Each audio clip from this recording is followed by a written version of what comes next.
Dzień dobry z Bytomia. Witamy na kilkanaście minut przed MMA. Silesian MMA 21. Kibice się gromadzą tutaj w hali nad Skarpą, bo czekają nas dzisiaj naprawdę bardzo duże emocje. Karol Garncarz, dzień dobry, bardzo miło mi przywitać Was w studio przed galą, obok mnie Artur Kornik-Sowiński. Witam Dzień dobry, serdecznie. Arturze. Na razie jesteśmy na otwartym paśmie Silesian MMA. Oczywiście pierwsza walka również dostępna bez pay-per-view. Później przechodzimy już do płatnego pasma. Zanim przejdziemy, bo dosłownie Artur, mimo tego, że będzie dzisiaj komentował MMA, Silesian MMA 21, to za chwilkę ucieknie, bo już w pierwszej walce twój podopieczny wyjdzie tutaj do klatki Silesianu, ale przywitamy się jeszcze, Arturze, z naszymi widzami. Powiedz, jakie emocje Ci towarzyszą w takim razie na starcie tej niedzielnej bytomskiej gali? Bardzo się cieszę, że po raz kolejny mogę mieć tą przyjemność i uczestniczyć w gali Silesian MMA. No to już 21 gala. Nie wiem, na ilu byłem, ale naprawdę za każdym razem bardzo się cieszę, że tutaj jestem, ponieważ Silesian MMA to jest mieszanina sportu walki. Mamy tutaj i walki bokserskie, i walki K1, mamy MMA. Oczywiście wszystko na różnym poziomie, bo mamy walki semi-pro, walki zawodowe, także no tutaj zawsze emocji nie brakuje. To trzeba przyznać, po raz trzeci Silesian MMA wraca, przychodzi, jest w Bytomiu. Dwie poprzednie gale, które okazały się naprawdę bardzo dużym sukcesem organizacyjnym, frekwencyjnym, sprawiły, że po raz trzeci organizatorzy zawitali tutaj na Śląsk, do Bytomia. Mamy nadzieję, że dzisiaj emocje będą tylko lepsze, jeszcze lepsze niż na poprzednich eventach. Gdy obserwuję trybuny, jest ruch, dzieje się. Za kilkanaście minut rozpoczynamy oficjalnie te emocje, ale najpierw może jeszcze słowo o naszych partnerach i sponsorach, bez których ta gala nie mogłaby się odbyć. Fundacja Silesia to organizator dzisiejszej gali. Pozostali partnerzy i sponsorzy: Monostal, Silesia, Pasja TV, Górnośląskie Nieruchomości, producent okien i drzwi Arwena, Jarex Wrestling, PPM Klima Service i montaż klimatyzacji Piotr Grzywocz, Bioel Labs, DBX Bushido, Lumaro Sport, Karuzela Smaków, Best Fuel, terapia manualna Ali Nurbagandow, Grupa Wolf, Deep Energy, Conner Events oraz Combiasti Video. Arturze, zanim jeszcze uciekniesz, bo już w pierwszej walce twój podopieczny Artur Wiśniewski, to powiedz, oprócz tego openingu, tej walki otwarcia, na który ty pojedynek czekasz najbardziej? No myślę, że duże emocje będą na pewno na tych dwóch głównych walkach, ponieważ jest to MMA zawodowe. W głównej walce Kopcza zmierzy się z Krzakiem, jest to kategoria 93 kg, no także potężni panowie i myślę... Ciężkie grzmoty. Dokładnie. Myślę, że tutaj nawet pokuszę się o stwierdzenie, że na pewno padnie nie jedna bomba i ten knockout na pewno wisi w powietrzu, jeżeli chodzi o tą walkę. No a wcześniej również walka zawodowa, jeżeli chodzi o MMA. Tam Wichrowski podejmie Dąbrowskiego. No, są to bardzo dobrzy zawodnicy. Kategoria 70 kg, czyli mam nadzieję, że tam będzie duża dynamika, duża intensywność, no i również wielkie emocje. Arturze, czy ty walczyłeś kiedyś w niedzielę na gali? Czy to robi zawodnikowi jakąś różnicę? Bo patrząc, szanowni widzowie, niedziela być może nie jest to dzień, który przyzwyczaił nas do tego, że emocje sportów walki są właśnie w ostatni dzień tygodnia. Dzisiaj w Bytomiu niedziela po raz kolejny będzie się działo. No, chyba nie miałem nigdy przyjemności walczyć w niedzielę, ale już na pewno uczestniczyłem w galach, które były w niedzielę, ponieważ to nie jest pierwsza gala Silesian MMA, która jest zrobiona w niedzielę. I jako fan uważam, że jest to naprawdę bardzo fajny pomysł, ponieważ no, w sobotę to nie ma żadnego meczu piłkarskiego, koledzy nie kuszą na piwo na mieście, tylko i wyłącznie do wyboru gala i jest to na pewno bardzo dobre dla kibiców, że wtedy nie ma tej opcji B, tylko trzeba się pojawić na gali.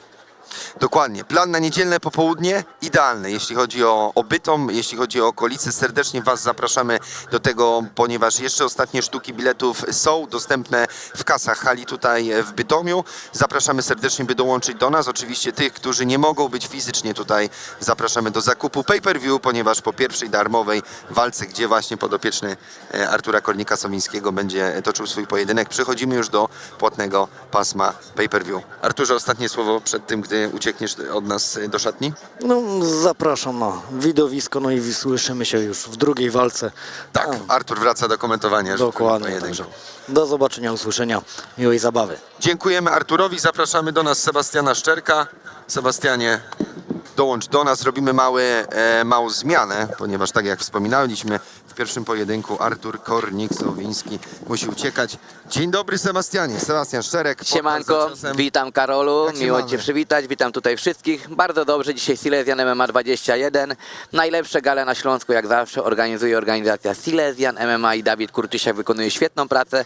To zresztą widać, jeszcze gala się nie rozpoczęła, już prawie pełne trybuny. Tak, myślę, że Śląsk śmiało można powiedzieć, że kocha sporty walki, kocha MMA, kocha kickboxing, bo tych ośrodków jest bardzo dużo i patrząc też na dzisiejszych bohaterów, jest bardzo dużo klubów tutaj właśnie z regionu śląskiego, co ja z własnego doświadczenia wiem, że zawsze przyciąga kibiców. Zresztą uczestniczyliśmy nie tak dawno, bo 1 lutego w gali MMA, tak jest. walczy Pomagaj oraz właśnie Silesian MMA łączonej potrójnej gali. To było też niesamowite przeżycie, świetny wieczór. To się działo w Będzinie. Byli kibice z różnych miast, z różnych klubów. Ta hala drżała, więc mamy szczerą nadzieję, że dzisiaj będzie podobnie.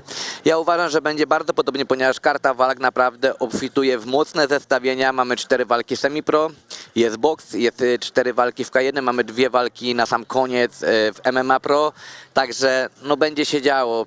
Tutaj naprawdę każda walka może pójść w dwie strony. Nie ma takich oczywistych pojedynków, gdzie mamy jakiegoś wielkiego faworyta i naprawdę takie gale jak Silesian MMA, kiedy ten fight card jest złożony, gdy nie wiemy tak naprawdę, kto wygra, ogląda się fantastycznie, ponieważ tak samo z takiej gali jak Silesian MMA wychodzi później wiele talentów. Mamy zawodników, którzy zaczynali tu karierę, później walczyli w KSW, no czy nawet freak fighterów, którzy walczą w fejmie, no i na sportowym poziomie są bardzo wysokim. Trzeba powiedzieć, sport robimy dla kibiców, sport robimy dla mas, dlatego by po prostu hale drżały, by się działo w tych obiektach, by chętnie przychodzić, kupować bilety i przeżywać te emocje razem z nami, więc my cieszymy się, że ten Śląsk cały czas żyje. Gdy patrzymy dzisiaj na kartę, pierwsze nazwisko, które mi się rzuciło w oczy, to Patryk Nikel, który bardzo szybko wraca znów do klatki Silesianu. Ostatnio właśnie w Będzinie starcie z Krystianem Krychą-Wilczakiem wskoczył na ostatnią chwilę. Tym razem już zmierzy się dzisiaj z Szymonem Piecykiem. Walka w K1 w limicie 75 kg. Fajnie się to zapowiada. Bardzo fajnie się zapowiada, tym bardziej, że Patryk Nikel zawsze walczy bardzo efektownie. Ma na swoim koncie wiele wspaniałych knockoutów, no i dzisiaj też przewiduje, że raczej będzie chciał zakończyć walkę przed czasem, ponieważ to jest taki typowy walczak. Wiadomo, ktoś jak ogląda tylko walkę z Krystianem Wilczakiem, no to myśli, no pełen dystans, ale jednak tam Krystian Wilczak bardzo dobrze po prostu zawalczył na tle Patryka Nikela i też warto wziąć to pod uwagę, że Patryk wziął tą walkę na 3 dni przed samą galą, także Absolutnie nie było też widać po nim Oczywiście. jakiegoś roztrenowania, braku takiego rytmu.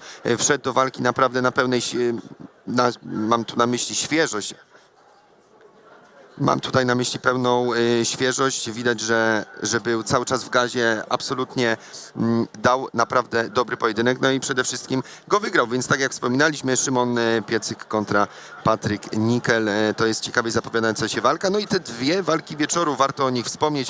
Radosław Wichrowski, Cappuccino, taki pseudonim z Berserkers Team, więc tutaj dobry klub, dobrzy ludzie za nim Tak. stoją. To też jest, myślę, taki fajny smaczek dla kibiców, którzy zgromadzili się tutaj w Bytomiu. Zmierzy się z Wojciechem Dąbrowski, Spartan Chorzów, więc Szczecin kontra Chorzów, 2 krańce Polski i to też będzie naprawdę ciekawa walka w MMA. Wojciech Dąbrowski już walczył tutaj na Silesianie, dwukrotnie chyba komentowałem jego walki, jest to też taki twardy fighter, który nie odpuszcza, charakternie bije się do przodu, no ale właśnie tu może być fajna też stylistyka. Wojciech bardziej stójkowicz, wiadomo, jak Cappuccino reprezentuje Berserkers Team, no to tamten parter, zapasy brazylijskie, jiu-jitsu jest na bardzo wysokim poziomie i tutaj będziemy mieli prawdziwą konfrontację stylów. No i przechodzimy do main eventu, czyli Marcin Kopcza, GLD, GF Team, MMA Fight Club, Piła kontra Patryk Krzak, Shark Top Team, Bytom oraz Śląska Akademia Sportów Walki. Tutaj 93 kg żywej masy mięśniowej, wagi tych 2 dżentelmenów. No walka naprawdę godna main eventu. Walka godna main eventu i tak jak wspomniałeś, 93 kg limit wagowy. No tutaj ci panowie mogą naprawdę urwać głowę jednym ciosem, także warto nie wychodzić przed tą walką, nie robić sobie herbaty, tylko zrobić to wcześniej, ponieważ możemy mieć bardzo szybkie zakończenie w tym pojedynku. Tak, i te dwie ostatnie walki wieczoru, tak jak wspominaliśmy wcześniej, drodzy widzowie, są na zasadach profesjonalnego MMA. Wcześniejsze starcia, czy to w K1, czy w semi-pro, czy w boksie, więc tych formuł dzisiaj mamy naprawdę dużo. Myślę, że każdy znajdzie coś dla siebie, więc przypominamy raz jeszcze, jeśli jesteście z regionu tutaj śląskiego, warto wsiąść w samochód, zamówić Ubera, przyjechać tutaj do nas do hali w Bytomiu, a jeśli nie, to zakupić pay-per-view, bo po pierwszej walce przechodzimy do płatnego pasma. Dokładnie tak jak Karol powiedziałeś, warto też tu wspomnieć, że ta 10. walka przedostatnia, która jest co-main eventem, będzie na zasadach MMA Pro, ale czasowo będzie odbywała się na dystansie 3 rund po 3 minuty. To jest też ważna informacja, dokładnie. No i co? Hala na Skarpie, tak jak Karol powiedział, przybywajcie, ostatnie bilety jeszcze na pewno traficie w kasach. Dzisiaj niedziela, nietypowo, bo w te dni przeważnie gal MMA nie ma, ale tutaj na Śląsku wiele nietypowych rzeczy w sportach walki się dzieje. Tutaj sporty walki, jak Karol wcześniej wspomniał, są na bardzo wysokim poziomie. No ale jeśli jesteście gdzieś z innych zakątków Polski, to silesianmma.pay-per-view, /stream.pl. Kupujemy pay-per-view, oglądamy wspaniałą galę, no i wspieramy prawdziwy sport. Dokładnie. Ta niedziela mnie naprawdę zaintrygowała, gdy dowiedziałem się, że właśnie w niedzielę tutaj w Bytomiu będzie event i gdy mówiłem moim znajomym, no to byli też właśnie delikatnie w szoku, ale powiem szczerze, że to jest naprawdę fajna opcja i alternatywa dla wielu ludzi. Przypominamy, że doskonale wiemy, jak wygląda aura za oknem, że ten jeszcze sezon letni dopiero nadchodzi. Też jesteśmy czasami pozamykani w domach w tym okresie zimowym, więc dzisiaj na pewno tutaj nie zmarzniecie w hali w Bytomiu, tu będzie gorąco. Jeszcze słowo o naszych partnerach i sponsorach. Fundacja Silesia jest organizatorem dzisiejszej gali.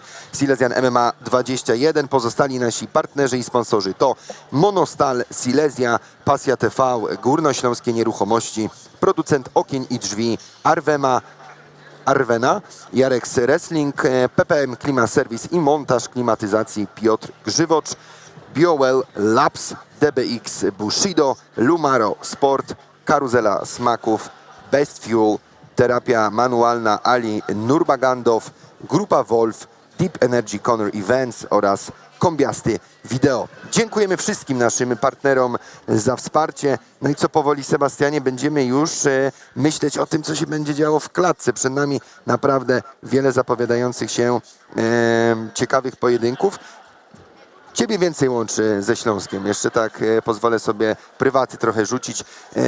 Jesteś tutaj z tego regionu, masz tutaj swoje powiązania, że tak to określę. Silesian MMA to też jest organizacja, z którą ty naprawdę bardzo długo masz do czynienia. Gdy patrzysz na rozwój, gdy patrzysz na to, jak ta organizacja z eventu na event robi kroki naprzód, jakie są twoje myśli, gdy przychodzisz po raz kolejny na halę, gdzie Silesian MMA jest organizowane? Przyznam szczerze, że tak jak i ty, Karol, jeżdżę praktycznie po całej Polsce po galach i szczerze nigdy nie spotykam się, żeby były na każdym evencie danej federacji wypełnione trybuny, a Janos na Silesian MMA, na Gale VIP, czy tak jak ostatnio był MMA Attack, są zawsze wypełnione trybuny do końca.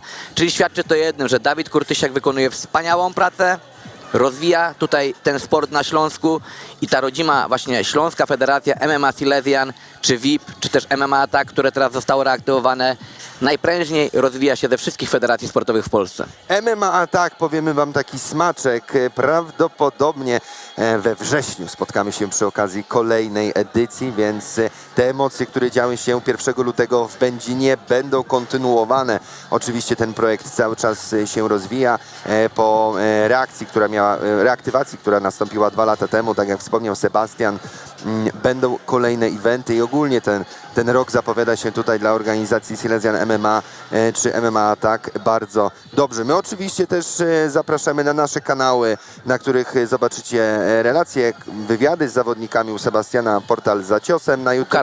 Karol Garncarz. Podcast numer 13, Tak, dokładnie, zaczynamy. KG13 to jest taki element kluczowy mojego. Mój rozpoznawczy znak. Zapraszamy oczywiście na nasze kanały, abyście też zobaczyli trochę więcej niż widzicie w klatce. Wywiady, relacje, opinie wielu ludzi to znajdziecie na naszych kanałach. Jeśli chodzi o galę MMA Attack, no to już nie jest żadną tajemnicą. Kolejna gala MMA tak odbędzie się w Opolu. No i Tak, w Opolu, dokładnie. Nie dodałem tego, że właśnie Opole będzie gospodarzem kolejnej gali MMA, tak. No i wiemy, że chyba Krzysztof Fericze, wujaszek Fericze już jest planowany, który stoczył niedawno bardzo dobrą walkę na Dragon Fight Night. Widzę, że już tutaj konferencjer szykuje się, także my powoli będziemy przenosić się do klatki. No i co, Karolu? Zapraszamy na galę. Zaczynamy emocje, słyszymy się niebawem, a tym razem oddajemy realizację do klatki. Zapraszamy, Silesian MMA 21. Let's go! Again and again and again, and it's all on repeat. I'ma just sit at the top 'cause I'm running it, y'all. On me, I don't know defeat. Had to get Gali Silesian MMA 21. Ja nazywam się Jan Niemdzierowski i będę miał przyjemność poprowadzić dzisiejszą galę. Na dzisiejszej gali czeka nas 11 sportowych pojedynków. A już teraz przywitajmy bohaterów dzisiejszego wieczoru. Artur Wiśniewski, MMA Familia.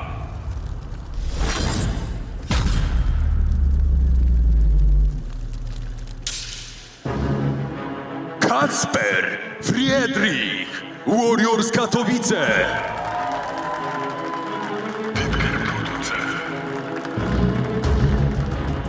Dominik Sitko, Shark Top Team Bytom.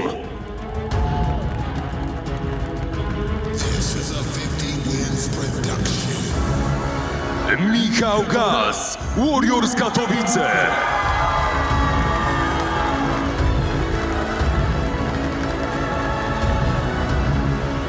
Marian Czernik, Fight Club Bytom.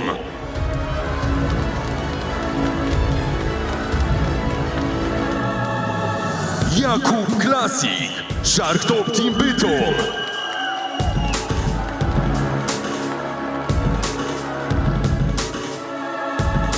Dawid Oczkowski, Fight Club Bytom.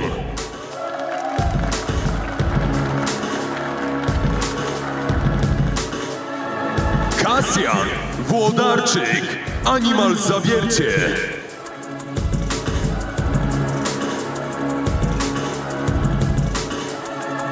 Krystian Bartoszek, Shark Team Barczewo.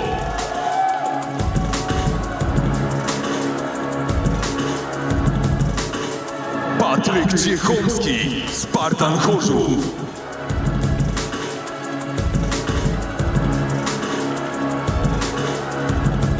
Marcin Kupczak, Drakulino Oświęcim.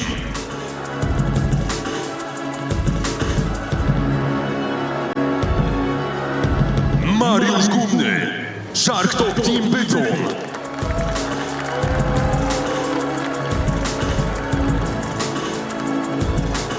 Jasiu Pilarczyk, Olympus Dąbrowa Górnicza.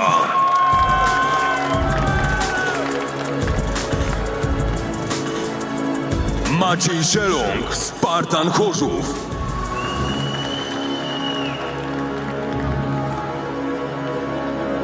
Mateusz Myszkowski.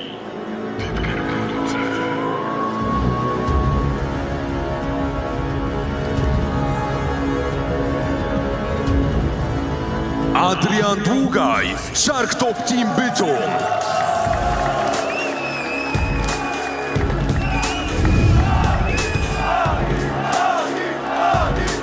Szymon Piecyk, Berserkers Team.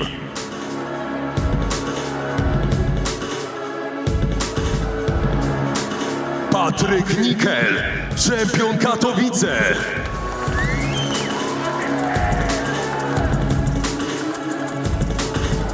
Radosław Wichrowski, Berserkers Team.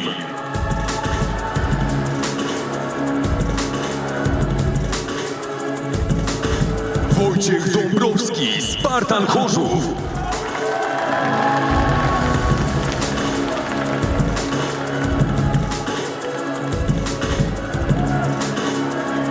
Oraz bohaterowie walki wieczoru. Marcin Kopcza, GLT GF Team MMA Fight Club Piła.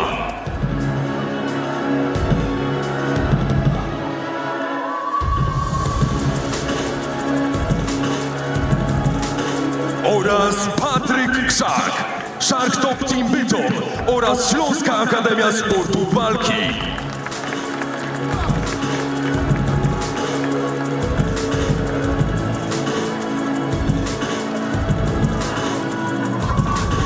I w ten oto sposób prezentuje się 22 zawodników dzisiejszej gali. Wielkie brawa!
A zanim rozpoczniemy pierwszą walkę, już teraz przed wami Dedis. Raz, dwa, trzy. Siemanko, Bytom, witamy was wszystkich bardzo serdecznie. Siemaneczko. Polecimy sobie z Wyszczekanym. Ło! Raz, dwa, trzy. Raz, dwa, trzy. Raz, dwa, trzy.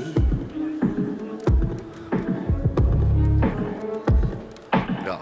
Ło, ło, ło, ło, ło, ło, raz. Co kurwa we mnie nie wierzysz, to lepiej o mnie nie mów nic. Grałem koncerty za darmo, żeby oddać ziomom kwit. Zaliczyłem taki progres i chyba nie muszę nic. Gówno prawda, zapierdalam, sam se płacę za ten beat. Potencjał jak młody Creed, choć chudy jestem jak szkapa. Chcesz ze mną mieć ten beat? Lepiej nie wkurwiaj dzieciaka. 24 lata, lecę jak stary wyga. 24 lata, a w dorobku legal płyta. Nawet nie pyta jak ciężka jest moja droga. Nikomu nie liczę rowa, tym cięższa jest moja droga. A jak mam problem, to się pytam o coś Boga. Nigdy się nie spytam ciebie, bo nie wierzę w twoje słowa. Tak się robi rap na mieście. Przewinąłem dobrze, wiesz, to przewinę raz se jeszcze. Koszulkę mam lidera, mów lider u mnie Na mieście. Moja ksywa w twoim domu I niczego więcej nie chcę. Jestem wyszczekany dzieciak, mam niewyparzony pysk. Potencjał tak wysoki, że nie zdołasz u mnie być. Mam takie plany, żeby rozpierdalać grę. Mam ambicje jak Super Saiyan, zawalczyć chcę. Jestem wyszczekany dzieciak, mam niewyparzony pysk. Potencjał tak wysoki, że nie zdołasz u mnie być.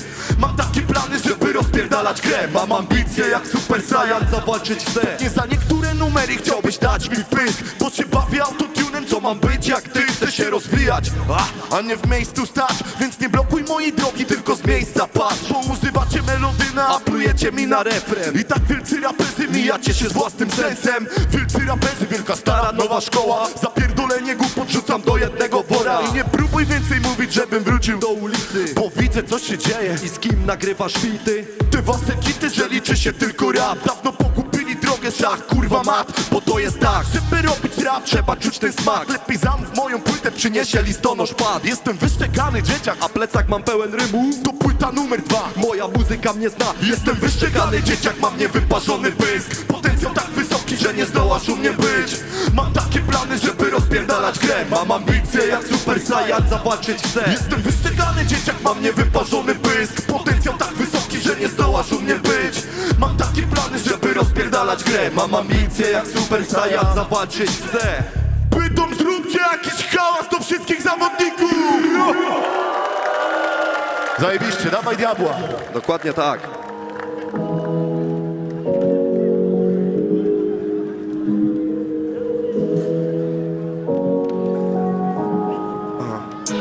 Poznałem wiele ludzi, wiele miast. Poznałem wiele krzyku, wiele praw. Doznałem strachu i tak wielu strat. Poznałem szczęście i miłości smak. Choć nadal niewiele mam lat. Lata lecą jak wypłata i to żaden kurwa news. Jakbym miał więcej zielonych, Dałbym mamie kilka stów. swoje zdrowie oddał babci. Jebać kurwa udar mózgu. To los, który cię spotkał, powinien Jeździć na wózku. dalej piszę ten kawałek, żebyś poczuł jak ja czuję.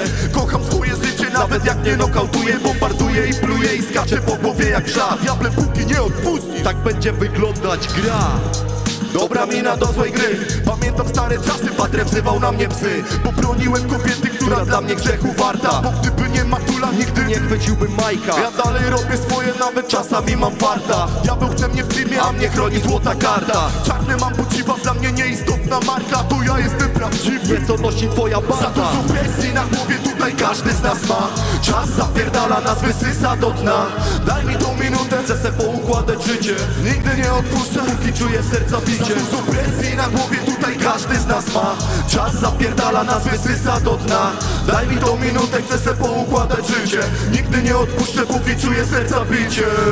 Dziękujemy Bytom, miłego wieczoru!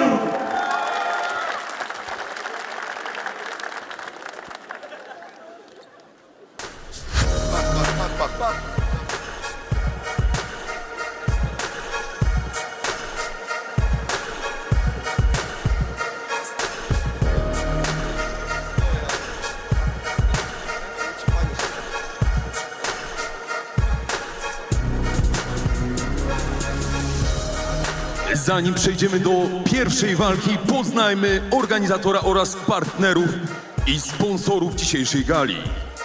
A organizatorem gali jest Fundacja Wspierania Sportu Silesia, Monostal Silesia, Pasja TV, Górnośląskie Nieruchomości, producent okien i drzwi Arwena, Jarex Wrestling, PPM Klimat Service i montaż klimatyzacji Piotr Grzywocz, Joel Labs, DBX Bushido, Lumaro Sport, Karuzela Smaków, Best Fuel, Terapia Manualna Ali Nurbagandow, Grupa Wolf oraz Zielony Listek.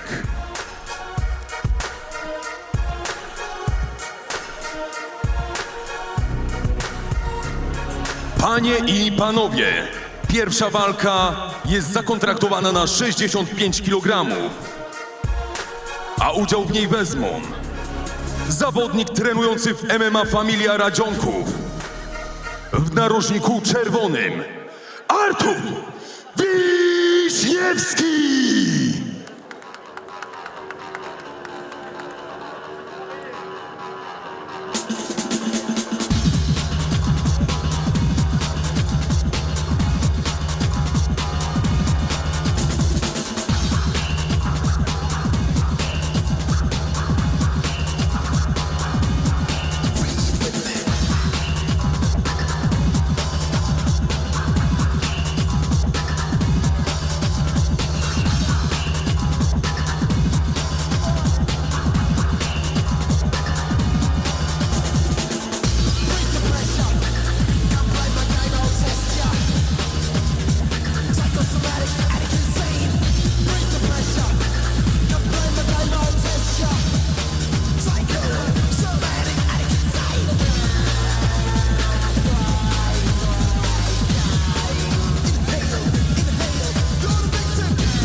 A jego przeciwnikiem będzie przedstawiciel Warriors Katowice. Panie i panowie, w narożniku niebieskim Kacper Friedrich! Cześć, spokojnie, potargały się wojnie ładnych parę lat do domu wrócimy, w piecu napalimy, nakarmimy psa, przed nocą zdążymy, tylko zwyciężymy, a to ważna gra. Witamy, Gala Silesian MMA 21 oficjalnie rozpoczęta. Przed nami pierwsza walka MMA Semi-Pro, kategoria do 65 kg. Artur, Narożnik czerwony Artur Wiśniewski, Kacper Friedrich, narożnik niebieski. Widzimy teraz porównanie obu. Wiek 6 lat starszy Artur Wiśniewski, wzrost podobny, waga taka sama. Zaczynamy emocje. tak, tutaj mamy Artura Wiśniewskiego z klubu MMA Familia Radzionków, natomiast Kacper Friedrich, Warriors Katowice. No i tak jak wspominaliśmy wcześniej, ponieważ Artur Kornik-Sowiński gościł w naszym studio przed eventem, a teraz jest w narożniku czerwonym u swojego podopiecznego Artura Wiśniewskiego. Dokładnie tak, tutaj Artur nie będzie dzisiaj tylko w roli konferencjera, ale także właśnie w roli trenera. No i zobaczymy, czy podopieczny Artura Kornika-Sowińskiego z MMA Familia Radzionków wygra w tym pojedynku. Zbita piątka. Obaj zawodnicy są już w klatce. Drzwi się zamykają i za moment rozpoczynamy pierwszą walkę podczas Silesian MMA 21 Bytom, drugi dzień marca. Czerwony narożnik Artur Wiśniewski, niebieski Kacper Friedrich. Sędzia, czas, gotowy, gotowy, stoj! Zawodnicy gotowi. Rozpoczynamy walkę. Tak, jest przybicie piąteczki. Na razie spokojnie. Obaj się badają, ale mamy mocniejszy atak ze strony niebieskiego narożnika. Kacper ruszył mocno do przodu. No i słyszycie, szanowni widzowie, od razu duży doping za zawodnikiem Warriors Katowice. No, jesteśmy w końcu na Śląsku. Tak jest, jesteśmy na Śląsku.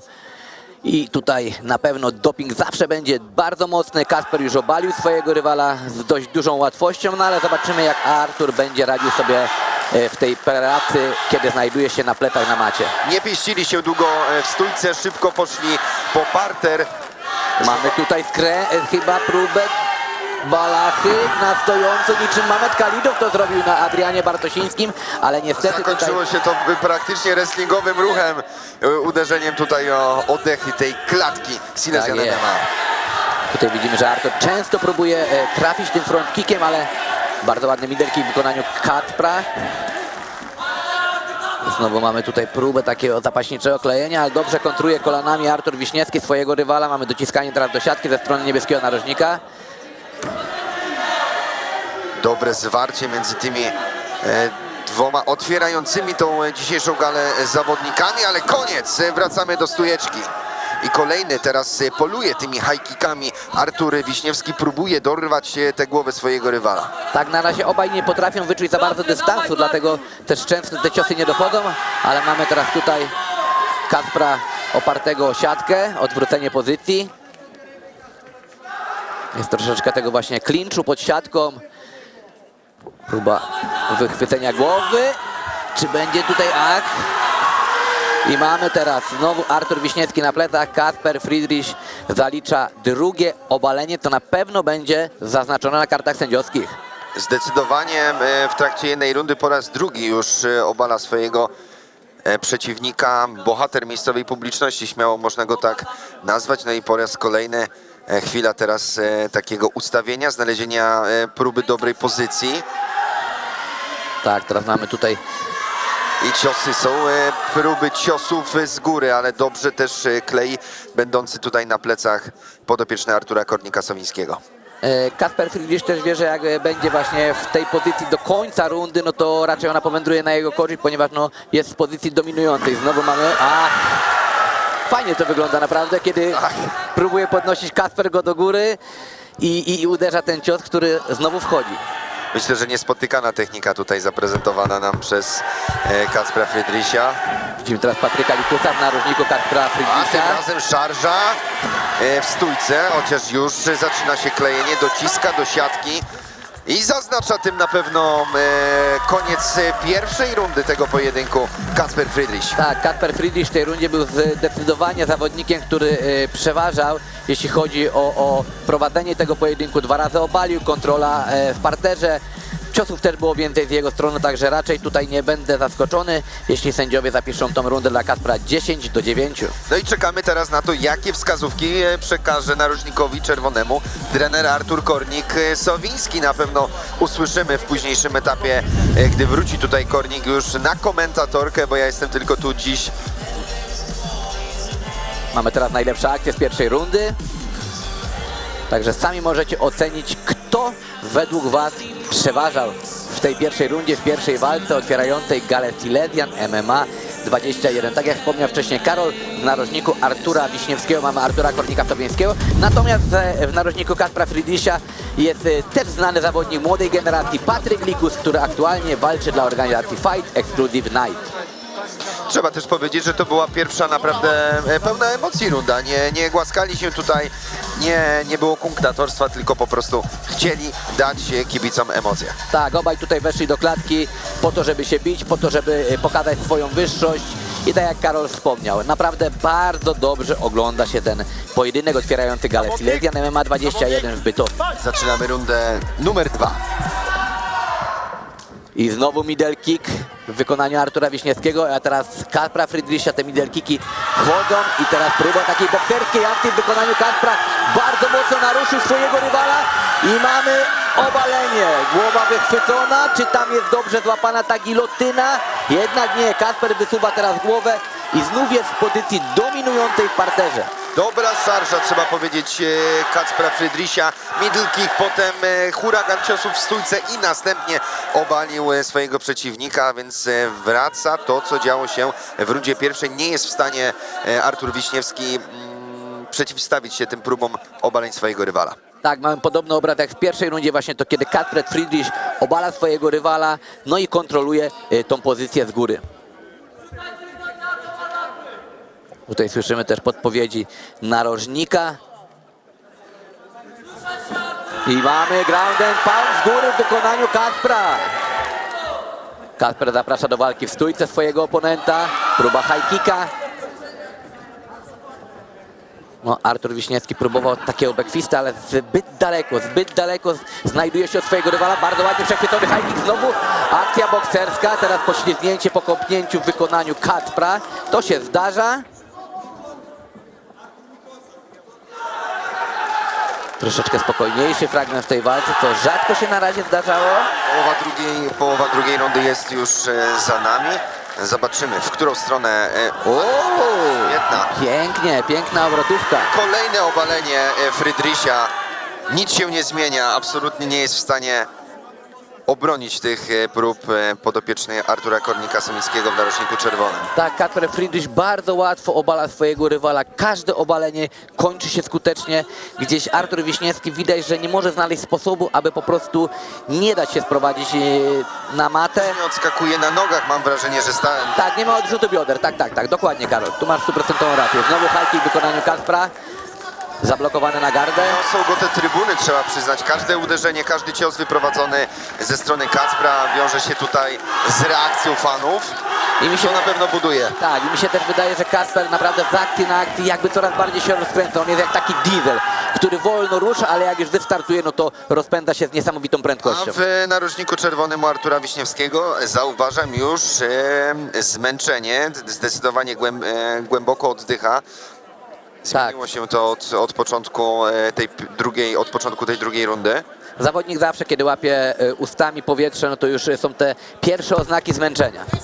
Tym bardziej, jak gdy ucieka oczko, gdy ucieka ten timing, no to jeszcze trudniej bronić się przed tymi obaleniami.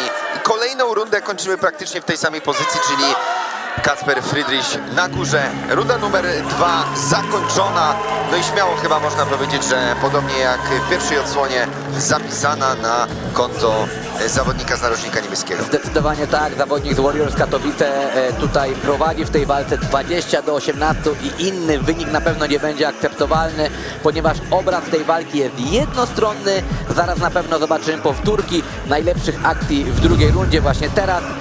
będziecie świadkami tego, co właśnie działo się w tej drugiej rundzie. Najlepsze akcje. O, tu się świetnie rozpoczęła tym middle kickiem ta szarża, później grad ciosów w stójce, a następnie obalenie, a więc naprawdę na początku tej rundy świetnie to zaprezentował Kacper Friedrich. Przed nami trzecia, ostatnia runda tego pojedynku i jest to naprawdę ostatnia szansa, by wykupić dostęp pay-per-view, ponieważ pierwsza otwierające starcie jest w otwartym paśmie, a następnie przechodzimy już do pasma płatnego. Serdecznie zachęcamy, aby pozostać z nami, ale zanim to jeszcze ostatnia runda pierwszego pojedynku na Silesian MMA 21. Dokładnie tak, wykupujcie dostęp pay-per-view do gali na stronie www.silesianmma.pay-per-view/stream.pl. Wszelkie linki oczywiście znajdziecie na social mediach Silesian MMA. Zachęcamy też, by zostawić follow, obserwować, by być na bieżąco, bo tak jak wspominaliśmy wcześniej, będzie się w tym roku działo. Runda numer 3. Znów rozpoczynamy w podobny sposób. Przechwycenie teraz kopnięcia w wykonaniu Kacpra. Znowu te właśnie próby frontkicków Artura Wiśniewskiego, ale jest to nieskuteczne, ponieważ jeszcze żaden z tych frontkicków nie doszedł. Znowu próba takiej obrotówki na głowę w wykonaniu Kacpra i znowu piękna akcja bokserska zakończona middle kickiem. Widzimy, że już właśnie na jednym z boczków Artura Wiśniewskiego te middle kicki odcisnęły mocne piętno. Jest tam bardzo czerwony ślad. Widać też przede wszystkim zmęczenie, praktycznie nie ucieka od tych ciosów, daje się uderzać swojemu rywalowi, zawodnik z narożnika czerwonego, widać zmęczenie i na pewno też odczuwa te ciosy, które już na swoje ciało przyjął. Te middle kicki, te ciosy, a teraz świetnie, lewy, prawy ze strony Kacpra Friedricha po raz kolejny przeważa i zaznacza sobie swoją przewagę w tym otwierającym galę pojedynku. I znowu 2-3 ciosy w stójce.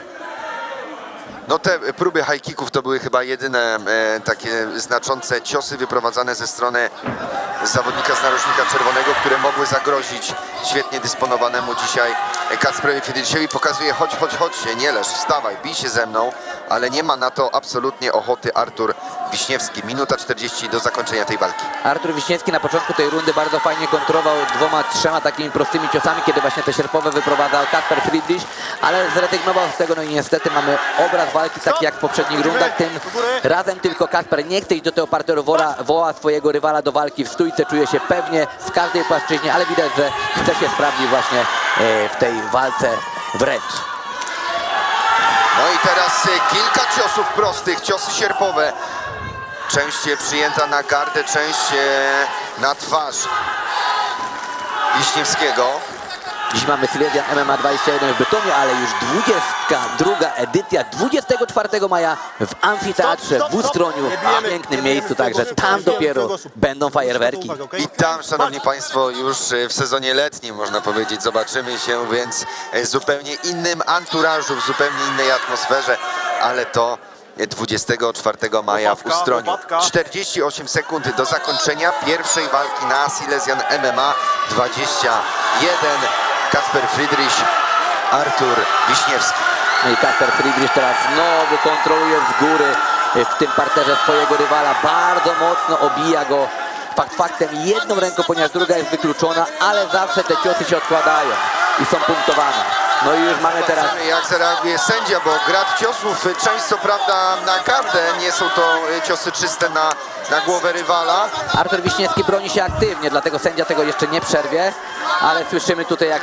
Świadomość tego, że 10 sekund do końca tej walki. Tak, i też Kacper bardzo dobrze właśnie trafił swojego rywala w parterze, ponieważ znajdował się przy swoim narożniku, gdzie Patryk Likus mógł mu dawać cenne podpowiedzi. Mamy koniec tego pojedynku, no i czekamy na oficjalny werdykt, który chyba, Karol, jest oczywisty. Kacper Friedrich raczej w tym pojedynku powinien wygrać 30-27. Byłbym bardzo zaskoczony, gdyby to z przebiegu walki sędziowie widzieli inaczej, bo trzeba powiedzieć, że 3 rundy kontroli ze strony zawodnika Warriors Katowice przy aplauzie tutaj lokalnej publiczności. Nie można odmówić Arturowi chęci, sił, ale sukcesywnie jego przeciwnik odbierał mu je w trakcie walki, bo trzeba powiedzieć, że na początku naprawdę szczególnie te próby high kicków były interesujące, ale im dalej w las, tym lepiej czuł się Kacper Friedrich. Mamy właśnie teraz powtórki z trzeciej rundy najlepszych akcji. No i tutaj ogólnie obydwoje zawodników jest bardzo młodych. Artur Wiśniewski i Kacper Friedrich, wychodząc do tego pojedynku, tylko zyskali kolejną lekcję, kolejne doświadczenie. Wiadomo, to jest MMA semi-pro, rekord amatorski. My już żegnamy się z YouTube'em. Zapraszamy na transmisję pay-per-view www.silesianmma.payperview-stream.pl. Widzimy się na transmisji pay-per-view, a teraz przechodzimy do oktagonu. Panie i panowie, jednogłośną decyzją sędziów walkę pierwszą wygrywa Kacper Friedrich!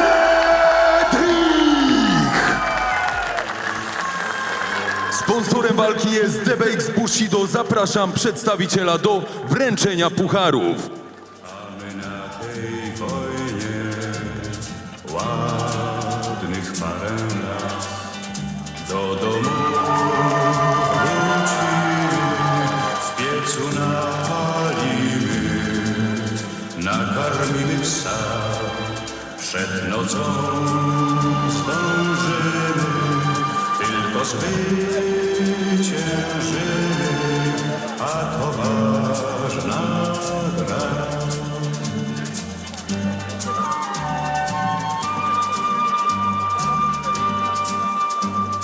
Na niebie obłoki, po wsiach pełno bzów. Gdzież ten świat daleki, pełen dobrych snów. Druga walka jest zakontraktowana na 61 kg w formule MMA. Panie i panowie, w narożniku czerwonym zawodnik trenujący w Shark Top Team Bytom Dominik Sitko! To cały czas jest. Kończysz jedno, zaczynasz drugie. Non stop. Aha. Każdy patrzy, każdy chce ocenić, powiedzieć. Aha. Pośród tego, w środku tego, ty i tylko ty, zawsze sam. Kiedyś myślałem, że zarobię, zacznę spokojnie żyć. Wiesz, rodzina, sprawy syna plus kobieta and shit. Wszystko będzie wreszcie easy. Jak masz tyle lat pod górę, no to czuję, że też zasługujesz na to. Kiki, nagram płytę, ruszę w trasę na kraj. Tam lokale, pełne sale, plus ziomale z ich miast. Jak im mówisz, że nie tańczysz, to nie męczą. Kończą bezsensowne gadki w stylu kurwa, ze mną nie wypijesz męciu. Na terapii tylko spokój mi gra. Bez nawrotów, głodu, lęków, leków nie trzeba brać. Mama zdrowa, więc idziemy na spacer. Tata trzeźwy, więc jest wreszcie inaczej. Mi się spełnił mój dziecięcy pacierz, lecz niestety to się trochę nie zgadza. Sukces parę spraw załatwia, w zamian sporo dokłada. I choć głupio o tym mówić, bo rozumiesz, niby wygrywamy życie, a naprawdę jedyne co czuję to jest presja. Kroczy za mną kolejny dzień, moja presja. Otwieram oczy, ona tam jest, moja presja. Nie wiem jak mam żyć i jak kochać, znowu się duszę, muszę działać, proszę Boże poprowadź. A jego przeciwnikiem w narożniku niebieskim będzie zawodnik trenujący w Warriors Katowice. Panie i panowie, już teraz przed wami Michał Gaz!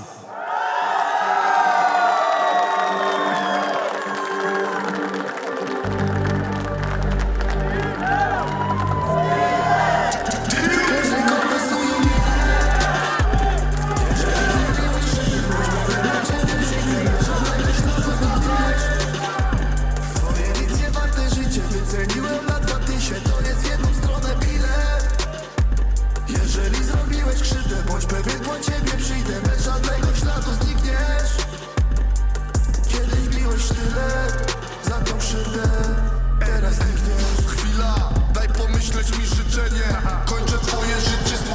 Witamy w transmisji pay-per-view gali Silesian MMA 21. Ze mną już na stanowisku komentatorskim wielki zawodnik MMA tutaj ze Śląska. No a my będziemy mieć drugie starcie pomiędzy Dominikiem Sitko z Sharp Top Team Bytom, a Michałem Gasem z Warriors Katowice, kategoria Kogucia. Artur, kategoria, w której chyba ty też kiedyś walczyłeś, jak byłeś amatorem. Nie, aż tak nisko nie schodziłem do Piórkowa, przepraszam, tak. A i owszem, do 66 kg, do 61, nie, to chyba bym musiał amputować jedną nogę. Słuchaj, tutaj są rodzimi zawodnicy ze Śląska.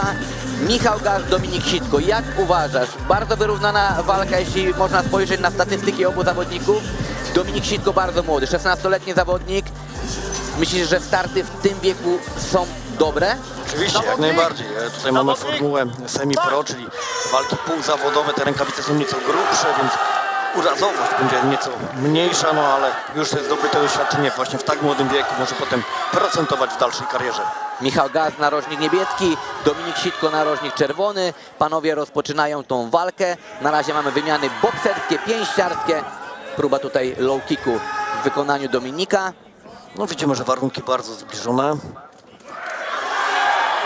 Tak, warunki bardzo zbliżone, no i ta waga też predysponuje do tego, że ta walka na pewno będzie się odbywać w takim tempie dynamicznym. Próba high kicka. Teraz próba sprowadzenia, bardzo mocno dociśnięty do siatki. Tak, dobrze złapany uchwyt. Ładnie pracuje Sitko. Próba haczenia i mamy obalenie, tak. Ale jeszcze należy ustabilizować. Widzimy, że tutaj bardzo szybko Gas stara się wspiąć po klatce.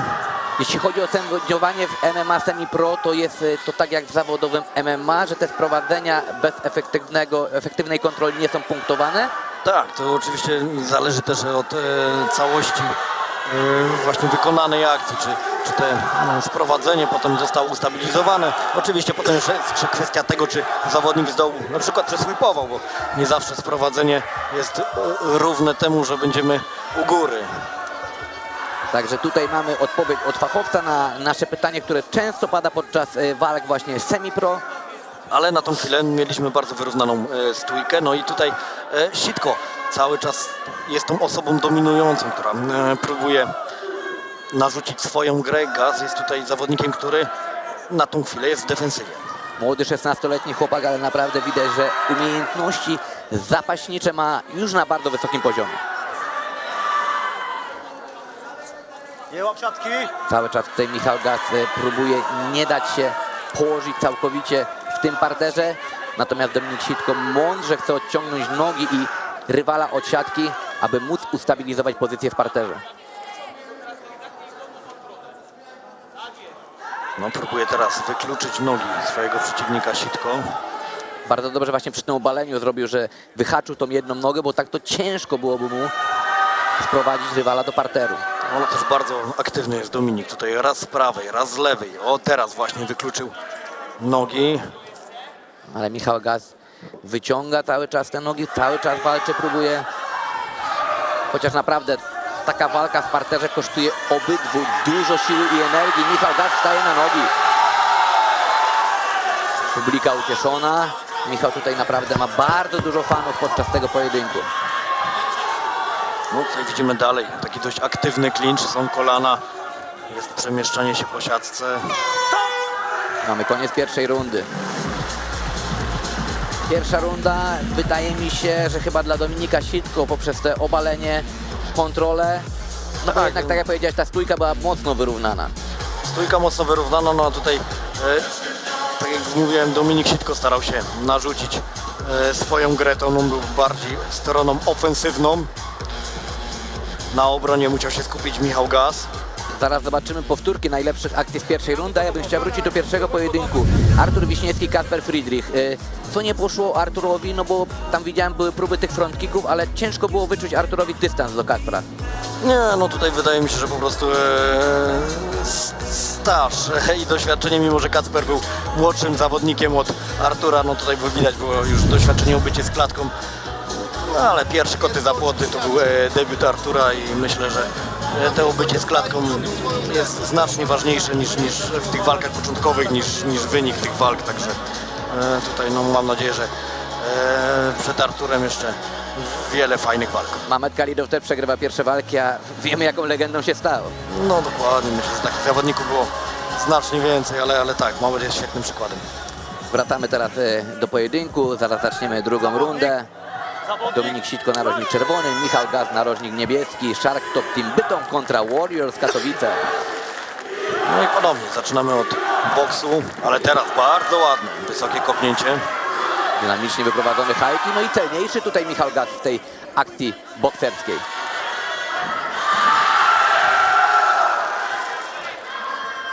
Mamy troszeczkę walki na środku oktagonu.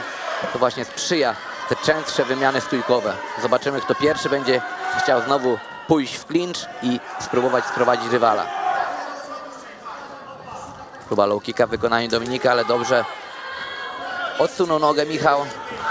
I ładna akcja bokserska w wykonaniu Dominika. Dwa te prawe proste. Weszł dobry odrzut bioder w wykonaniu Michała.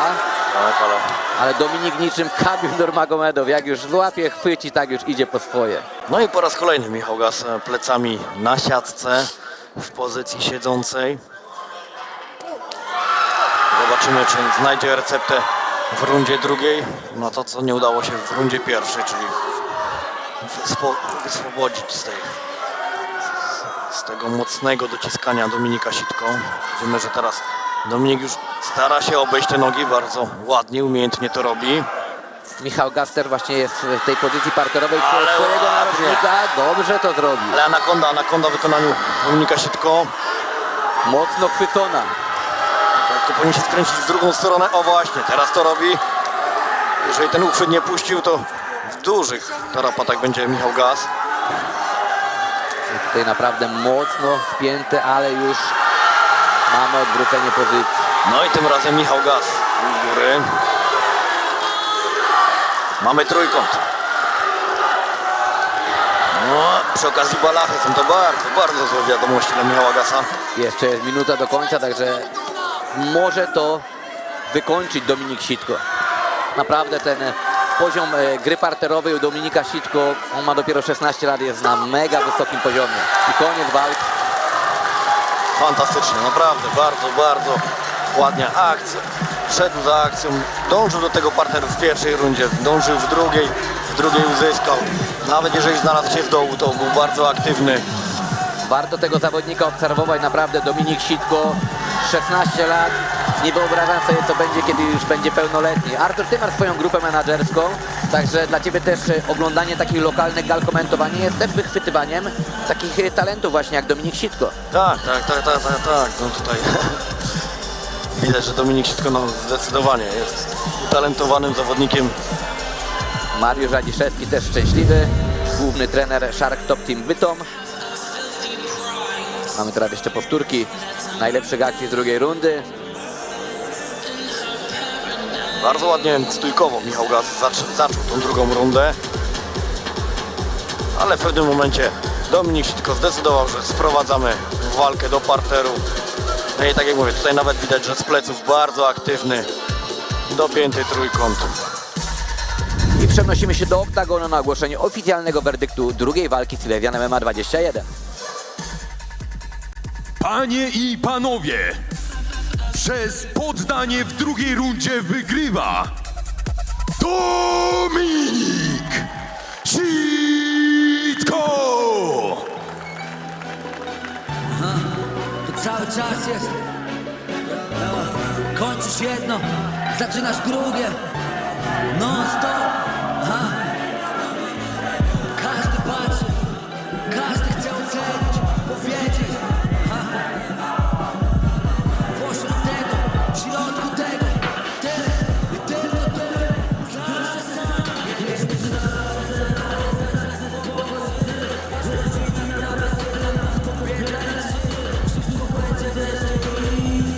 Jak masz nagram płytę, wyszedł w trasę na kraj. Tam lokale pełne sale, plus ziomale z ich miast. Jak im mówisz, że nie tańczysz, to nie męczą. Kończą bezsensowne gadki w stylu kurwa, ze mną nie wypijesz męciu. Na terapii tylko spokój mi gra. Bez nawrotów, głodu, lęków, leków nie trzeba brać. Mama zdrowa, więc idziemy na spacer. Tata trzeźwy, więc jest wreszcie inaczej. Mi się spełnił mój dziecięcy pacierz, lecz niestety to się trochę nie zgadza. Sukces parę spraw załatwia, w zamian sporo dokłada. I choć głupio o tym mówić, bo rozumiesz, niby wygrywamy życie, a naprawdę jedyne co czuję to jest presja. Kroczy za mną kolejny dzień, moja presja. Walka numer 3 odbędzie się w formule MMA Semi-Pro. Do 66 kg. A udział w niej wezmą zawodnik trenujący Fight Club Bytom. W narożniku czerwonym Marian Czernik! Chill, boss, man. I got this shit.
A jego przeciwnikiem będzie zawodnik trenujący w Shark Top Team Bytom.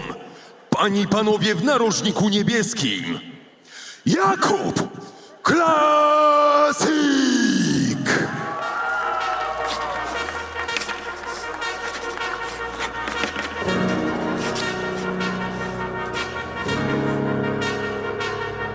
Ani kroku do tyłu, ciągle celuję w sukces. Znowu jestem tu ziomuś z LA na bejsbolówce. Wkrótce usłyszysz więcej, to jak prawy sierpowy. Ta obsesja na blogach ma już wymiar masowy. Czuję, jesteś gotowy, dla odwagi się nagij. Albo nie, jeśli bracie potrzebujesz terapii. Co się gapisz tak tempo, przecież nie spadam na dół. Trzymam fason i wszystko idzie jak po jedwabiu. Poleć bratu ten album, niech go włączy, zapali. Chyba najwyższy czas, byśmy się już poznali. Nie zamierzam się żalić, choć niełatwo jest bratku. Też bym chciał mieć tą kartę bez limitu wydatków. W spadku zostawię hip-hop, marnych MC to złości, bo wciąż daje im powód do cholernej Trzecia walka na Silesian MMA 21 w Bytomiu. Cały czas formuła MMA Semi-Pro, tym razem skaczemy kategorię wyżej. Kategoria piórkowa do 66 kg. Marian Czernik, Fight Club Bytom. Czerwony narożnik kontra Jakub Klasik, Shark Top Team Bytom. Narożnik niebieski, można powiedzieć bratobójczy pojedynek.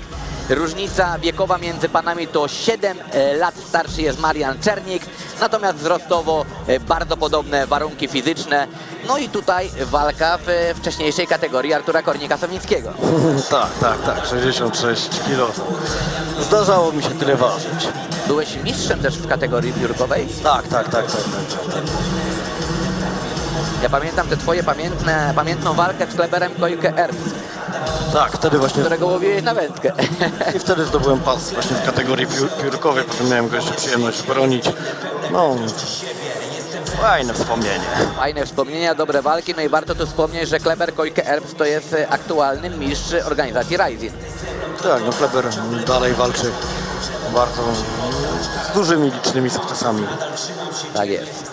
Za chwilę sędzia rozpocznie nam trzeci pojedynek. Mamy jeszcze tylko tutaj poprawę baneru na siatce, który troszeczkę nam się odkleił przy tych zapaśniczych kulankach Dominika Sitko i Michała Gasa w poprzednim pojedynku. Ale zaraz będzie wszystko już naprawione i rozpoczniemy to, na co kibice czekają.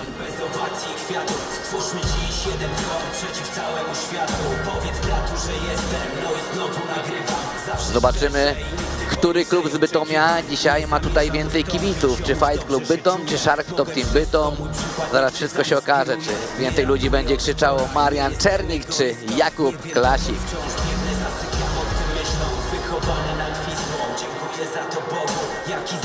Panowie cały czas w ruchu tu w klatce, jak dobrze widzimy. Chcą utrzymać temperaturę ciała, wiadomo, żeby cały No, czas... widzę, że ten narożnik już chyba naprawiono tam dosłownie ostatnie poprawki i będziemy ruszać. Tak, nieraz tu się zdarza, pamiętam, byłem na przedostatniej gali strikingu, no i podczas jednej z walki bokserskich pęchwiliny. I tam troszeczkę dłużej było tego naprawiania, a że to była już walka, która trwała, bodajże druga runda, no to troszeczkę gorzej mieli zawodnicy, chociaż z drugiej strony mogli też odpocząć sobie. No tutaj już na szczęście wszystko zrobione, ostatnie uwagi sędziego i ruszamy z trzecią walką podczas 21. edycji gali Silesian MMA. Tak jest. A warto wspomnieć, że sponsorem tej walki jest znakomity pięściarz Damian Jonak.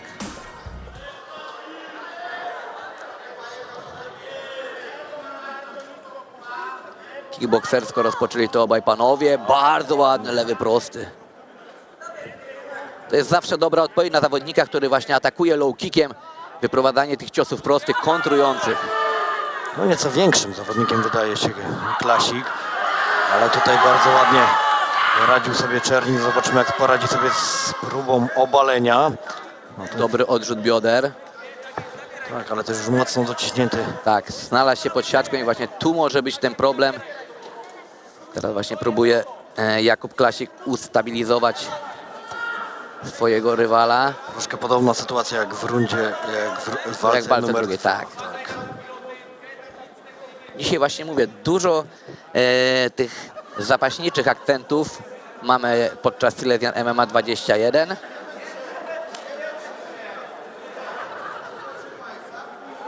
Słyszymy tutaj z narożnika, żeby zawodnik, który znajduje się na dole, zapiął i odpoczywał. Oczywiście zapiął ręce na swoim przeciwniku, żeby ten nie mógł wykonać żadnego ruchu, a wiadomo, że jak będzie długo taka bierność, no to sędzia podniesie walkę do góry. No tak, no na tą chwilę nie mamy tutaj za dużo akcji w tym parterze. Poza sprowadzeniem niewiele tu się dzieje. O, teraz. Tak, próba ciosu, ale dobrze Marian Czernik uciekł spod topora. No brakuje to, czego widzieliśmy w walce właśnie numer 2, czyli tej takiej dynamicznej walki z pleców, tak jak to zrobił Dominik Sitko. Tak, dokładnie. Dominik Sitko bardzo ładnie pokazał, jak walczyć z pleców, a tutaj, tak jak właśnie Artur wspomniał, jest troszeczkę nudnawy fragment, bierny, no ale tam cały czas dzieje się walka. No może też to jest właśnie fragment strategii, która ma za zadanie podniesienie po prostu tej walki przez sędziego do stójki. Tak, być może Marian Czernik lepiej czuje się właśnie w stójce i wyklucza tylko, włącza pasywność swojego rywala w tym parterze. Wykluczona jedna z rąk Czernika. A nie, już uciekł.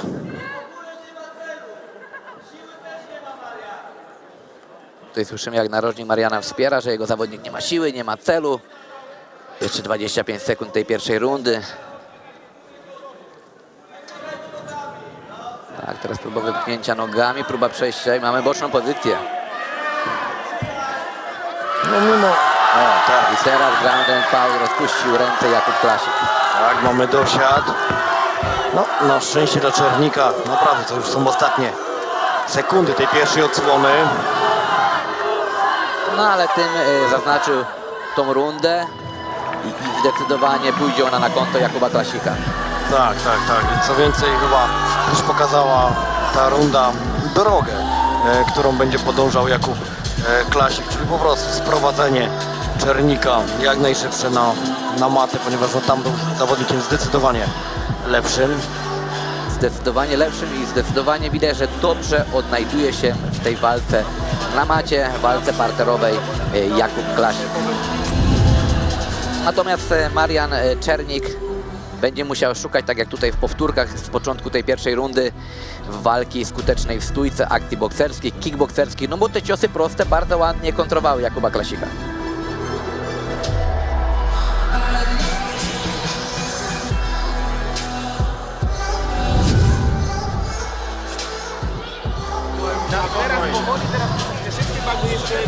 Oba narożniki teraz pracują, żeby jak najlepiej odświeżyć zawodników, żeby ci weszli dobrze w drugą rundę. Sędzia już nakazuje wyjść trenerom. No i zaraz rozpoczniemy rundę numer 2 trzeciego starcia podczas gali Silesian MMA 21 w Bytomiu. Jestem przekonany, że Jakub Klasik będzie chciał sprowadzić tą walkę do parteru. Pytanie, jaką strategię będzie miał Marian Czernik. Też jestem właśnie ciekawy, no bo kickboksersko naprawdę nie pokazywał się źle w początku tej pierwszej rundy. Teraz Jakub Klasik też próba takiej, ale dobra znowu kontra w wykonaniu Mariana Czernika. Low kick na łydkę w wykonaniu Jakuba.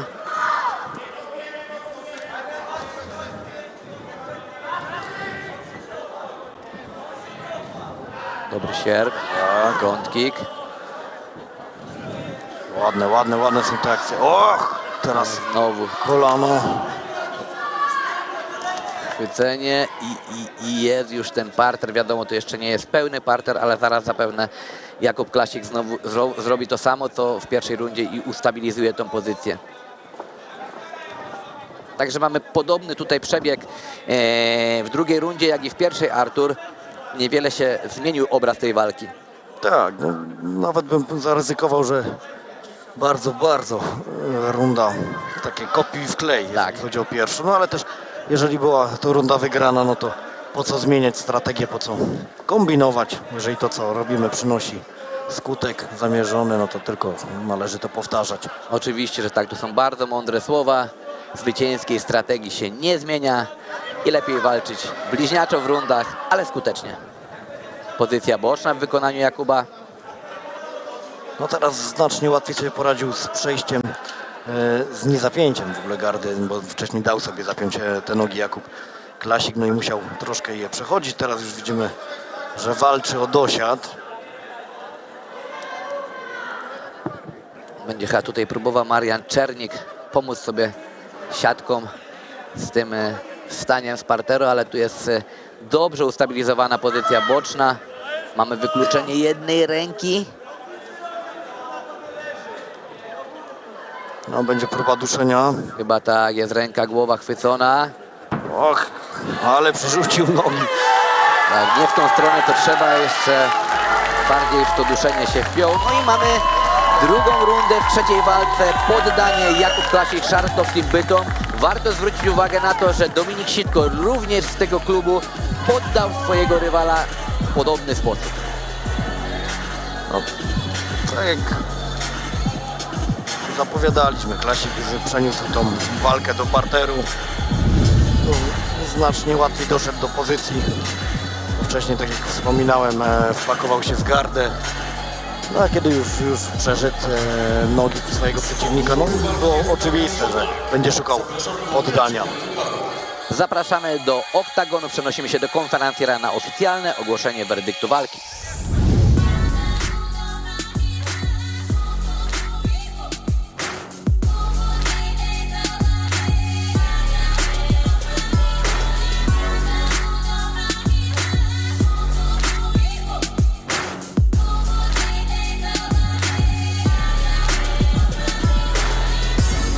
Panie i panowie, przez poddanie w drugiej rundzie wygrywa Jakub Klasik!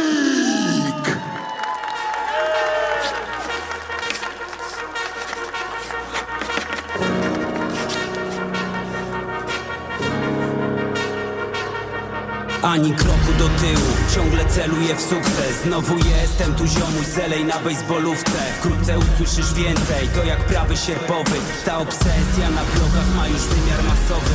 Czuję, jesteś gotowy, dla odwagi się napij. Albo nie, jeśli bracie potrzebujesz terapii. Co się gapisz tak tempo, przecież nie spadam na dół. Trzymam fason i wszystko idzie jak po jedwabiu. Poleć bratu ten album, niech go włączy, zapali. Chyba najwyższy czas, byśmy się już poznali.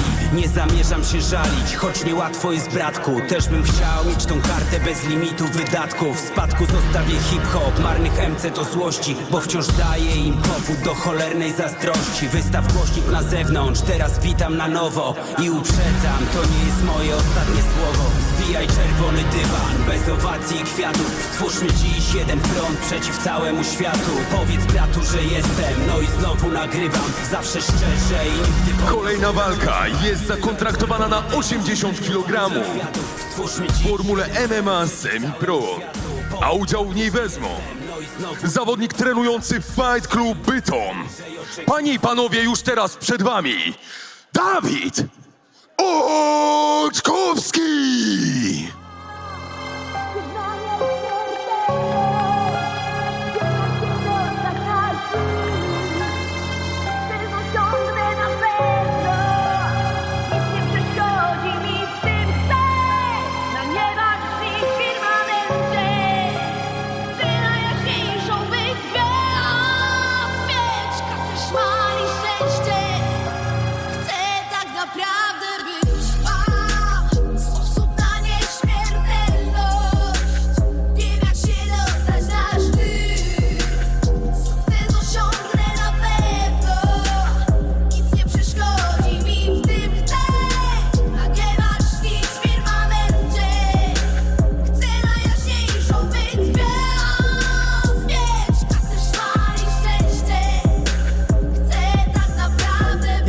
Będę tu żywą legendą, mam sposób na nieśmiertelność. Ona wam jedna zostanie po mnie tu, kiedy przyjdzie mi zdechnąć muza. Mówi, że wszystko mi jedno jest, ze mną kiedy jest piekło, jest ze mną kiedy jest pięknie. Będzie z tobą ziomek na pewno. Imperium rośnie w siłę, lecz na wodzie my jak czarna perła. Przez życie ciągle płynę, nawet kiedy tylko mróz Syberia. Słuchaj ci na winę, zawsze może trafić gorsza seria.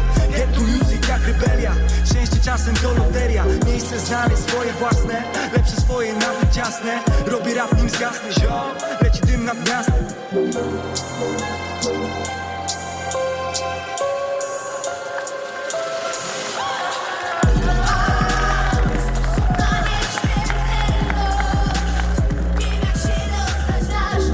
A jego przeciwnikiem będzie zawodnik trenujący w Animal Zawiercie. Panie i panowie, przed wami Kasjan Włodarczyk!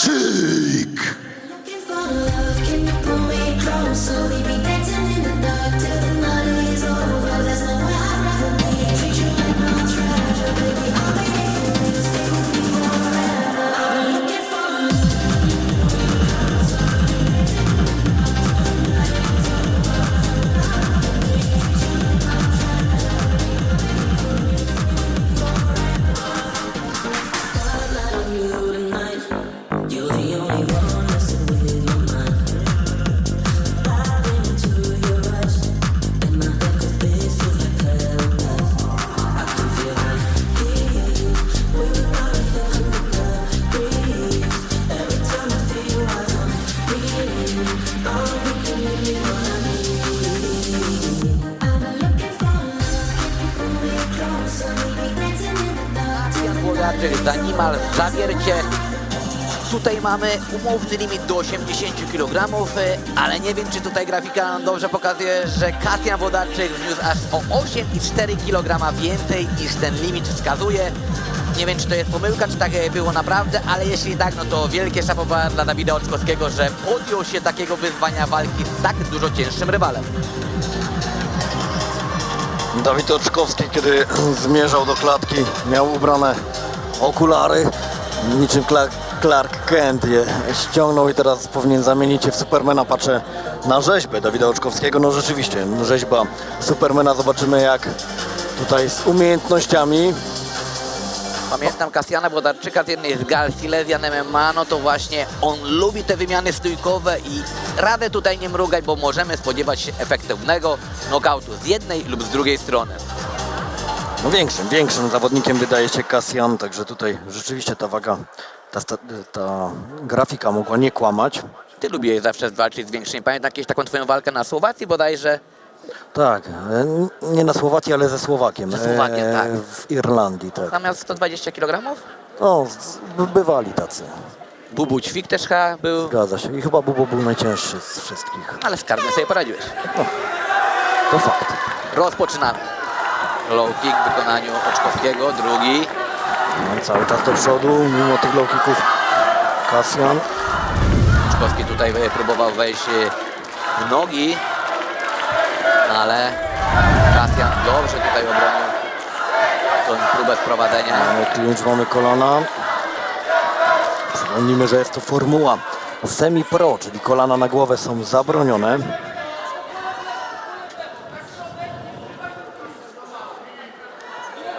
Rozerwanie klinczu. Wracamy do walki w stójce. Ale od samego początku mocne wymiany. Widać, że to i ciosy, i kopnięcia ważą. Chwycenie tego front kicka w wykonaniu Kasjana. I Kasjan wydaje mi się, że szykuje tą prawą bombę. Cały czas ta prawa ręka jest w gotowości.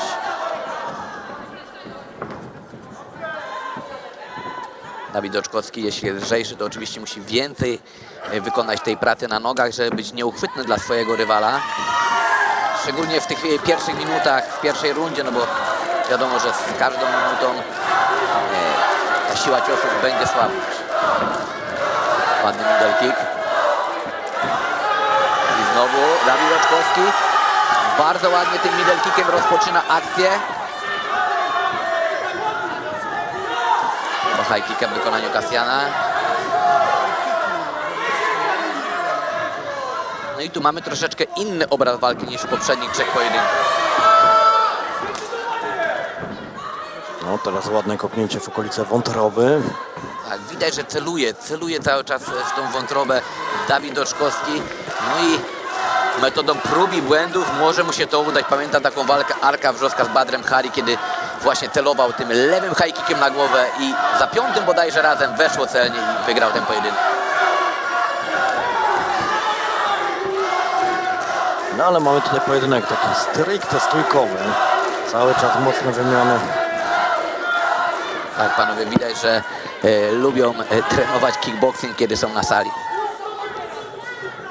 Oczywiście ten kickboxing pod MMA różni się dużo, no szczególnie tu Artur może powiedzieć, jakie są różnice, ponieważ walczył i w MMA, i w K1, także...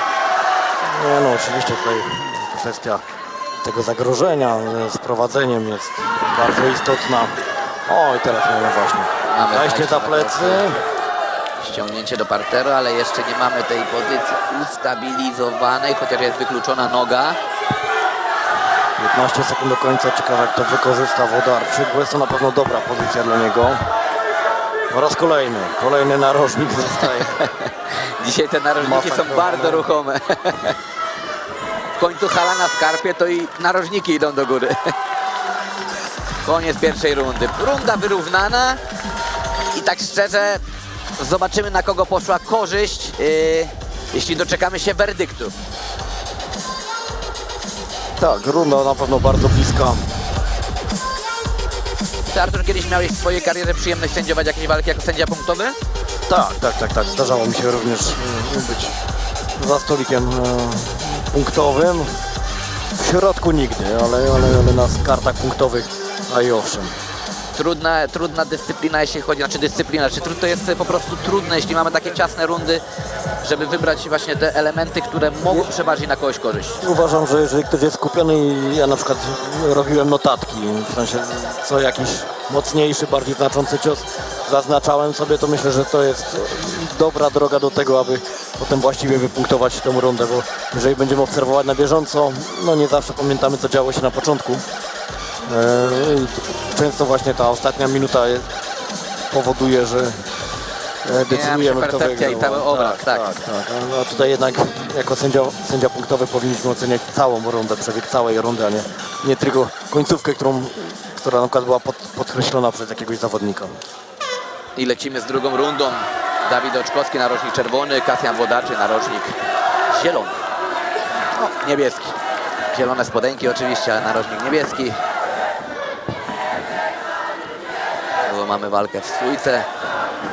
Z obu stron wymiany te pancerskie, pięściarskie. Są również i te niskie low kicki. Szuka tej mocnej wymiany Oczkowski, ale kiedy tylko podchodzi na w dystans, w którym Włodarczyk może go kontrować, to te wymiany są bardzo mocne. Łach, Próba takiego kopnięcia, bardzo ładnie. i z drugiej strony miało być to samo. Ale w pierwszej rundzie też była taka sytuacja, kiedy najpierw kopnął Oczkowski, a potem Włodarczyk oddał. O, kopnięcie na wątrobę, bardzo ładnie. Tak, tutaj Dawid Oczkowski, mówię, no tą lewą nogą poluje. Dobra, teraz tempo, wejście w clinch, dociśnięcie swojego przeciwnika do klatki kolana. Zobaczymy, czy pokusi się o próbę sprowadzenia. Warto też zwrócić uwagę, że tu jest naprawdę no już waga 80 kg, czy jak u Kasjana 88. I tak jak Artur wspomniał, bardzo dobre tempo tego pojedynku, szczególnie w tej drugiej rundzie naprawdę dużo się dzieje. Mamy teraz clinch przy siatce, Kasjan Włodarczyk, próba uderzeń, próba pojedynczych kolan. Dawid Oczkowski cały czas oparty plecami, ale również oddaje kolana. Będzie teraz próba odwrócenia sytuacji na siatce. No ale Kasjan Włodarczyk bardzo dobrze tutaj kontruje to wszystko i cały czas ma rywala na siatce, czym oczywiście jest w pozycji dominującej. Połowa rundy za nami.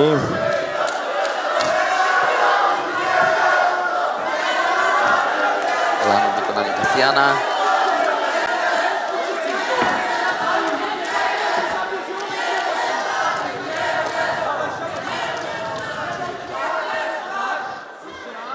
Chyba sędzia zaraz przyniesie tą walkę na środek oktagonu, ponieważ mało nam się dzieje tutaj w tym klinczu.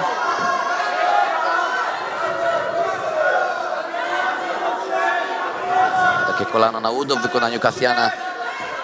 Te ciosy wydają się tak jakby lekkie, ale naprawdę takie kolano przyjąć w klinczu to jest bolesne.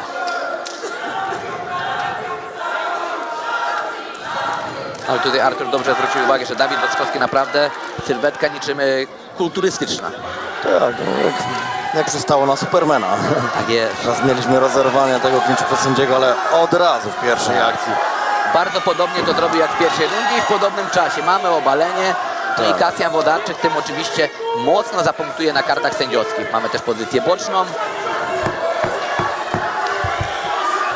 Ale konsekwentnie, bardzo ładnie to zrobił Włodarczyk. Jak tylko został rozdzielony od I jest Dosia. Ground and pound. I koniec drugiej rundy. No ale na pewno tym zaznaczył u sędziów to, że był lepszy w tej rundzie, także Tak, to wprowadzenie tutaj na pewno miało znaczenie, tym bardziej, że zostało zakończone dosiadem. tak. Było też kilka ciosów z góry. No ale zaraz to wszystko zobaczymy na powtórkach, którzy realizatorzy nam zaprezentują. Oba narożniki pracują nad odświeżeniem. No i tutaj widzimy mocny prawy, ale potem od razu skontrowany kilkoma ciosami. Włodarczyk. Dawid Oczkowski wydaje mi się, że troszeczkę ma dłuższy zasięg ramion i szkoda, że tego nie wykorzystuje umiejętnie. No i tutaj ten dosiad. Tak naprawdę gong ratuje Oczkowskiego z opresji. Ponieważ widać było, że tam Włodarczyk rozpuszcza dopiero te ręce.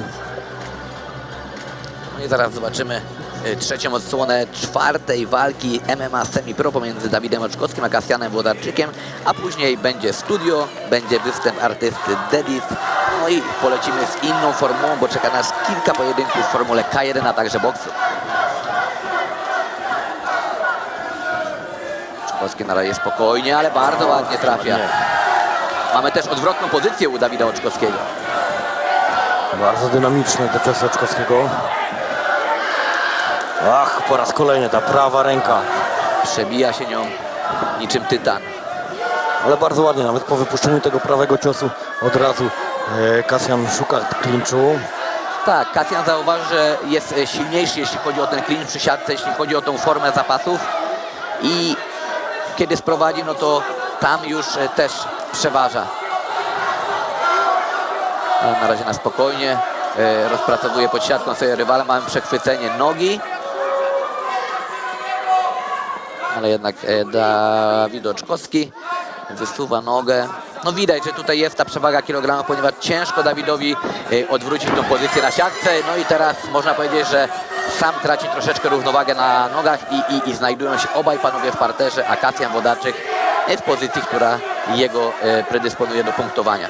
Tak, mamy teraz półgardę. Widzimy, że tutaj Oczkowski wspina się po siatce, będzie chciał się pewnie odepchnąć i w ten sposób ułatwić sobie mostkowanie, sweepowanie Włodarczyka.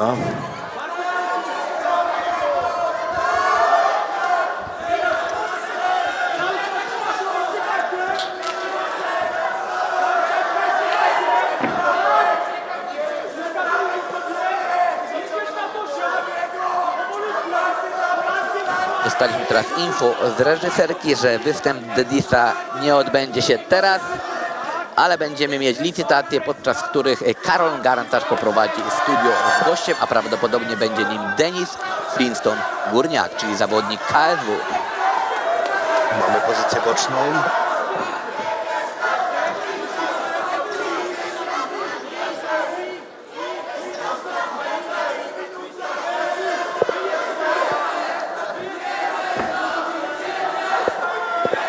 Kasjan Włodarczyk próbuje teraz przejść do pełnego dosiadu, ale Dawid Oczkowski cały czas blokuje. Mamy pozycję boczną. Mamy pozycję boczną, no i zobaczymy, czy uda się. No i udało się zdobyć dosiad Kasjanowi Włodarczykowi, tak samo jak w drugiej rundzie, chociaż teraz ma dużo więcej czasu.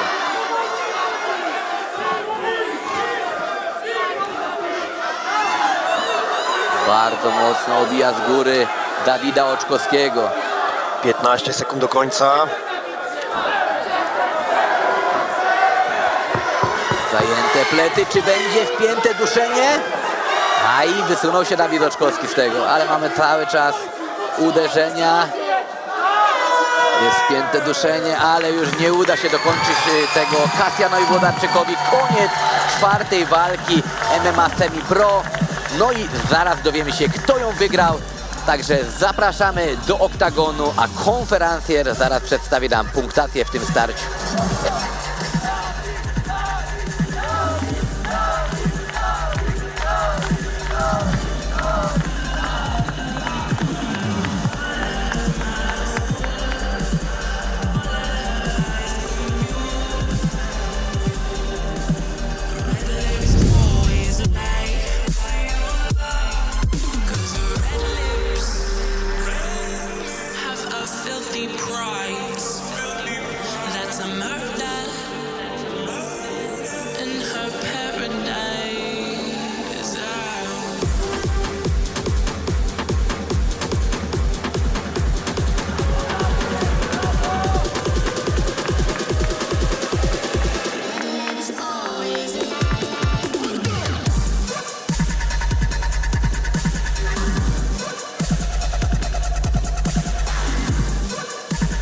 Panie i panowie, jednogłośną decyzją sędziów wygrywa Kasjan Włodarczyk!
pay-per-view zapraszam na chwilkę przerwy, a my przechodzimy do licytacji charytatywnych.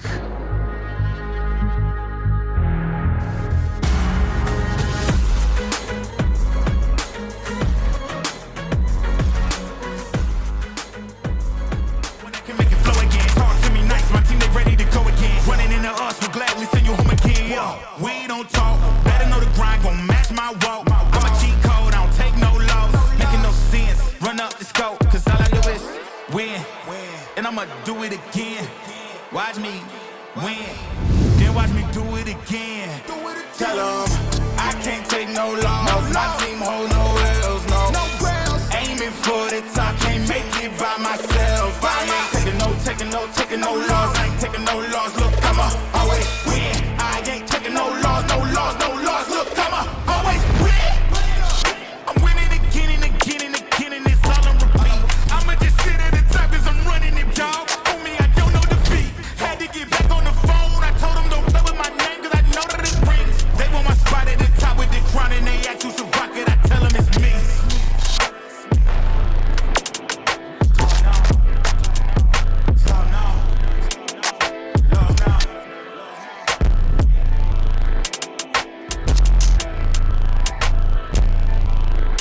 I'ma always win.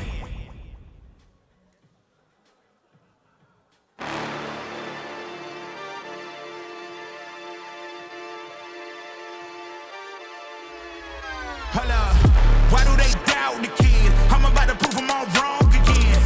I got a low tolerance, cause they don't even know what the problem is. It's me. You waiting on the boy to fail, then hold your breath and face your death. Cause you play a roulette with each step I progress, no less. Go ahead and place your bets, cause we know where we at, we know we top tier. Cause all the hate that you bring, we know it stops here. I'm taking off like a rocket here and stopping here. It's strange how they cannot see the future but see profit here. Wait up, we gon' always win. Promise that that's not a promise, yeah, that is a threat. You know that I promise to bring the team commas. When the whole team win, that's when you flex. Win, and I'ma do it again. Trwa Silesian MMA 21, drugi dzień marca. Ponownie witamy z Bytomia. Karol Garncarz znowu widzimy się i słyszymy w studio. Trwa licytacja tutaj stacjonarnie w Bytomiu. My jesteśmy w naszym studio. Mały przerywnik. Obok mnie pięściarz zawodowy Damian Jonak. Dzień dobry, Damianie. Damian Jonak, pięściarz zawodowy, ale od ponad 2 lat już nieaktywny. Pytanie pierwsze moje, czy ty już na dobre zawiesiłeś rękawice na kołku, czy jeszcze coś tam po głowie chodzi, powiedz? Nie no, coś po głowie chodzi, jakąś tam waleczkę taką, jak to się mówi, pożegnalną może zawalczymy, ale to nic jakby wielkiego sportowego nie będzie, ale zaboksować jeszcze bym chciał bardzo, ponieważ chciałbym takie zrobić sobie pożegnanie z kibicami, ale tak naprawdę wiadomo, że no, ja już jakby w wieku 42 lat mam już troszeczkę zużyty organizm, więc tam o jakichś wielkich boksach już nie mogę sobie marzyć. No, z racji wieku ciało się zużywa i trzeba wiedzieć, kiedy sobie dać spokój.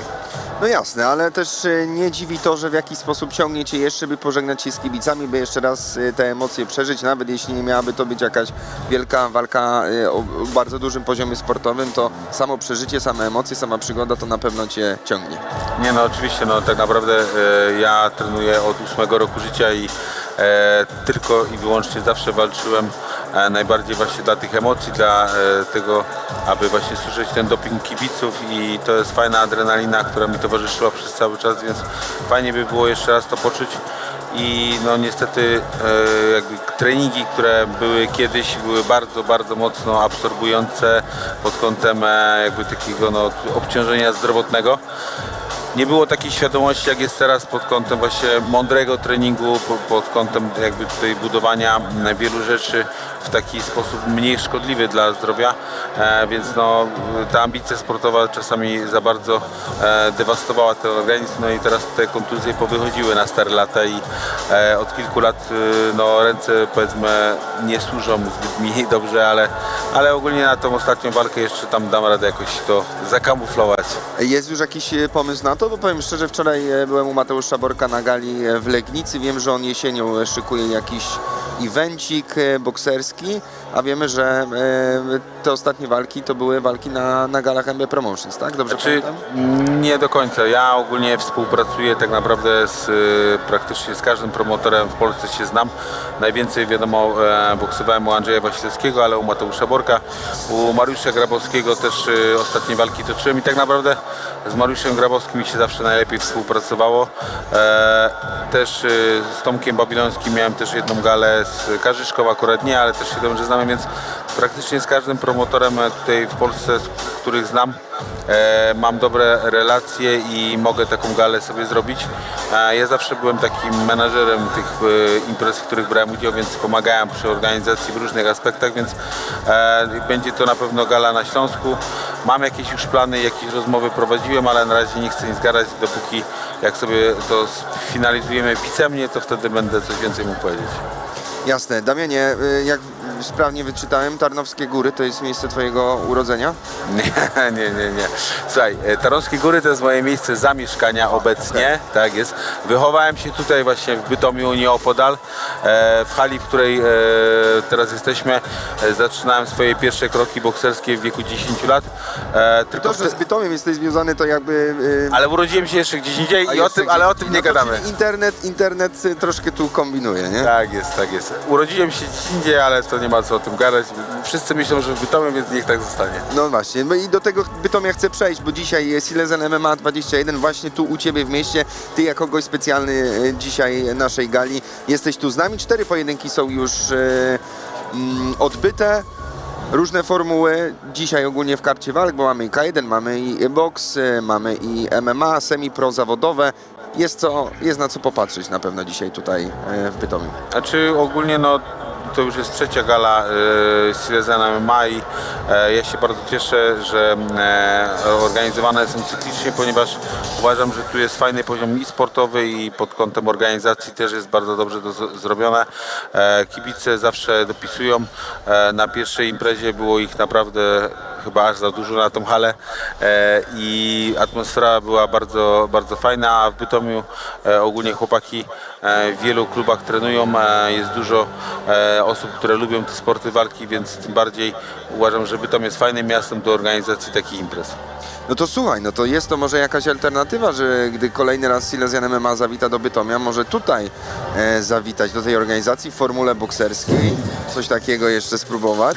Te małe rękawice nie wiem, czy mi dobrze służyły, bo tak jak powiedziałem, mam ręce tak zużyte, że ja miałem naprawdę dużo różnych pomysłów, które chciałbym zrobić, ale niestety muszę patrzeć na aspekty zdrowotne i, że tak powiem, nie szaleć, bo serce i głowa by bardzo chciała, ale ciało niestety jest troszeczkę zużyte i tego nie widać po prostu, no bo nikt nie wie, co ja tak naprawdę miałem operowane, ile tych operacji przeszedłem, ile kontuzji, bo takich rzeczy się za bardzo tutaj nie mówi, ale trochę się zużyłem w różnych latach i 30 lat ponad, które jestem na sali treningowej, no to dało swoje odczuć.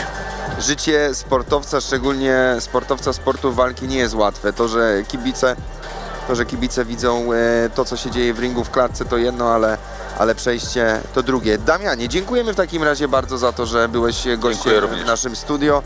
Kończymy studio, wracamy do klatki, czekamy na emocje.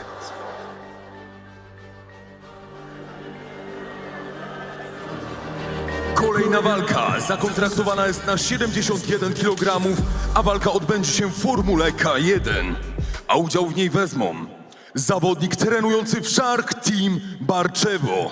Panie i panowie, w narożniku czerwonym Krystian Bartoszek!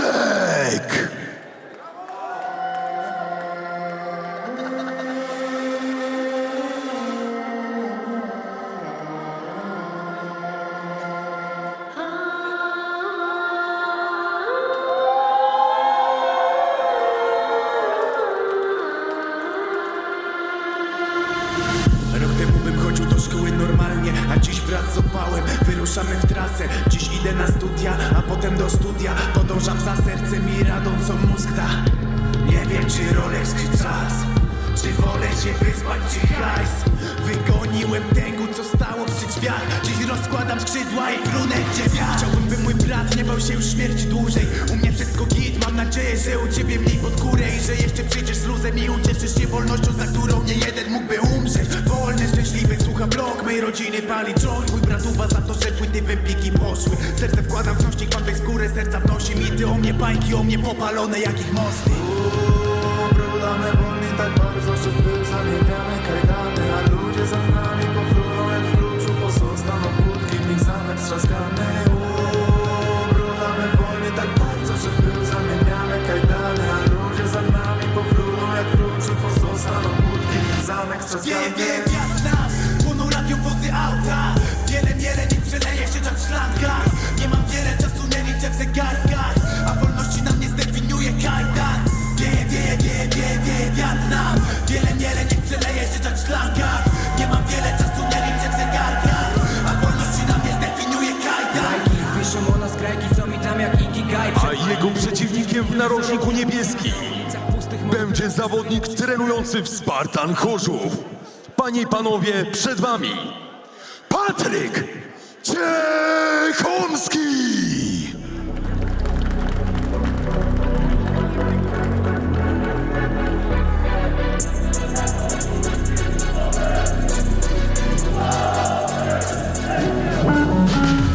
Żadna branża nie jest mi obca, ale nie mam zamiaru się wkurwić. W każdym kontrakcie jest forsa, za co nie zawsze będą cię lubić. Gdzie jest hip-hop? Może odnajdzie go kiedyś Indiana Jones. Ktoś, kto nie będzie mówił mimo lat, któremu nie wyrósł jeszcze pierwszy wąs. To jest testosteron, my to chłopaki z dobrą manierą. Dlatego nikt nie daje głosu frajerom, co swoim przykręcają panią bajerą. Miało być zero, jak budowałem MTS, a jest 6 po przecinku. Klasa S wiezie mnie komfortowo na podbój rynku. 6-9 to spoko pozycja, nie tym co wyskakuje mi w propozycjach. Teraz to sezamkowa ulica, kapusie chcą dawać przykład. Nienawidzą mnie za sposób bycia, mój styl życia szokuje każdego widza. I gdy znowu wlezie policja, co mam do ukrycia, trop nie prowadzi do kiza. Jak zostanę streamerem, pozbawię życia waszą karierę. W swoim mieście super bohaterem, fresh jeszcze ze swoim barberem. Na waszą aferę, kładę lachę, Daytona, tej trasę. Mój czas nie jest waszym czasem. Rolex, udowodnił mi jak drogi jest mój czas. Że nie mam go wcale za wiele na polski rap. Kochaj mnie niedobre dziewczyny, jestem VIPer, skurwysyny. Krystian Bartoszek, narożnik niebieski, Patryk Ciechomski. Widzimy teraz porównanie obu zawodników. Wiek taki sam, wzrost delikatnie na korzyść Bartoszka. Waga również niewielka różnica. Limit wagowy 71 kg i formuła to K1. Piąty pojedynek podczas Silesian MMA 21. Rozpoczynamy. Zasady znaczy, słuchajcie moich komend, okej?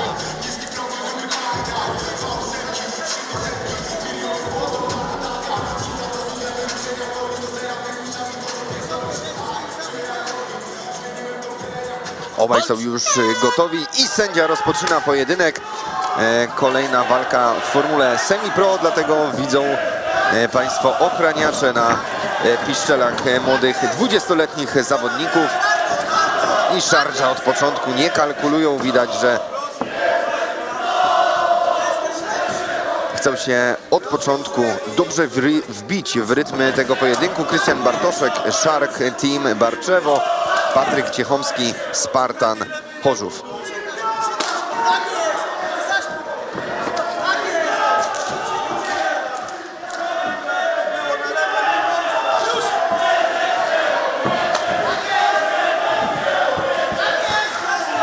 Próba teraz high kicka.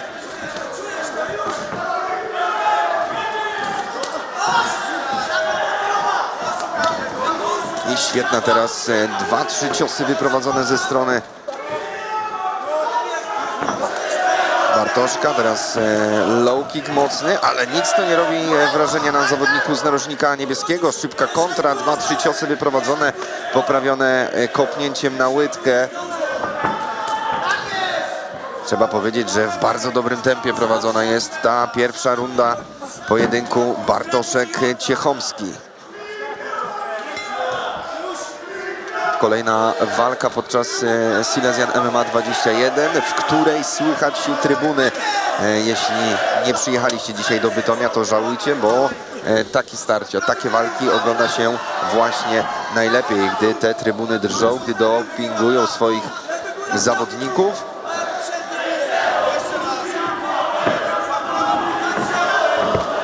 Ostatnie 10 sekund pierwszego starcia pomiędzy Krystianem Bartoszkiem i Patrykiem Ciechomskim.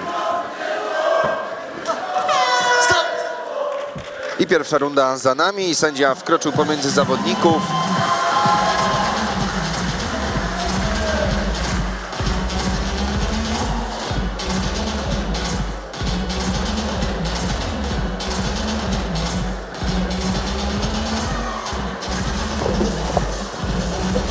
Dołącza do mnie już Artur Kornik-Sowiński. Witamy ponownie. Witam ponownie. Czekamy. Bardzo dobry refleks Artura, szanowni widzowie, nie widzieli tego, ale plusik i props za to. Ogarnął. Ogarnął, dokładnie, tak, trwa piąta walka. Krystian Bartoszek, Patryk Ciechomski. Pierwsza runda tego pojedynku za nami. Zmieniliśmy formułę, teraz weszliśmy na K1 do 71 kg.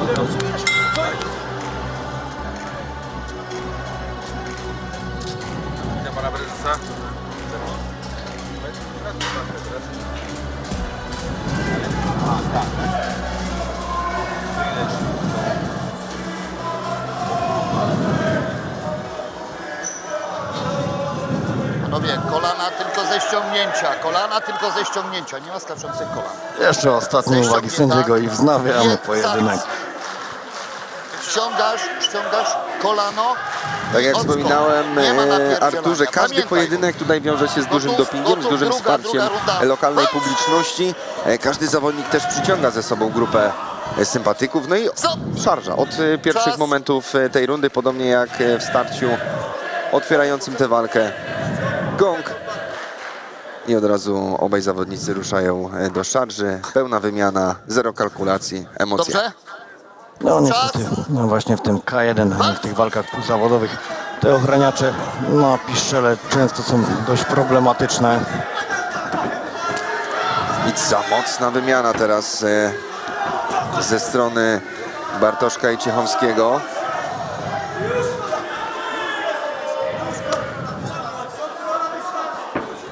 Połowa rundy.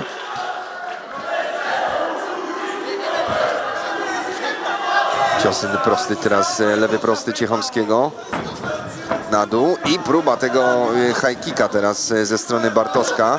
Teraz latające kolano, ale ładnie, och, potężna lawina ciosów, szczególnie ta prawa ręka, widzimy, że mocno siada. Odbija się głowa Bartoszka. To może Jest tutaj naruszone, sędzia jest blisko. jest naruszone. No ale widać, że te ciosy ważą, w szczególności ta prawa ręka, bardzo ładnie, po raz kolejny. Sędzia jest blisko, pasywna ta obrona, trzeba powiedzieć, Krystiana Bartoszka. Ale musi też Bartoszek atakować, ponieważ kiedy jest tak schowany, to wtedy dodaje to wiatru w żagle Ciechomskiemu, który no naprawdę ładnie ustawia tą lewą i prawą, mocno gasi swojego przeciwnika. Duże zmęczenie też już widać po stronie Krystiana Bartoszka, no i na pewno odczuwa już ciosy, które przyjął od swojego rywala. 26 sekund do zakończenia rundy numer 2. Ach, potężna super. Tak, tutaj w okolice ucha to jest taki szczególnie nieprzyjemny. Po raz kolejny między rękawice. Stara się odpowiadać Bartoszek, ale widać, że sił już w tym baku naprawdę zostało mało. Teraz wypluta chyba szczęka. Och, dużo przyjął. Opukaj szybko. 7 sekund do zakończenia. Oczywiście zegar został zatrzymany. Ale tutaj nie widzę na twarzy Krystiana Bartoszka takiej chęci kontynuacji tego pojedynku. Są spojrzenia do narożnika, no ale kolejne mocne ciosy. Koniec. Druga runda za nami. Zdecydowanie ta przewaga Patryka Ciechomskiego ku uciesze kibiców w rundzie numer 2 się zwiększyła. Tak, w pewnym momencie Patryk Ciechomski zaczął atakować tymi swoimi mocnymi uderzeniami. Tak jak mówię, tutaj większość roboty wykonywała prawa ręka. Bardzo silna, bardzo mocna. No ale też Krystian Bartoszek jest taką mało aktywną obronę pozwolił na to Patrykowi. No tak, gdy jesteś takim stojącym punktem, no to zdecydowanie ułatwiasz swojemu rywalowi wyprowadzanie celnych ciosów, gdy się jest w ruchu, gdy się ucieka, gdy te wszystkie uniki zdecydowanie utrudniają to zadanie. Najgorsze, co zawodnik może zrobić, to właśnie w taki sposób prowadzić swoją defensywę.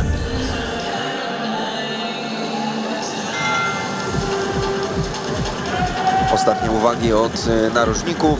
A to już zobaczmy, no, tutaj już sama mowa ciała mówi o kto ten pojedynek wygrywa. Chce przetrwać to Krystian Bartoszek. Ostatnia. Ale z takim nastawieniem chce przetrwać, to się nie uda. Nie wypluwaj Więc szczęki, tutaj, bo no, będziesz miał minus.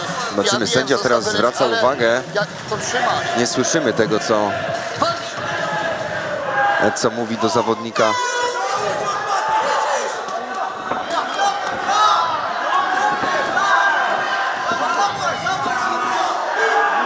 Czuje krew Patryk Ciechomski.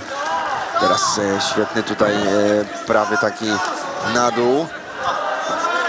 I próbuje tymi kolanami, ciosami prostymi, kopnięciami. Bartoszek po raz kolejny schowany, zapędzony pod siatkę. No nie może tak stać, musi uciekać spod tej siatki. Raz. Tak, mamy pierwsze 2, liczenie. 3, 4, 5, Nie można się dziwić, 6. już wcześniej były 7. Okej, chodź tu. okazje do tego, by sędzia zareagował. Koniec pojedynku! Nie chciał już dalej walczyć. Krystian Bartoszek, Szartim Barczewo przegrywa z Patrykiem Ciechomskim. Spartan Chorzów. Trybuny szaleją. Duża rzesza kibiców tutaj z Chorzowa przyjechała wspierać Patryka Ciechomskiego. No i trzeba powiedzieć, że walka pod jego kontrolą, wygrana przed czasem w trzeciej rundzie, na pewno cenny skalp. Tak, tutaj kibice, myślę, z Chorzowa mogą się już rozgrzewać, ponieważ był to pierwszy, ale nie jedyny podczas dzisiejszej gali reprezentant Sparty Chorzów. Sponsorem walki jest terapia manualna Ali Nurbagandow. Zapraszamy przedstawiciela do wręczenia pukarów.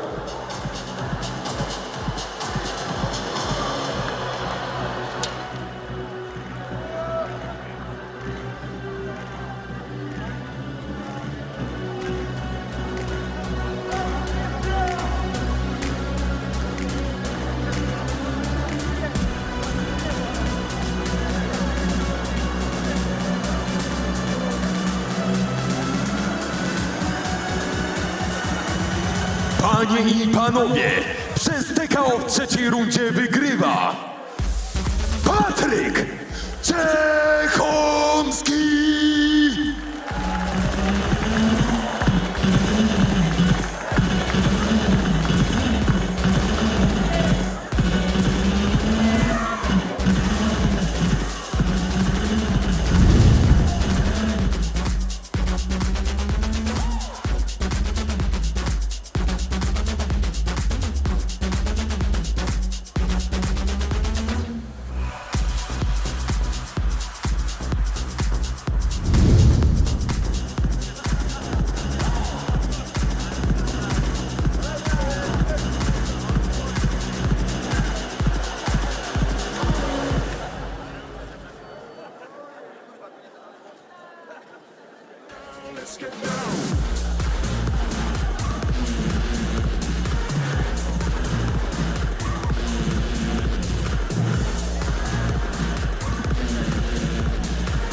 Kolejna walka odbędzie się w formule boks. Limit to 65 kg, a udział w niej wezmą zawodnik trenujący w Draculino Oświęcim. Panie i panowie, w narożniku czerwonym Marcin Kupczak!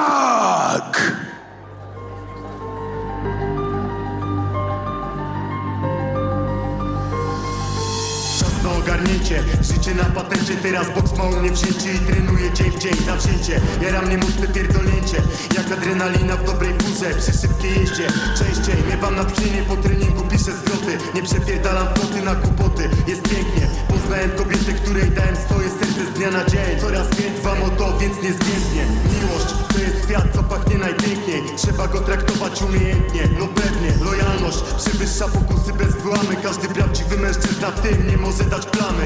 Szacunek do braci, szacunek do mamy. To prosty rachunek, szanuj, będziesz szanowany. Zatwierdziłem to na amen w mojej prywatnej bazie danych i stosuję się do tego dnia każdego, bez zmiany. Nieraz mnie oszukał ktoś, myślał, że jest cwany. Spec, od złej reklamy kiep, z maską na twarzy. Musiałem się sparzyć, by to lepiej zauważyć. Rozwaga to niezbędny element podstawy. Niektórzy aktorami są zajebistymi, a ja nie chcę mieć nic wspólnego z nimi.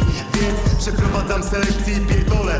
Fałszywe koneksje to pomaga mi dni mieć spokojniejsze. Wreszcie oddech łapię z dala od zawiści. Robię swoje w tempie swoim, tak omijam wyścig. Za tym kto jest lepszy, za tym kto ma więcej. Bierz przykład ze mnie i się patrz na własne ręce. Dążenie do celu jest tu priorytetem, ale bycie przy tym fair równa się z perfektem. Jestem człowiekiem z intelektem, to pozwala mi nie stać się insektem. W tym mieście przestępstw.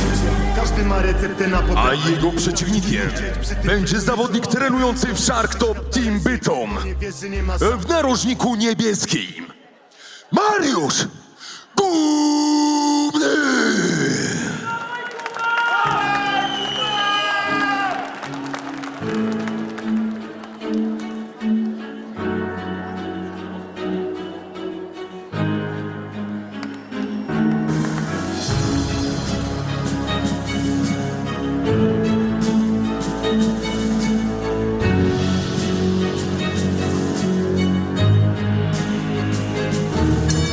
Słyszysz go, wpadasz w trans, zaczynają się zawody. Krwawy sport zaprasza was, walczą na ringu gladiatorzy. Przedstawienie musi trwać, proszę wszystkich o głośny doping. Zawodnicy MMA będą sobie łamać nosy. Każdy dobry, pierwsza liga, spryt, siła i technika. Podwylany na treningach, musisz pokonać przeciwnika. Krew się leje, zegar tyka, łokieć, kolano, dźwignia. Nikt tak łatwo się nie podda, każdy chce tutaj wygrać. Szósta walka gali Silesian MMA 21. Tym razem boks. Marcin Kupczak z Drakulino Oświęcim kontra Mariusz Gumny reprezentujący Shark Top Team Bytom. Kategoria do 65 kg, chociaż tutaj 64,2 waży Marcin, 68 Mariusz Gumny, który ma zaledwie 17 lat, ale widzieliśmy już go w akcji na galach VIP, a także Silesian MMA. Boks dzisiaj po raz pierwszy zagości tutaj w klatce. Mieliśmy już MMA Semi Pro, K1, no a teraz czas na boks i to w wydaniu w małych rękawicach, także naprawdę jedna z najbrutalniejszych form sportu walki, jakie mamy teraz na rynku. Tak, zdecydowanie bardziej lubię ten właśnie boks w małych rękawicach, ponieważ tutaj te chowanie za podwójną gardą jest znacznie mniej praktyczne. Zobaczymy, jak będą to wykorzystywać, te małe rękawice, właśnie ci dwaj młodzi zawodnicy. Tak, ten cage boxing, jak wspomniał Artur, jest bardzo efektowny dla oka, dla widza. No i w tych walkach naprawdę można o wiele łatwiej znokautować rywala, ponieważ już tutaj nie da się zasłonić za tą podwójną gardą, tylko trzeba naprawdę bardzo umiejętnie pracować w defensywie, no a także dobrze umieć kontrować, celnie trafiać. Małe rękawice do MMA to zawsze ryzyko dużych obrażeń, no ale kibice czekają na krwawe boje, tak jak my czekamy na rozpoczęcie tej właśnie walki pomiędzy Marcinem Kupczakiem z narożnika czerwonego, a Mariuszem Gumnym z narożnika niebieskiego. No widzimy, jeżeli chodzi o warunki wzrostowe, to delikatna przewaga Kupczaka nad Gumnym. Zobaczymy teraz, jak będzie to potrafił wykorzystać podczas pojedynku.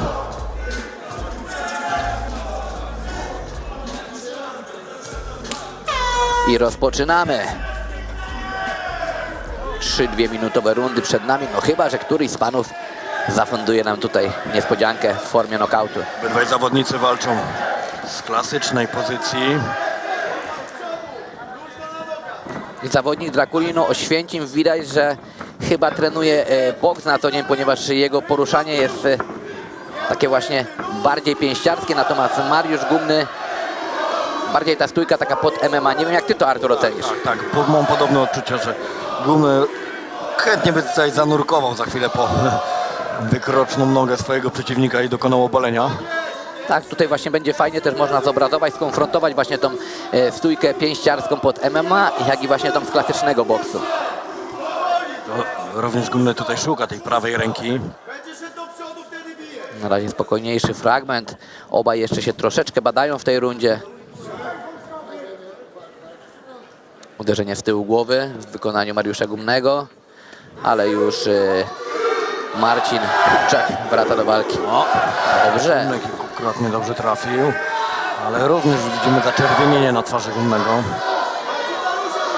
Próba takiej bujanki. Mamy cios na dół, ale nie dochodzi.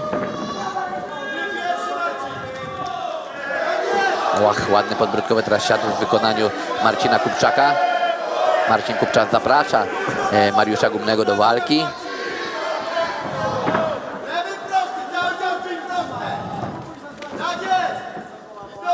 Próba teraz zanurkowania takim prawym krzyżowym, ale nieskuteczna zmiana pozycji w wykonaniu zawodnika Drakuliny Oświęcim. No i po raz kolejny Gumny markuje lewy po to, aby zadać taki obszerny prawy. Och, mocno siadły te sierpy. Tak. Och, ale dalej, mocna wymiana. Dalej na nogach ustał Gumny. A szkoda, że ta runda właśnie teraz się skończyła, kiedy naprawdę tak nam się rozkręciła ta walka. Tak, wydaje mi się, że to naprawdę był dobry moment, aby jeszcze przez te kilka sekund nam ta walka trwała. Właśnie mówię, to mają typowi pięściarze w sobie, że jak już trafiają celnie, to ten cios jest naprawdę bardzo mocny, ponieważ oni całe życie tylko to robią, zadają ciosy pięściami. Tak, no i tutaj też widzieliśmy te poruszanie na nogach. Tutaj wydaje mi się, że Kupczak ma je lepiej opanowane. Również te schodzenie pod linią ciosów, no tutaj Gumny, tak jak mówię, chętnie by zanurkował tak zapaśniczo i szukał sprowadzenia. Ja pamiętam twoją walkę z Patrykiem Chrobakiem w boksie na jednej z gali Silesian, bodajże to była gala chyba ta wrześniowa. No i tam też powiem ci, jak na zawodników MMA, to ciężko było po prostu zobrazować to, że wy trenujecie MMA, bo wprowadziliście dużo właśnie elementów boksu klasycznego w tym pojedynku. No ale tam było, wiesz, dwóch zawodników, którzy no, umówili się na formułę bokserską. Wydaje mi się, że gdyby postawić naprzeciwko nas boksera, no to wtedy automatycznie byłaby widoczna różnica. Druga runda przed nami. Mariusz Gumny i Marcin Kupczak rozpoczynają.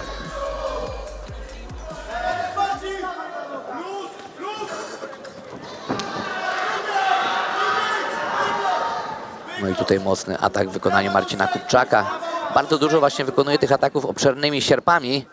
Natomiast Mariusz Gumny tutaj chce skontrować ciosami prostymi. Też często zmienia pozycję właśnie Marcin Kupczak. Raz ta normalna, raz właśnie na mańkuta.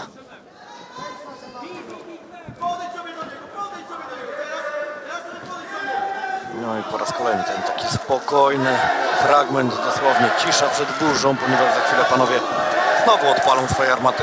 Bardzo ładne dwa takie prawe, krótkie sierpowe w wykonaniu. Ach, ładnie. Tak.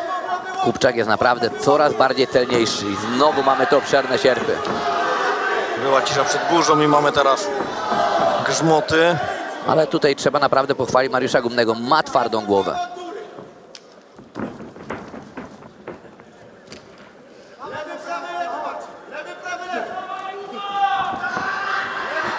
Takie próba rzucenia prawego, takiego obszernego sierpa. Znowu, no, troszeczkę nie potrafi wyczuć tego dystansu Mariusz, żeby to weszło celnie w swojego rywala.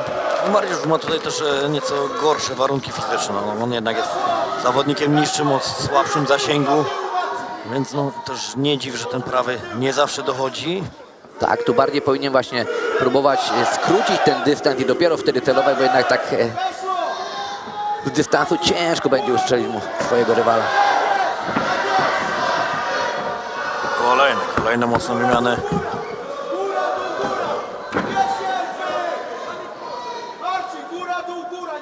Znacznie pewniejszy siebie w tej rundzie już jest Kupczak. Na więcej sobie pozwalał, na coraz dłuższe akcje. No czuję, że te jego ciosy, jego kombinacje dochodzą do celu. No tutaj jeszcze mieliśmy fajny fragment, gdzie Mariusz Gumny w przerwie zapozował do zdjęcia. Także jest świeży, on chce tu się bić i Na pewno w tej trzeciej rundzie obaj panowie wyciągną wielki arsenał, tak jak tutaj właśnie widzimy w powtórkach z tej drugiej rundy. No tutaj widzimy schowany za podwójną, ale za nisko troszkę ta głowa spuszczona. Mariusza Gumnego nie widzi, gdzie może atakować, gdzie może kontratakować.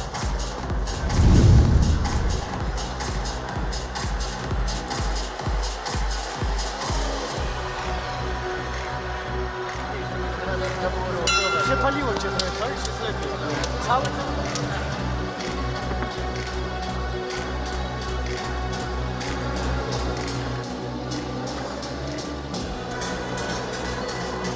Za chwilkę rozpocznie się trzecia, decydująca runda szóstej walki na dzisiejszej karcie, tutaj gali w Bytomiu.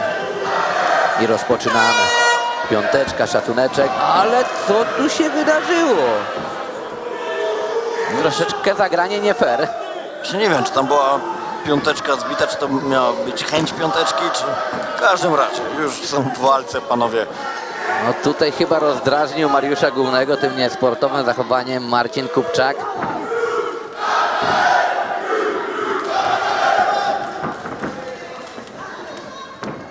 Och, poleciał teraz. Znowu cios w tył głowy, ale Mariusz przeprasza za to. No i teraz była piąteczka, jeżeli na początku walki nie było, to jest teraz. Marcin Kupczak zaprasza swojego rywala. Gestykuluje, żeby weszli w wymianę. Widzimy, że dość duży luz Kupczak już złapał w tej trzeciej rundzie. Musi być ostrożny, ponieważ mimo, że moim zdaniem jest osobą dominującą w tym pojedynku, to Mariusz ma czym przyłożyć. Dokładnie tak. Mariusz Gumny jest cały czas bardzo niebezpiecznym zawodnikiem.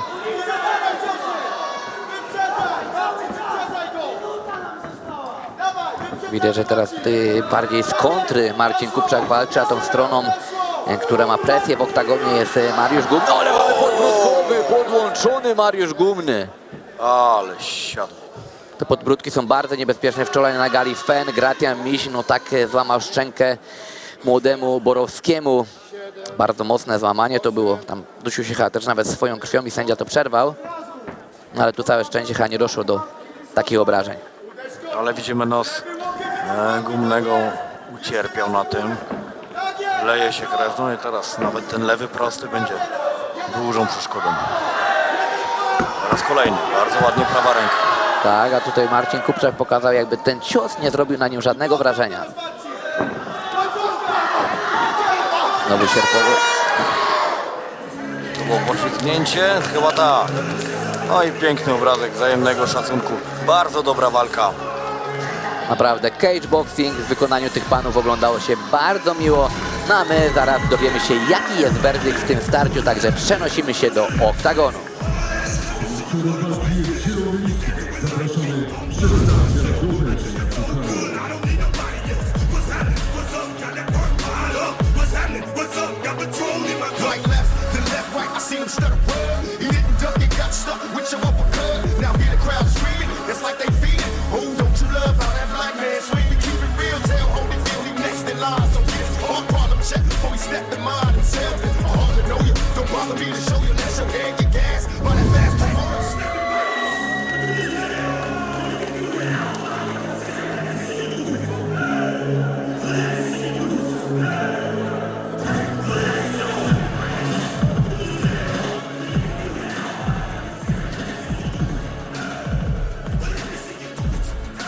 Panie i panowie, jednogłośną decyzją sędziów wygrywa Marcin Kupczak!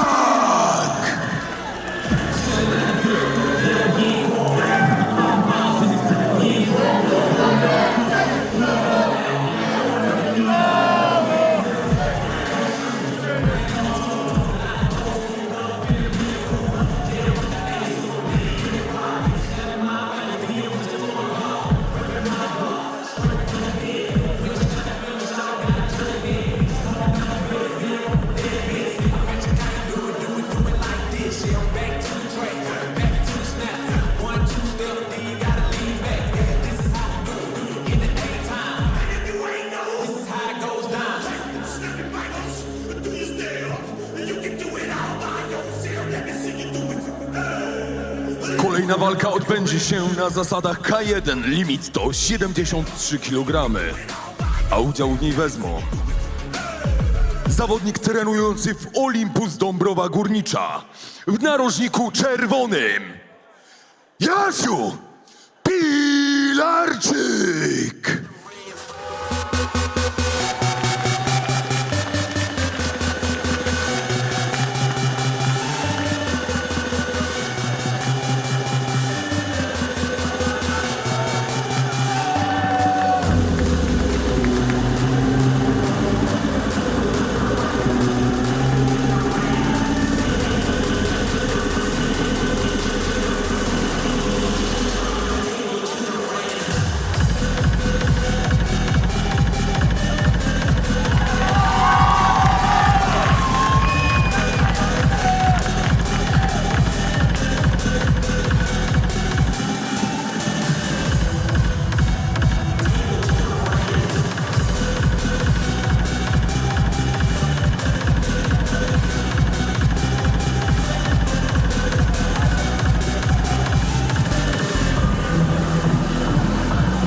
A jego przeciwnikiem będzie zawodnik trenujący w Spartan Chorzów.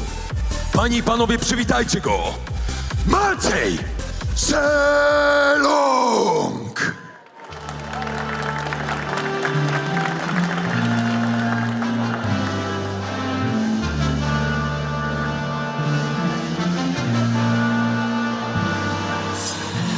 Ej, my to sukces. Przyszedłem zgarnąć wszystko, nic nie zostawiam na później. Ja wygram zanim pójdę w parterze albo stójce. Ra, muszę coś udowodnić zanim usnę. Ej, my to sukces. Przyszedłem zgarnąć wszystko, nic nie zostawiam na później. Ja wygram zanim pójdę w parterze albo stójce. Ra, muszę coś udowodnić zanim usnę. Zanim usnę, mam tak wiele do zrobienia. Urodziłem się zwycięzcą, nie oszukam przeznaczenia. Lewa, lewa, prawa, lewa, kombinacje jak z Tekena.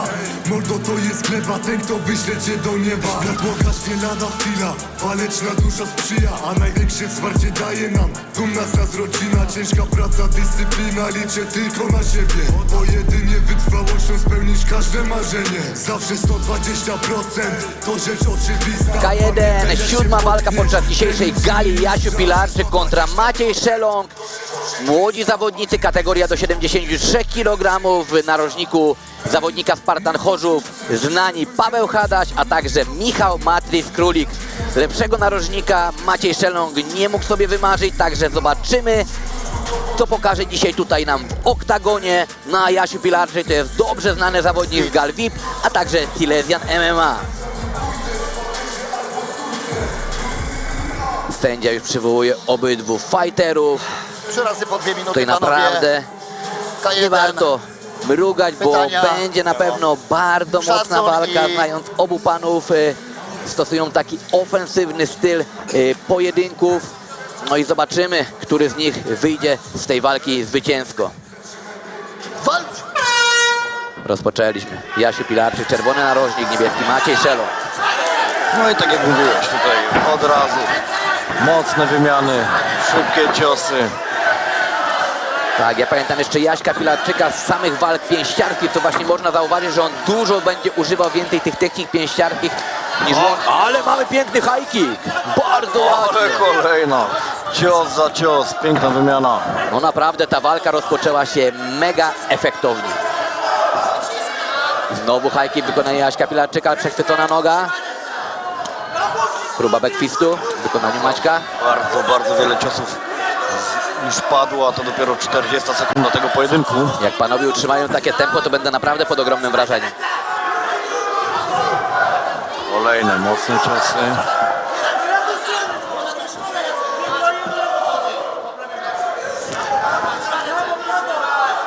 Jasiu Pilarczyk bardzo dobrze właśnie pięściarsko kontruje swojego rywala. Mamy teraz kolano.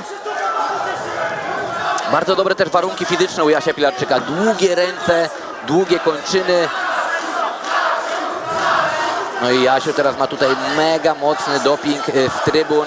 Za nie zawsze naprawdę bardzo duża rzesza kibiców jeździ na jego wszystkie walki. Chyba latające o kolana. No, ciekawe jestem, jak tutaj panowie będą kondycyjnie znosić trudy tego pojedynku, ponieważ, tak jak mówiliśmy, mocne tempo narzucone od samego początku. Dwa ładne high kicki i potem kolejna mocna wymiana. Tak jest. Tutaj sam jestem również ciekaw, jak i Artur, jak to będzie wyglądało kondycyjnie, bo ta runda jest naprawdę od razu w 6. biegu. Mamy teraz Jasia na siatce. Maciej Szelong bardzo trafia celnie swojego oponenta. No i koniec pierwszej rundy. Bardzo szybko minęła, ale działo się w niej naprawdę ogromnie dużo. Sam jestem ciekawy, jak realizatorzy wybiorą tutaj najlepsze akcje do powtórki, bo można nawet by było tworzyć całą rundę w przyspieszeniu i to by były same akcje, które cieszą oko. Tak, no teraz pytanie, dla kogo te 60 sekund będzie bardziej pomocne? Kto lepiej uzupełni te braki energetyczne, braki tlenowe? Kto wyjdzie bardziej świeży do drugiej rundy? Widzimy jeszcze powtórkę tego świetnego lewego sierpa. Tak jest, tutaj widzimy, każdy z zawodników miał swoje fragmenty, ale to właśnie Jasiu Pilarczyk takimi high kickami, czy właśnie tymi długimi ciosami prostymi zaznaczał bardziej chyba na kartach sędziowskich swoją obecność w oktagonie.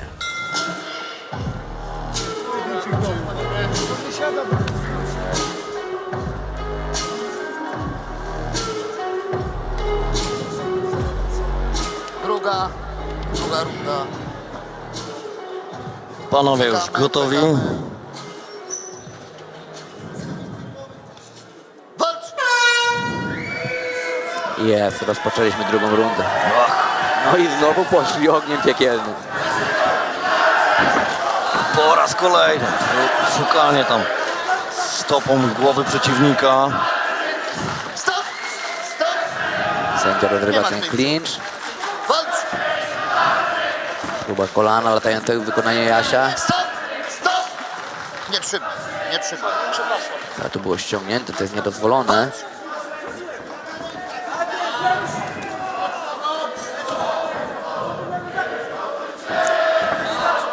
Front kick. No i teraz ładny podbródek w wykonaniu Maćka Szelonga. Ale kolano się przykleiło do korpusu Maćka.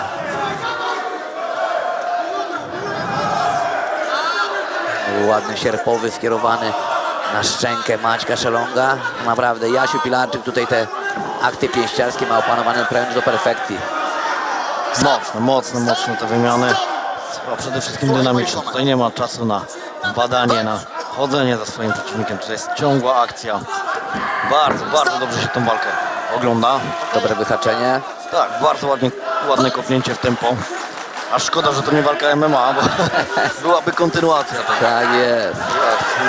Ale teraz znowu Maciej Szelong po słabszym fragmencie zyskuje. Ale pięknie! Ale wstrząsnęło, czy zmieszało? Zobaczymy, no nisko ręce opuszczone. No naprawdę takie zwroty akcji, tego się nie spodziewaliśmy, ale ta walka jest niesamowita.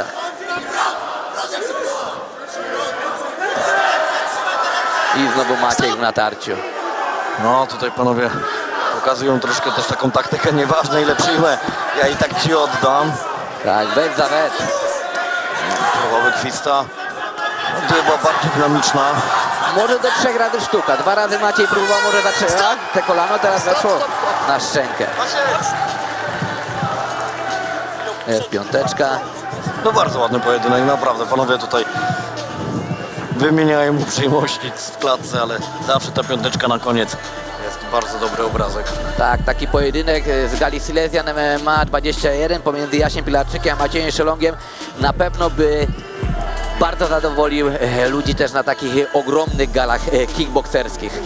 Maciej, wygrałeś tą rundę. Ta runda jest do ciebie, Dlatego tutaj taka podpowiedź do wszystkich scoutów czy matchmakerów, przyjeżdżajcie na regionalne gale, bo tutaj naprawdę są talenty, które można wychwycić i dzięki temu zyskać na fajnych, efektownych walkach. Ty chyba teraz 2 kluby prowadzisz, Artur, na Śląsku. Jeszcze raz? 2 kluby chyba prowadzisz teraz na Śląsku. Jeden w Raciunkowie, tak. Tam. Bo właśnie kolega mi mówi, że ty jakąś filię chyba otworzyłeś, czy coś takiego i... Znaczy ja ogólnie dużo treningów prowadzę również po innych klubach, seminarki i te sprawy, także bardzo, no, na wielu matach goszczę. Trzecia, ostatnia. Bardzo dobrze, że dzielisz się trzecia, swoim ostatnia. doświadczeniem i tą wiedzą, którą zdobyłeś. Tak, sprawia mi to naprawdę mnóstwo frajdy, także bardzo chętnie biorę udział w wszelakich właśnie seminariach i treningach. Ale my tu już wracamy do pojedynku. No i znowu chłopaki ruszają na siebie na pełnym gazie. Mieliśmy cios z tyłu głowy, Uważaj też. ale to było oczywiście w ferworze walki, to nie był faul intencjonalny.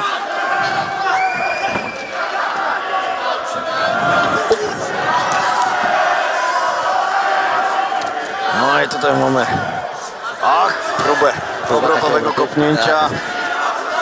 Oddajemy w takim razie obrotowym uderzeniem, czyli backfistem. Kolejne wysokie kopnięcie.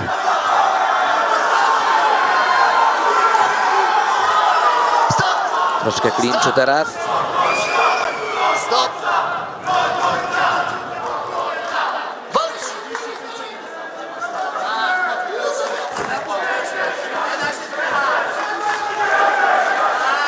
Teraz taką wymianę, gdzie Jasiu Pilarczyk znowu właśnie tymi ciosami prostymi spycha swojego rywala. No i teraz znowu zwrot sytuacji. Już panowie nas do tego przyzwyczaili, że jak jeden atakuje, no to później drugi. Bardzo dobra walka. Dawno nie oglądałem tak. Mnóstwo zdrowia zostawili tutaj panowie, mnóstwo serducha. Uważaj. Super. Kopnięcie chyba poniżej pasa, ale właśnie tutaj wcześniej, kiedy Artur Dość do siebie, wyrażał dość swoją wystarcza. myśl, chciałem powiedzieć tylko tyle, że dawno nie oglądałem tak wyrównanego pojedynku. No i myślę, że ta przerwa się tutaj panom przyda, bo to chwila dla nich. Złapią jeszcze troszkę tlenu w płuca i podkreślą nam tutaj końcóweczkę. Okej? Tak, tylko ta przerwa może zadziałać tu właśnie na plus.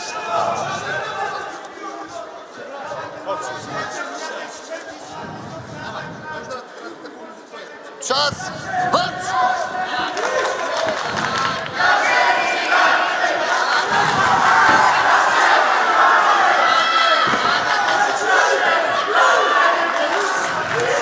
Po raz kolejny próba kopnięcia obrotowego.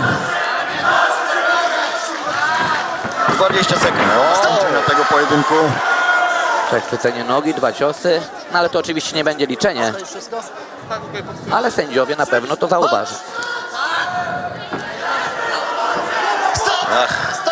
Szkoda. Znowu krocze.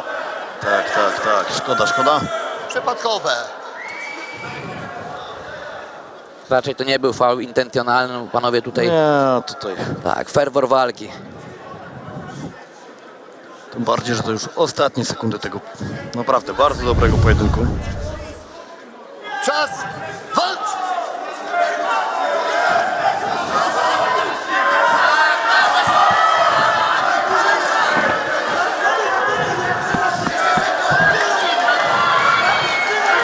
Stop! Stop! Stop! Walcz! Stop! No i mamy koniec tej walki. Sam jestem ciekawy tutaj werdyktu. Nie chcę bawić się w sędziego, ale ty, Artur, sędziowałeś walki. Jak byś to punktował? Nie, ja tutaj naprawdę też nie chcę się bawić sędziego. Tutaj kartka, długopis i no, bardzo uważne obserwowanie tej walki. Oba narożniki ucieszone i Paweł Chata jest zadowolony ze swojego podopiecznego, tak samo jak i Jasia Pilarczyka. Trenerzy również bili mu brawo. No Ale nic. tutaj naprawdę, niezależnie od werdyktu, każdy z chłopaków może być z siebie zadowolony, każdy narożnik może być zadowolony, bo tak jak mówiłem, zostawili mnóstwo zdrowia, mnóstwo serducha. Ten pojedynek był bardzo dynamiczny, bardzo miły dla oka. Brawo, brawo panowie. Tak, przenosimy się do oktagonu, a tam już będzie ogłoszenie oficjalnego werdyktu.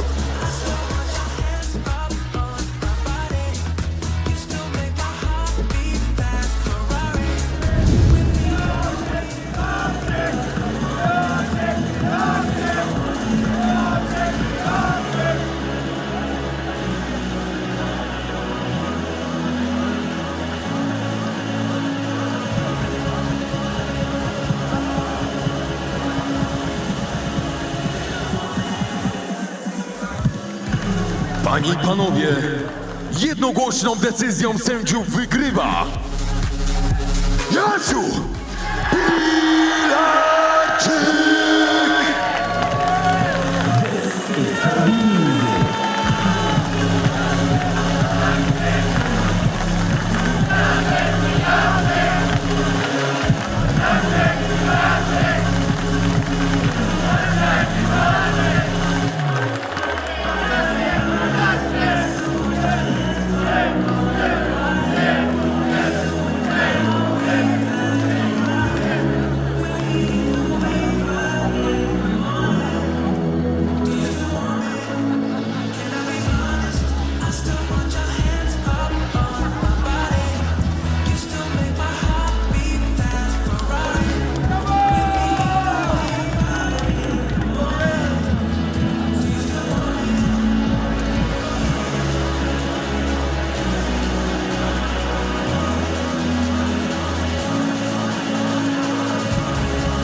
Kolejna walka odbędzie się również w formule K1. Limit to 85 kg. Panie i panowie, w narożniku czerwonym Mateusz Myszkowski!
A jego przeciwnik to trenujący w Shark Top Team Bytom w narożniku niebieskim Adrian Tugaj!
małe rękawice, kategoria wagowa do 85 kg. Mateusz Myszkowski kontra Adrian Długaj.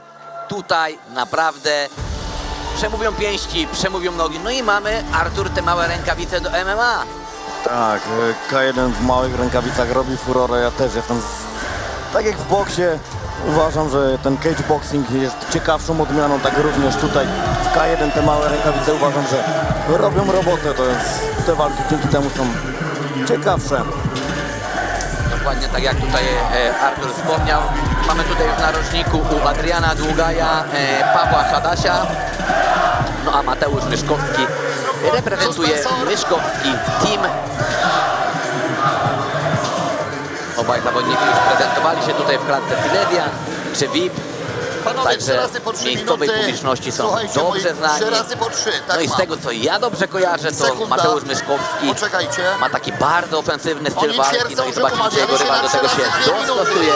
No a jeśli tak, to możemy spodziewać się takiej samej dobrej walki jak w poprzednim Paweł, jak starciu. umawialiście się? 3 Jeszcze razy po tutaj 1, 3 razy sędzia po 3. Ja mam rozmawia z rozpiskę 3 razy narożnikiem 3. Adriana Długaja.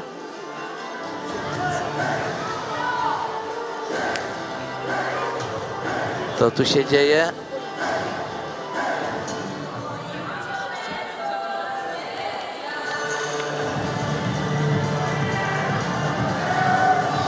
Aha, chodzi o czas rund. Widzę, że mamy tutaj rozbieżność, jeżeli chodzi o informacje w niebieskim i w czerwonym narożniku, ile trwa runda. Ale już chyba wszystko dogadane. Sędzia woła zawodników. Przekazuje ostatnie wskazówki. No i Słuchajcie, zaraz moi się moment. rozpocznie. Jest to też najcięższa kategoria, Gotów? Gotów? z jaką dzisiaj będziemy mogli obserwować. Walcz! 85 kg. Od razu mocne. Tak jak właśnie mówiłem, Mateusz Myszkowski jest znany z tego ofensywnego. Nie obracaj się! Ale to nie ulica, przypominamy, tu trzeba troszeczkę też techniki zachować, bo można się nadziać. No i właśnie nadział się teraz na lewy prosty. Ale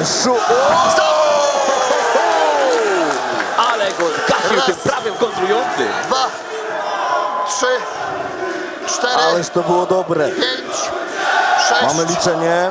7. No i chyba Tutaj wszystko. posłucha się znowu wskazówek Pawła Hadasia, który mówi: uderzasz sierpa, kontrujesz prawym. Zaraz zobaczymy. Próba low kicka. Zmiana pozycji. Piękne, piękne. Prawego, prostego, bo ten sierp wykończył całą sprawę.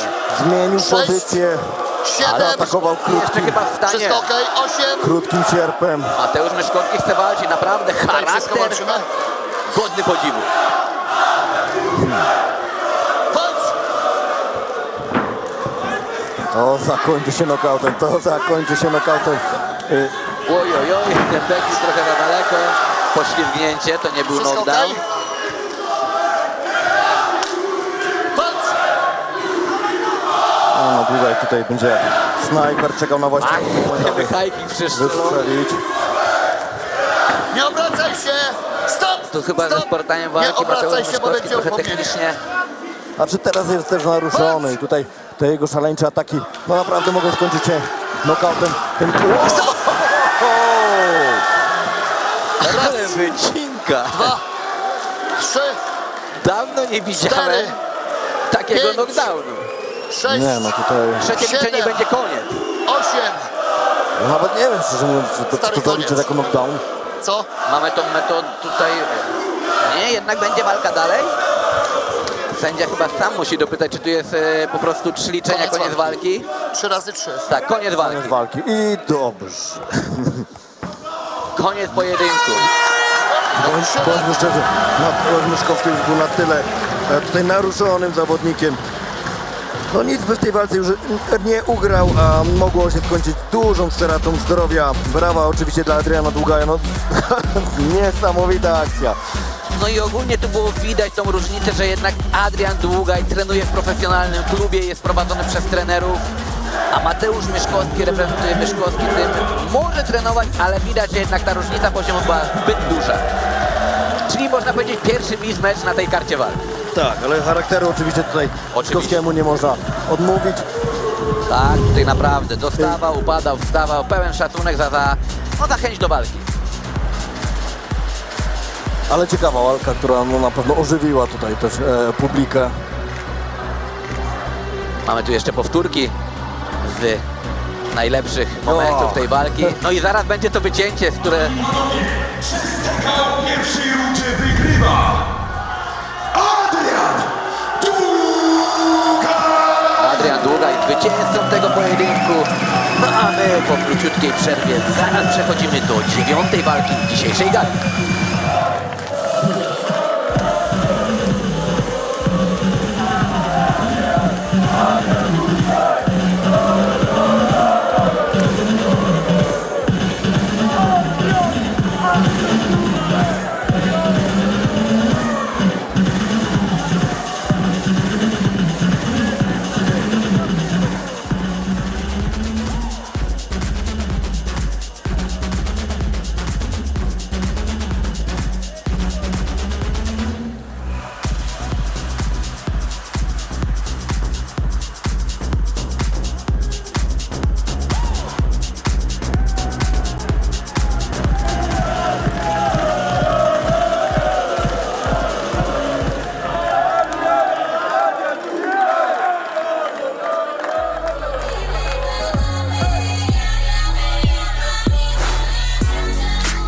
Kolejna walka odbędzie się również w Formule K1. Limit to 75 kg.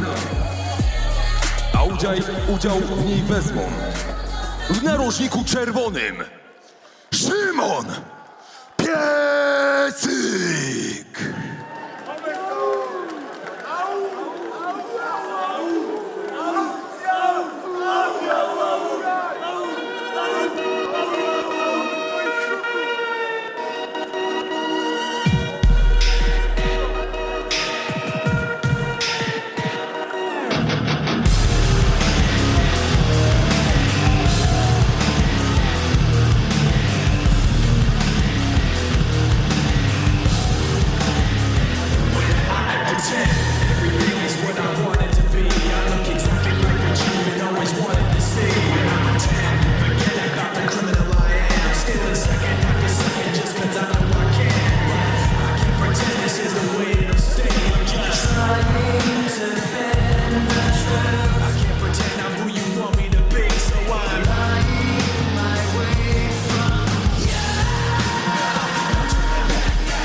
Jego przeciwnikiem w narożniku niebieskim będzie zawodnik trenujący w Champion Katowice. Panie i panowie, Patryk Nikel!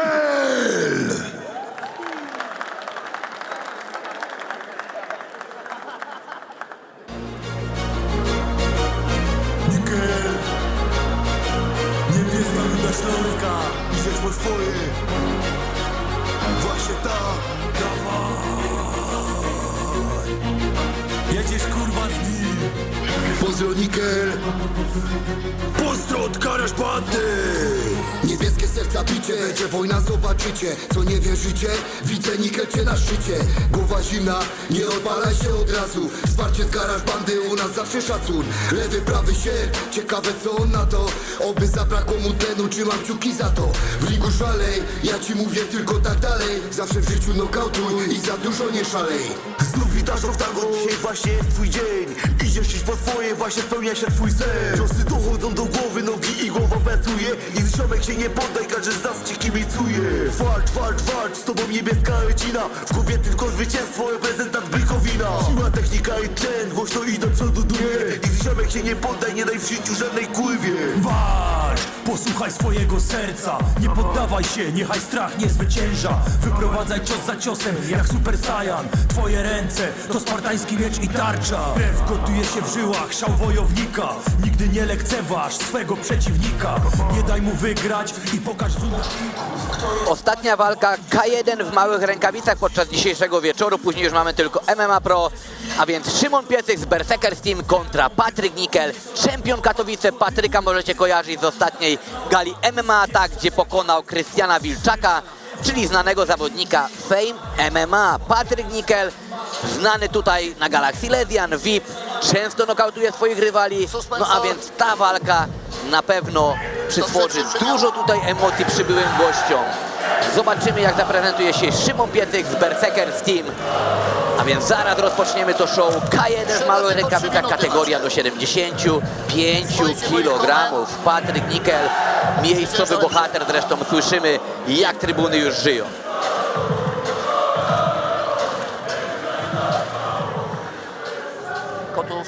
Gotów, walcz! I zaczęliśmy.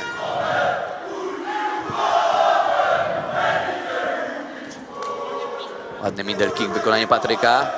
Tak, Patryk ma bardzo mocne kopnięcie i tutaj od razu częstuje nimi swojego rywala.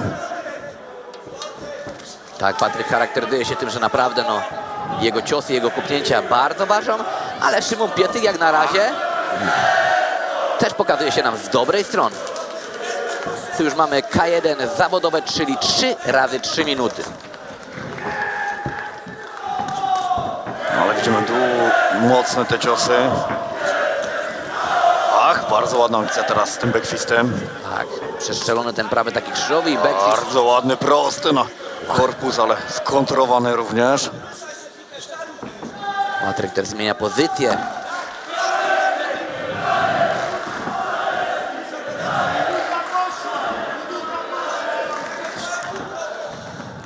Frontkickiem próbuje. Ach, po raz kolejny, bardzo ładna ta noga jest. Tak, Szymon tu naprawdę z technicznej strony pokazuje nam się bardzo dobrze. Dobry low kick w łydkę. Raz, prawy prosty z piekła rodem posyła na deski 4, Patryka Nikela. 5. Pięknie wyprostowana ręka, Widzę, że jest naprawdę tak. bardzo mocny cios na pełnym wyproście ręki. Walcz! No i już Patryk jest dalej w walce. Mamy front kick w wykonaniu Szymona. No teraz też zobaczymy, jak Patryk wróci po tym ciosie. Tak, to też będzie właśnie ważny aspekt.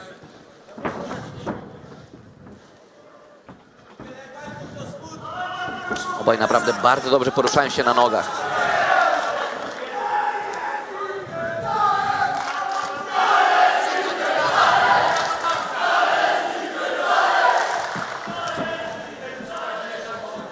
Bardzo ładny, techniczny pojedynek. Dobre te ciosy.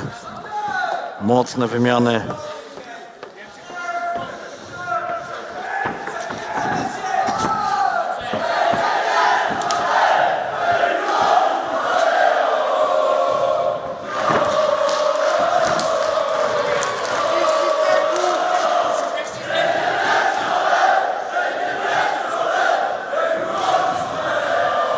Kick, wykonanie. O, znowu taki prawy krzyżowy i dochodzi celu. Patryk Nikel drugi raz na deskach. Bardzo dobrze Szymon tutaj operuje tymi rękami. On nie rzuca wielu ciosów, on nie szasta tymi kombinacjami. Czeka, kiedy tam pojedynczy cios może właśnie dojść do szczęki Patryka. Tak jest, jest precyzyjny niczym chirurg w tych swoich poczynaniach tutaj w oktagonie. Tak, widzimy, że no i ta runda wygrana 10-7. 2 knockdowny w tej pierwszej rundzie zaliczył Patryk Nikel. Jeśli Patryk będzie chciał tutaj wygrać, no to chyba musi pójść też przez skończenie przed czasem lub posłać swojego rywala 2 razy co najmniej na deski. Właśnie tutaj narożnik Patryka pokazuje, że za bardzo podrywa głowę do góry i dzięki temu Szymon prosto może go trafiać w punkt. A wiadomo, na tej szczęce są te nasze wrażliwe punkty neurologiczne, gdzie kiedy dostaniemy, niestety nas odcina. Mówiliśmy o tym, że jeżeli coś działa, to tego planu się nie zmienia, więc raczej wiemy, jak zawalczy Szymon Piecyk. Ciekawy jestem, jakie rady w swoim narożniku usłyszy Patryk Nickel, bo coś zmienić trzeba. Tak, coś zmienić trzeba i szczególnie tą defensywę, na którą narożnik zwrócił uwagę, że nie wolno tej głowy podrywać do góry, ponieważ wtedy odsłania swoją całą szczękę. No a kto lepiej się na tym zna, jak nie Krzysztof Mariańczyk, który w kickboxingu tutaj na Śląsku jest, można powiedzieć, żywą legendą. Gotów? Walcz! I rozpoczynamy rundę drugą.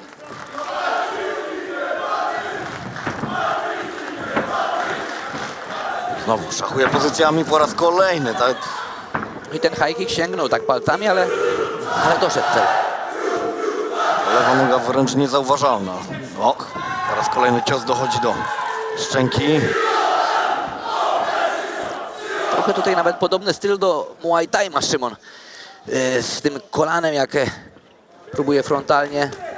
Bardzo ładnie teraz ten lewy, prawy. Ty bardziej jeździłeś po klubach, Artur, w Berserkersach, to chyba właśnie bardziej Muay Thai niż kickboxing chłopaki trenują. Ach, to zależy w których. Nie, zależy, którzy chłopacy. No. Po raz kolejny mocna wymiana. Raz kopnięcie na kopnięcie. Ale tutaj trzeba przyznać, Patrykowi jest naprawdę twardy. 2 mocne knockdowny, a on prezentuje się cały czas dobrze.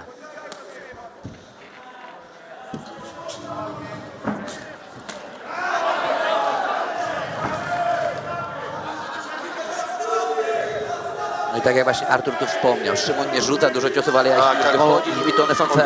On poluje. On wie, że już ma naruszonego przeciwnika. On zresztą widzi po tym, że Patryk przestał ruszać z taką mocną szarżą. On wie, że musi chwilę jeszcze dojść do siebie, musi poczekać też na swojego rywala i tutaj Szymon powoli szuka tej swojej szansy. Poluje, nie napala się, co też jest bardzo mądre, ponieważ pójście na wymianę taką z Patrykiem może tutaj różnie się skończyć.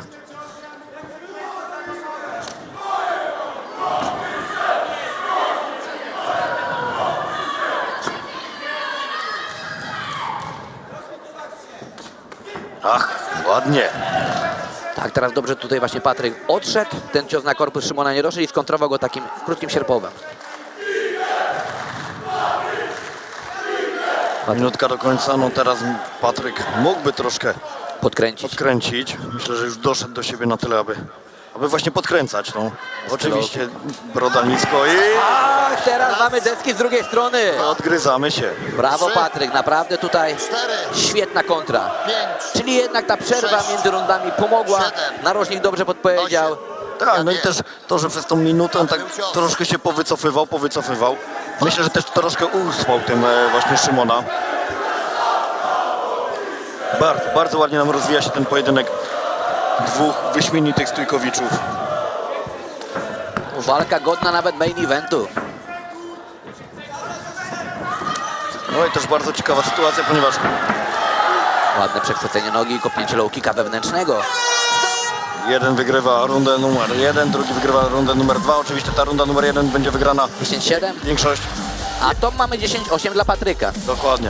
Czyli jakby Patryk teraz wygrał normalnie, no to będzie wtedy remis. No ale ja uważam, że jest bardzo duża szansa, że tej Coś poleci na deski. Tak, knockdown. Zobaczymy. No teraz pytanie, po czyjej stronie?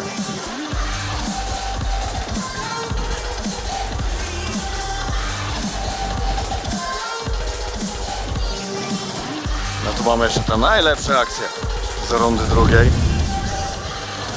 Poleciała tu tych wszystkich, czy to fajnie przyrażą lepiej. Jak od razu po jego akcji muszę powiedzieć.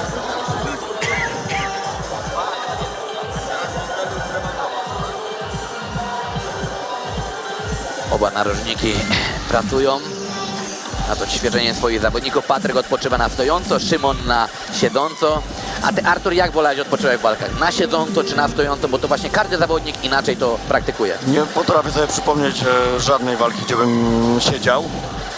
Chociaż może to rzeczywiście miało gdzieś miejsce, po prostu było to na tyle rzadkie, że nie zapamiętałem. Zawsze na stojąco. I trzecie decydujące starcie. Rozpoczynamy.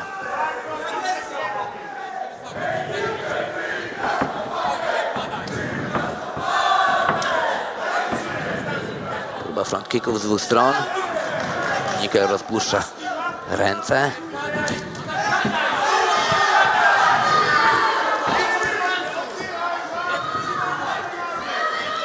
Ciekawy jestem, jak potoczy się ta runda trzecia.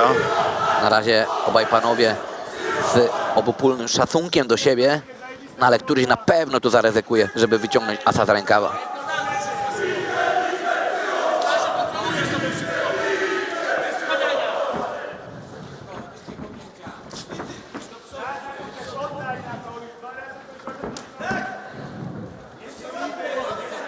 Pamiętajmy, że teraz w tej trzeciej rundzie też dochodzi zmęczenie już tutaj.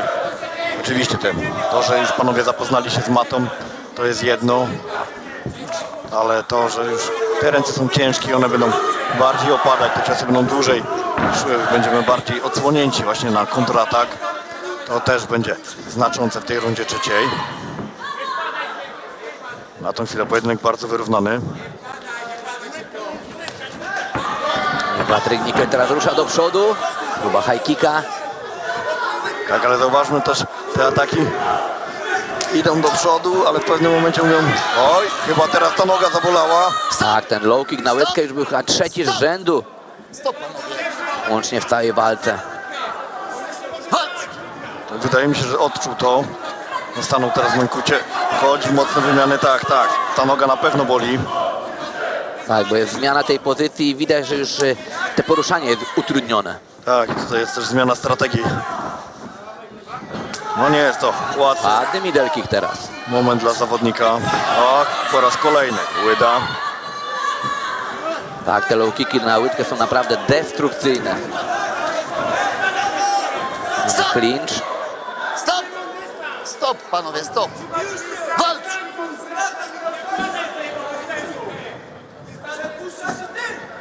Patryk Nickel jakby troszeczkę bardziej zmęczony tą walką.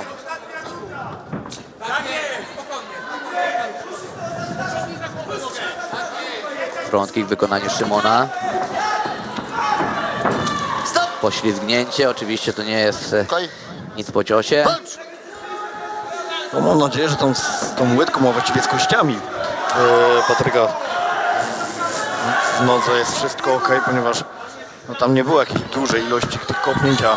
Widzimy, że reaguje bardzo tak niepokojąco, bym powiedział, jeżeli chodzi o tą nogę, o stawianie kroków. No i sam jestem ciekawy, jaki tu będzie werdykt. Jeśli ta runda poszła na korzyść Patryka, no to będziemy mieli remis. Jeśli na korzyść Szymona, no to Szymon wygra to starcie na wyjeździe. No ta trzecia runda była zdecydowanie najbardziej wyrównana i ona, tak jak mówimy, ona tutaj będzie decydować o werdykcie. Ja bym chętnie obejrzał rewanż tych dwóch zawodników, bo naprawdę świetnie ich się oglądało. Były zwroty akcji, były deski, no było wszystko to, co w sportach walki jest najpiękniejsze. To co, Arturze, przenosimy się do oktagonu i czekamy na werdykt. Dokładnie tak.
Panie i panowie, tym razem mamy większościowy remis, a więc wielkie brawa Szymon Piecyk oraz Patryk Nikel.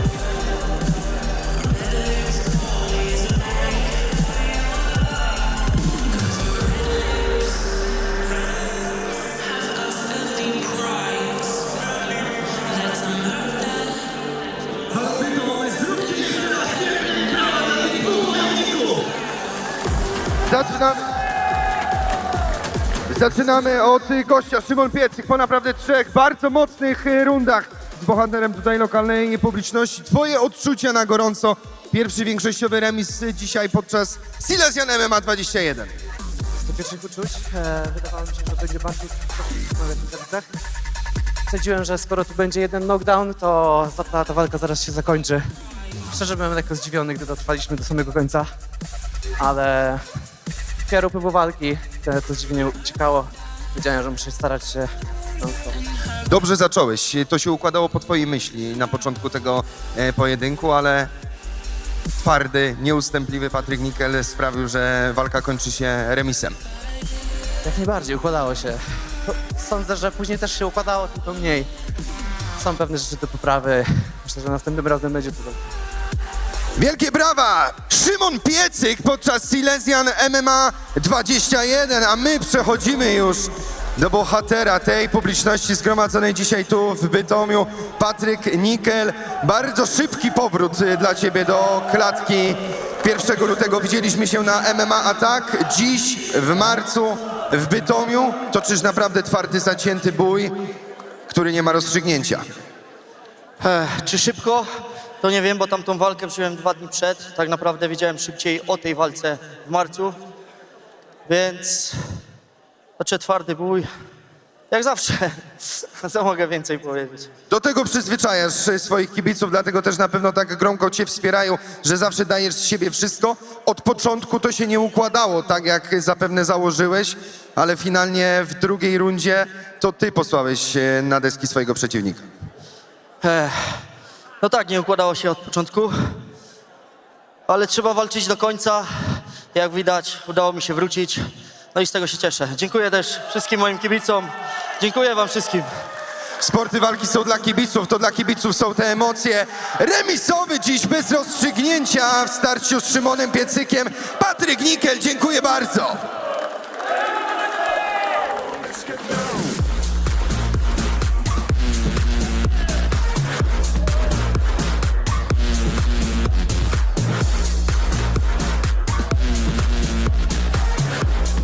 I raz jeszcze przechodzimy do licytacji. Panie i panowie, zachęcam wszystkich do wzięcia udziału. Tym razem rękawice podpisane przez Artura Kornika-Sowińskiego. Zacznijmy od standardowo 100 zł. I słucham państwa.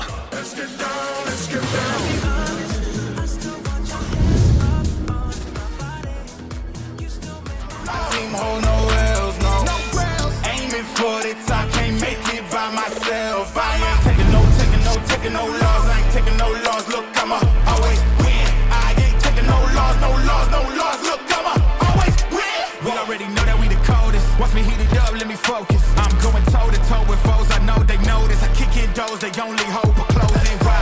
Cause they know I go again and go again. And when they in a drought, I'm the one that can make it flow again. Talk to me nice, my team they ready to go again. Running into us, we'll gladly send you home again. Yo, we don't talk, better know the grind, gon' match my walk.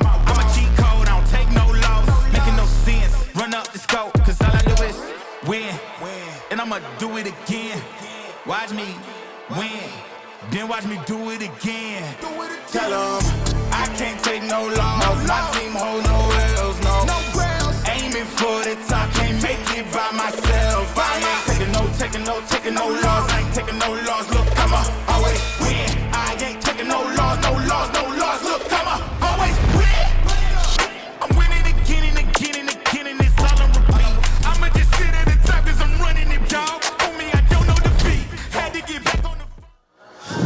Szanowni Państwo, podczas Silesian MMA 21 zostały nam jeszcze dwie główne walki wieczoru w zawodowym MMA. Przed chwilą bohater lokalnej publiczności, czyli Patryk Nickel, zremisował w bardzo zaciętym pojedynku z Szymonem Piecykiem z Berserkers Team. Dzisiaj, teraz aktualnie, mimo że oglądamy powtórki, to ze mną w studio Denis Górniak, Flintstone. Dzień dobry. Dzień dobry, witam serdecznie wszystkich.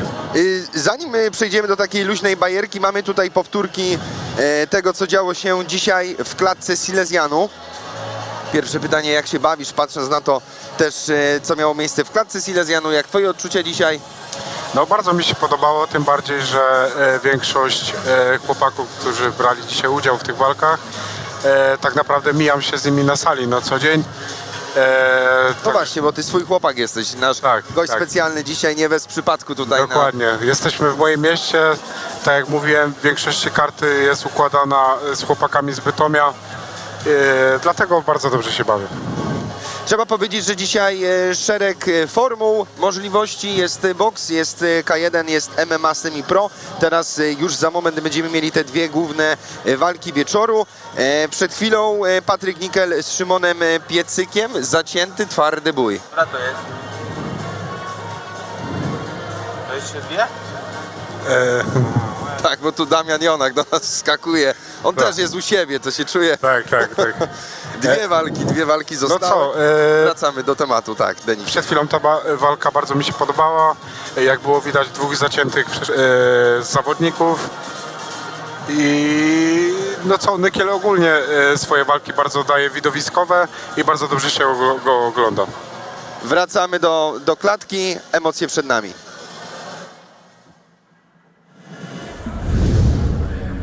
Panie i panowie, i doczekaliśmy się co-main eventu dzisiejszej gali. A w narożniku czerwonym zawodnik trenujący w Berserkers Team. A już teraz przed wami Radosław Cappuccino Wichrowski.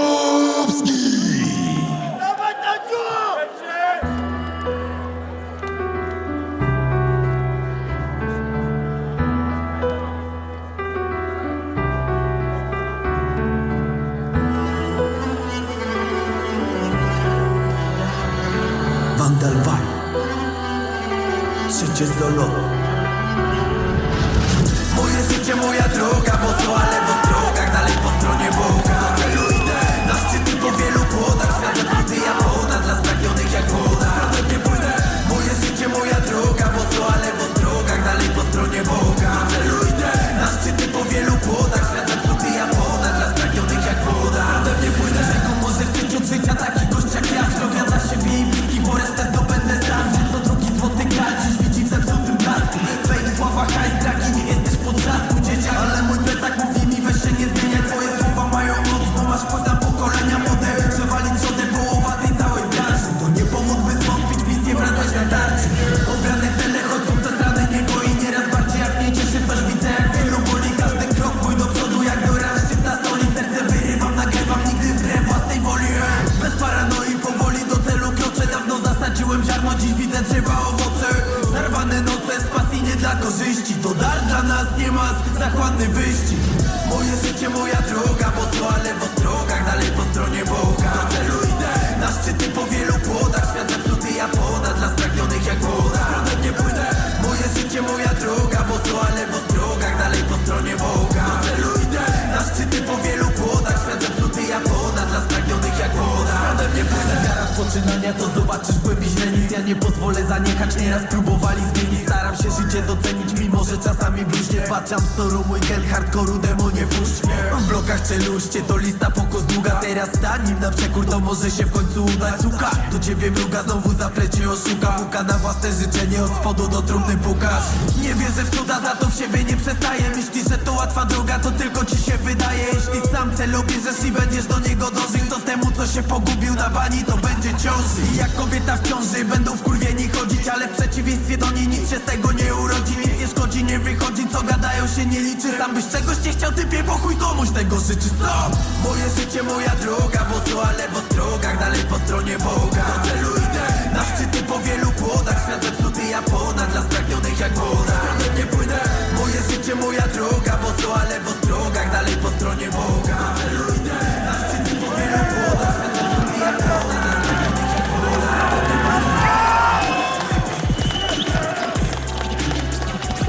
Zanim przywitamy kolejnego zawodnika, zapraszam na krótki klip wideo.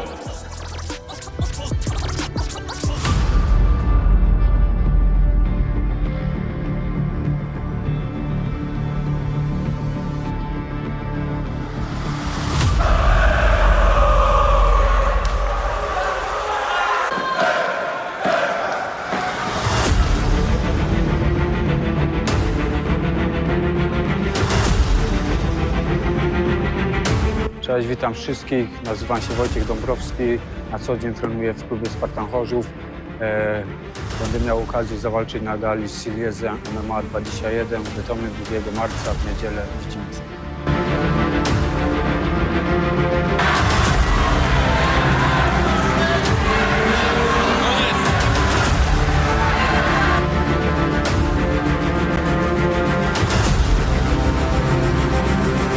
Wcześniejsze 3 moje walki na Silesianie były wygrane. To był mój debiut w semi-pro, teraz będzie w pro w zawodowej. Mam nadzieję, że moja ręka powędruje do góry.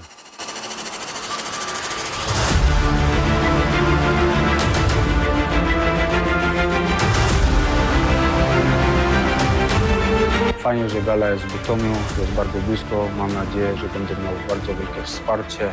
Znów po trafionym ciosie Wojtek idzie do klinczu i znów przenosi tę walkę do parteru. Teraz pozycja korzystna dla niego.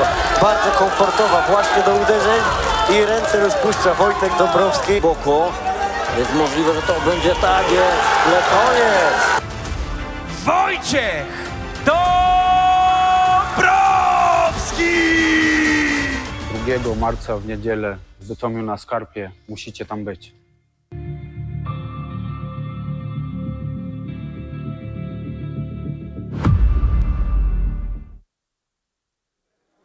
Panie i panowie, w narożniku niebieskim zawodnik Spartan Chorzów Wojciech Dąbrowski.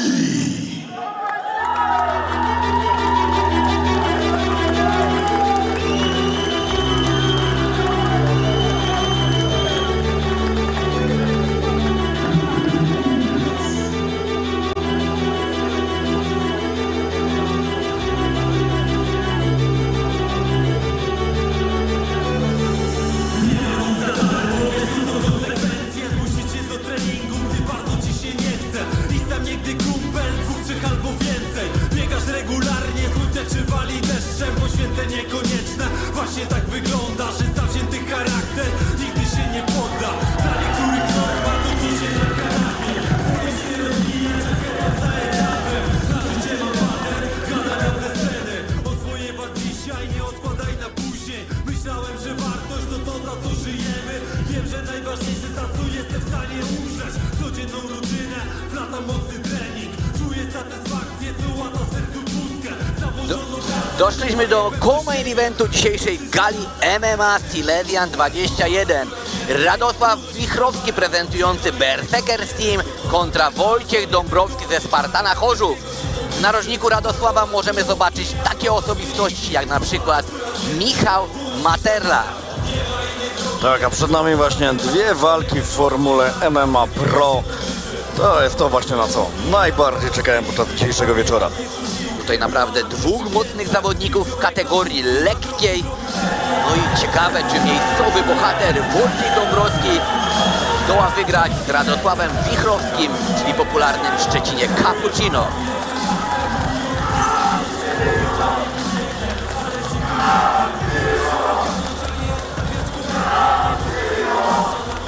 Moich komentarzy stop to jest stop. Jeżeli chcecie stuknąć rękawicami, Sędzia daje to teraz ostatnie wskazówki.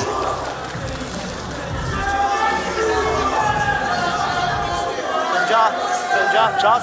Gotowy? Odchodzimy? Gotowy? Gotowy? Walcz!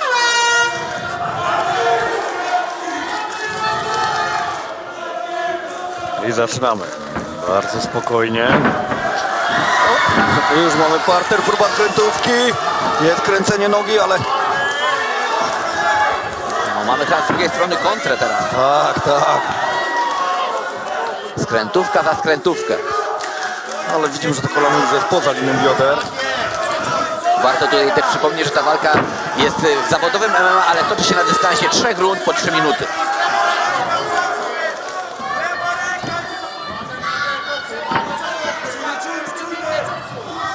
Tutaj parterowa gra bardziej chyba będzie odpowiadała zawodnikowi ze Szczecina. Musi uważać na te kopnięcia z dołu. Tak, te upkicki są naprawdę niebezpieczne.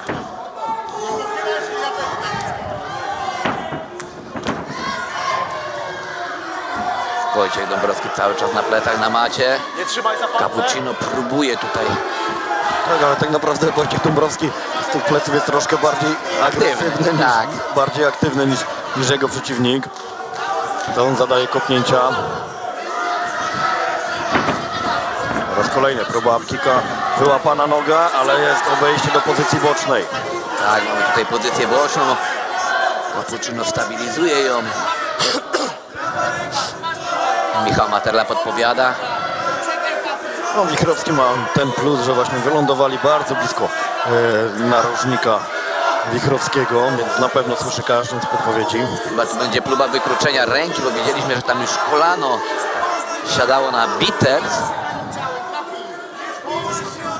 No ale tu Wojciech Dąbrowski dobrze na razie blokuje głowę swojego rywala.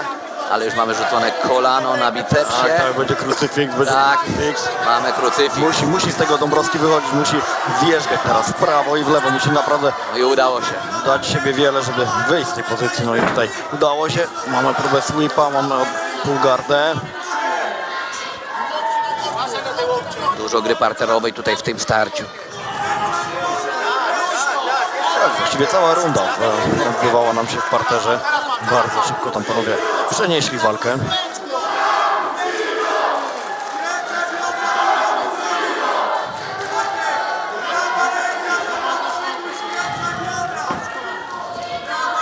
Teraz będzie chyba dosiad. Ale jeszcze Wojciech Dąbrowski dobrze się broni. Mamy znowu pozycję boczną i kilka ciosów z góry. Cappuccino spuszcza na głowę Wojtka Dąbrowskiego. Okliczone. Tak, właśnie, ale tutaj dobrze uciekł tą ręką Wojciech Dąbrowski, chociaż jeszcze coś próbuje tu Cappuccino czarować, ale już ostatnie 10 sekund, więc będzie na pewno uderzał.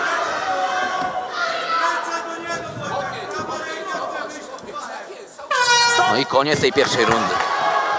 Jak, Artur, ocenisz tutaj poczynania obydwu zawodników? Nie, bardzo dobra walka graplerska nam się tutaj wyrobiła. Mieliśmy próby skrętówek z obu stron.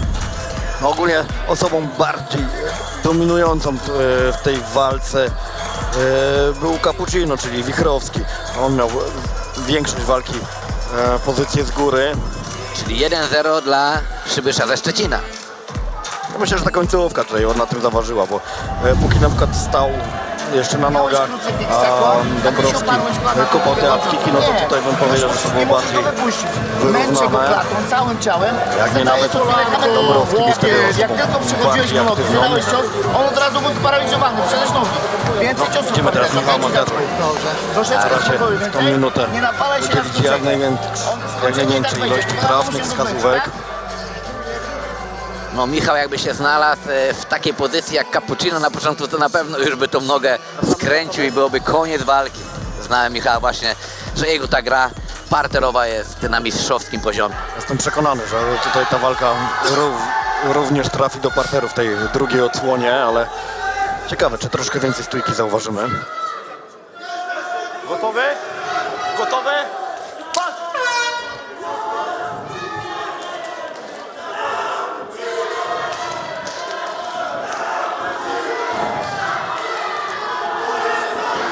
I mamy teraz taką szarżę Wojtka Dąbrowskiego.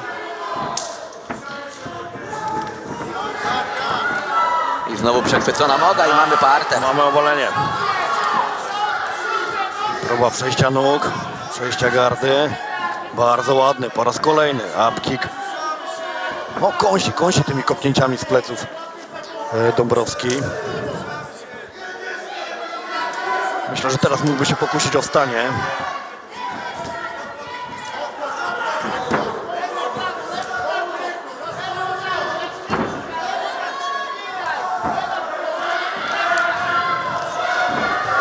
Wojciech Dąbrowski Na plecach, bardzo bliźniacza. Teraz widzimy, że chyba jeden z tych kopnięć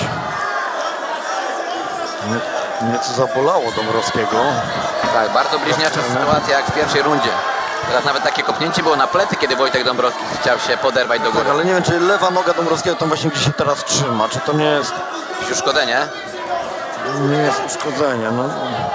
No tak, nie może cały czas leżeć na macie i... Próbuje się kręcić. Nawet nie wiem, czy ten piszczel tak nie spuchł. Może być jakieś pęknięcie lub złamanie.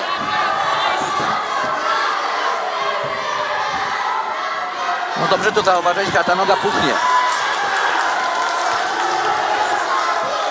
No nie, może to było tylko takie złudzenie spowodowane tym, że Dąbrowski złapał się za... Tak, mamy teraz fragment walki w stójce. Zobaczymy, czy Wojtek Dąbrowski wykorzysta tutaj dobre umiejętności kickbokserskie. Chyba low kicka, ale Cappuccino to od razu kontruje.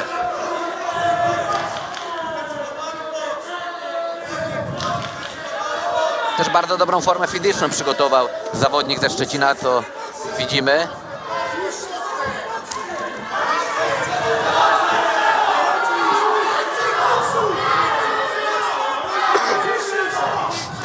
I zobaczymy, kto pierwszy znowu ruszy. Bardzo dobre te low kicki w wykonaniu Cappuccino. Tak, dobrze to obkopał już nogi swojego przeciwnika, kiedy on znajdował się w parterze i teraz w stójce dalej kontynuuje tą strategię. Tak, szczególnie te wewnętrzne low kicki naprawdę cholernie bolą. Ale tak jak w parterze jest ciągły młyn, akcja za akcją, tutaj widzimy ta stójka zdecydowanie z większą taką rezerwą. Jeszcze ostatnie 10 sekund tej drugiej rundy przed nami. Próba teraz obalenia ze strony Dąbrowskiego, ale nieudana. Bardzo ładny low kick, naprawdę na sam koniec tej rundy. No i myślę, że te kopnięcia, te low kicki to będzie jeden z takich bardziej znaczących elementów dla sędziów punktowych. Tak, Wojciech Dąbrowski, jeśli chce wygrać w tej walce, to naprawdę tutaj musi chyba postawić wszystko na jedną szalę i spróbować zakończyć tą walkę przed czasem. Bardzo ładnie tutaj wybrał nogę swojego rywala przy próbie kopnięcia, no i obalił Cappuccino, a później konsekwentnie obijał nogi rywala.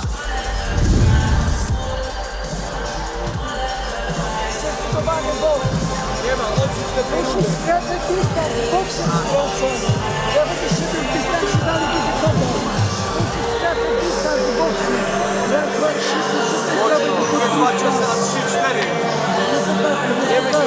Tylko ostatnia, trzecia runda w koło main evencie dzisiejszej gali Silesian MMA 21 w Bytomiu.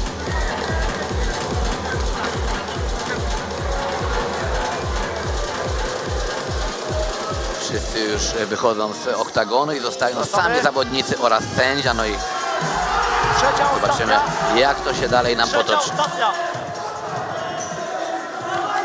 Gotowy? Gotowy?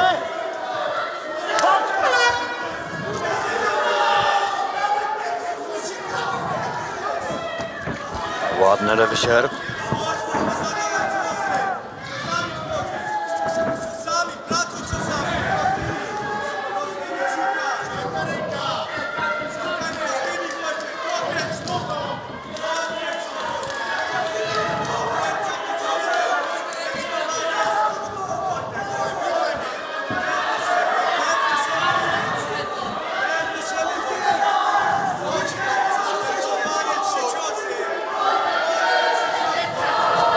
Fragment w tej walce. Wojtek Dąbrowski, niesamowity doping z trybun. Ale tak, tym bardziej, że to zawodnik przyjezdny. Tak. Przepraszam, Wojciech Dąbrowski stworzował oczywiście, tak. Prawy prosty, kontrujący w wykonaniu Cappuccino. Ale zobaczmy, nie wiem z czego szczęka jest Dąbrowskiego, ale wydawało się, jakby w ogóle tego ciosu nie odczuł.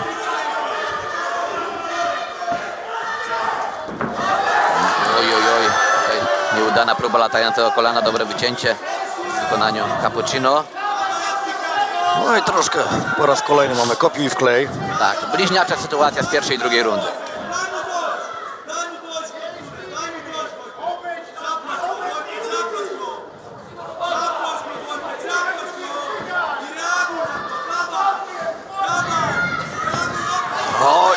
te nogi, ale bardzo, bardzo przytomnie. Teraz Dąbrowski odwraca się cały czas nogami do swojego przeciwnika, aby dystansować go. No teraz jest szansa, żeby wstać, trzeba to wykorzystać. Cappuccino woła tutaj do walki w stójce swojego oponenta.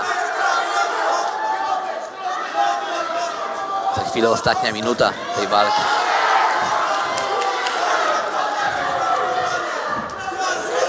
No musi Dąbrowski szukać albo sprowadzenia, albo skończenia. Mocniejsza wymiana ciosów. Próba poddania.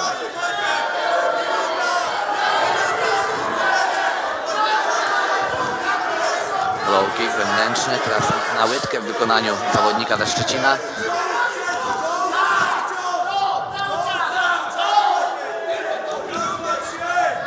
No takie troszeczkę te ataki ze strony Dąbrowskiego są zbyt asekuracyjne.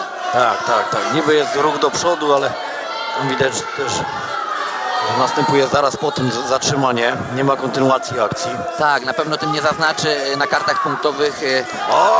Kontra znowu. No, Cappuccino na... ale teraz... Ajajajajajaj, była szansa, aby wychwycić to, mogę i sprowadzić walkę do parteru. I ostatnia dyszka. Który z nich jeszcze zaryzykuje?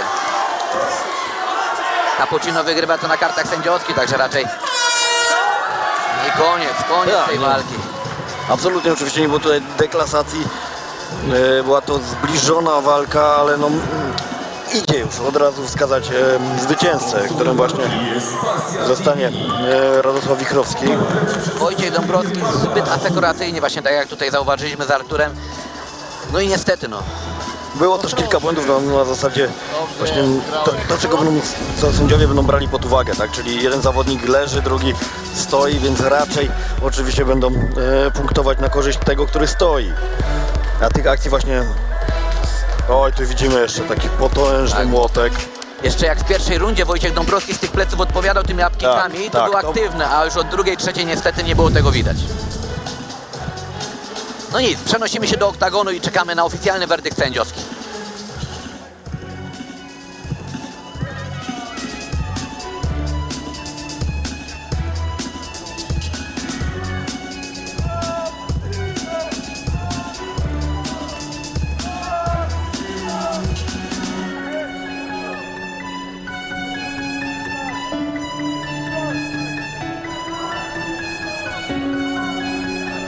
Panie i panowie, jednogłośną decyzją sędziów wygrywa Radosław Cappuccino Wichrowski!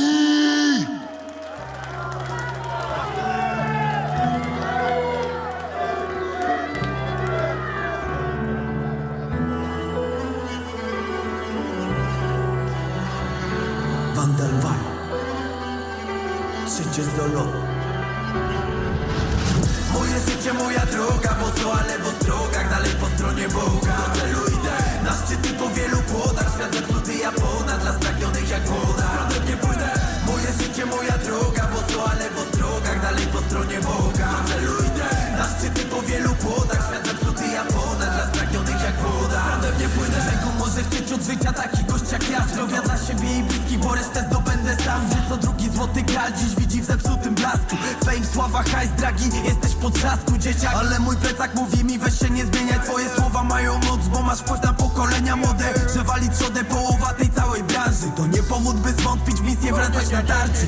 Obrane cele, choć sukces rany nie goi. Nieraz bardziej jak mnie cieszy, coś widzę jak wielu boli. Każdy krok mój do przodu jak do ran szczyta soli. Serce wyrywam, nagrywam, nigdy w Radosław Cappuccino Wichrowski ze Szczecina do Śląska, by na Śląsku przeżyć ten zawodowy debiut i pierwszą wygraną. Jak to smakuje?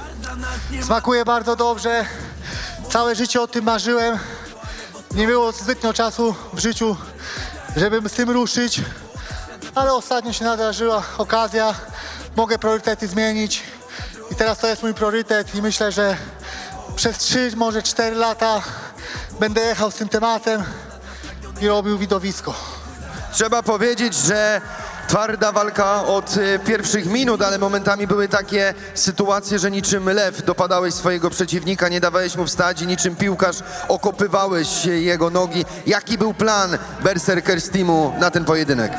Plan był taki, żeby na spokojnie mało zebrać, dużo zadać. Machał tymi wiatrakami tam z dołu. No i nie chciałem też się na to nadziać, nie za wszelką cenę, bo wiadomo, na siłę to się można zesrać, nie? No i co? Wojtuś charakterny chłopaczyna, widać, że chciał bardzo, no ale niestety, nie dzisiaj. Życzę mu, żeby następnym razem poszło do przodu. Cieszę się tutaj, że jest ze mną narożnik, moi bliscy, rodzina, jest niedziela. Od chuja kilometrów trzeba było zrobić. No ale przyjechali i za bardzo im za to dziękuję. No i co, następnym razem będzie bliżej i myślę, że będzie lepiej. Wiesz, po pierwsze zawsze szybciej się wraca do domu, a w takim humorze jak dzisiaj to na pewno będzie to przyjemniejsza droga. Powiedz więc w takim razie tym kibicom na Śląsku, którzy może jeszcze ciebie nie znają, skąd ta ksywa Cappuccino? No, bo cappuccino zawsze wjeżdża na podwójnym espresso, my friend. Zwycięski, radosny po zwycięstwie w zawodowym MMA. Przed państwem Radosław Cappuccino Wichrowski. Jeszcze raz wielkie brawa. Ogólnie, to powiem tak, jestem pierwszy raz na Śląsku, ale ludzie są tak zajebiście sympatyczni i przyjaznym sobie, że żeby ludzie byli tak w całej Polsce, to by było zajebiście. Pamiętajcie, trzeba sobie kurwa pomagać, a nie walić kłody pod nogi, nie? Pozdrowionka. Jeszcze raz wielkie brawa. Zwycięski Radosław Cappuccino Wichrowski.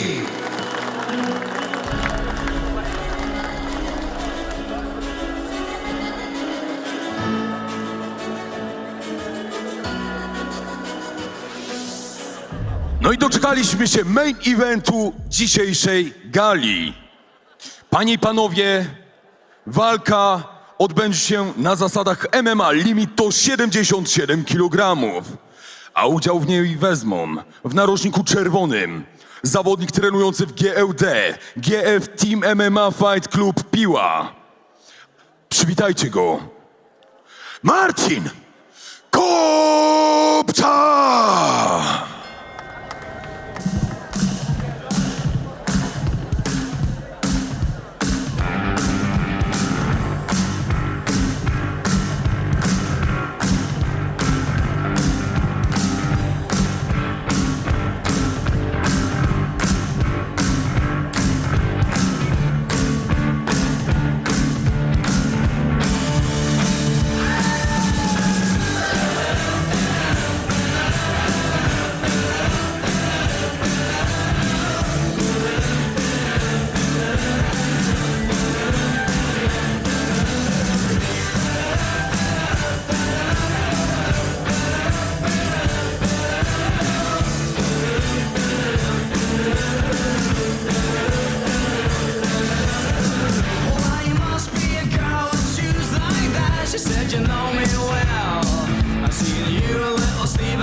Zanim przywitamy kolejnego zawodnika, zapraszam raz jeszcze na krótki klip wideo.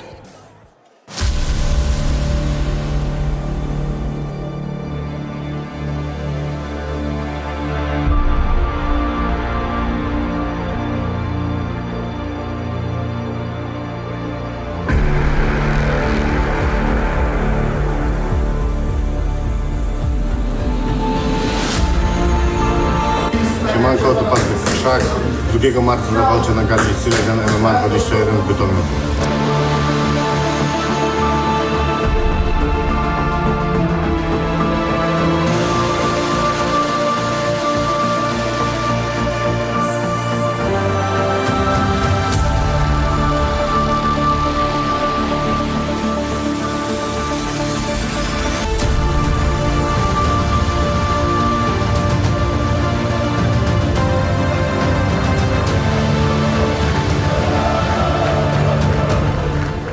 trzecia walka dla tej organizacji.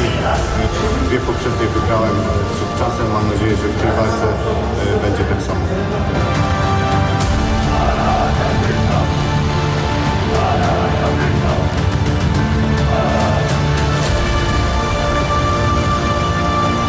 Patryk Krzak!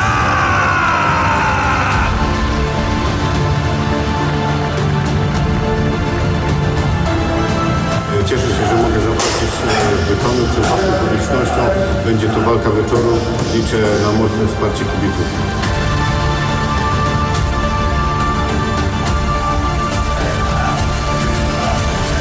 Myślę, że jest to ostatni krok przed walką z na tej federacji. 2 marca, Bytom, hala na Skarpie. Zapraszam wszystkich kibiców na moją walkę.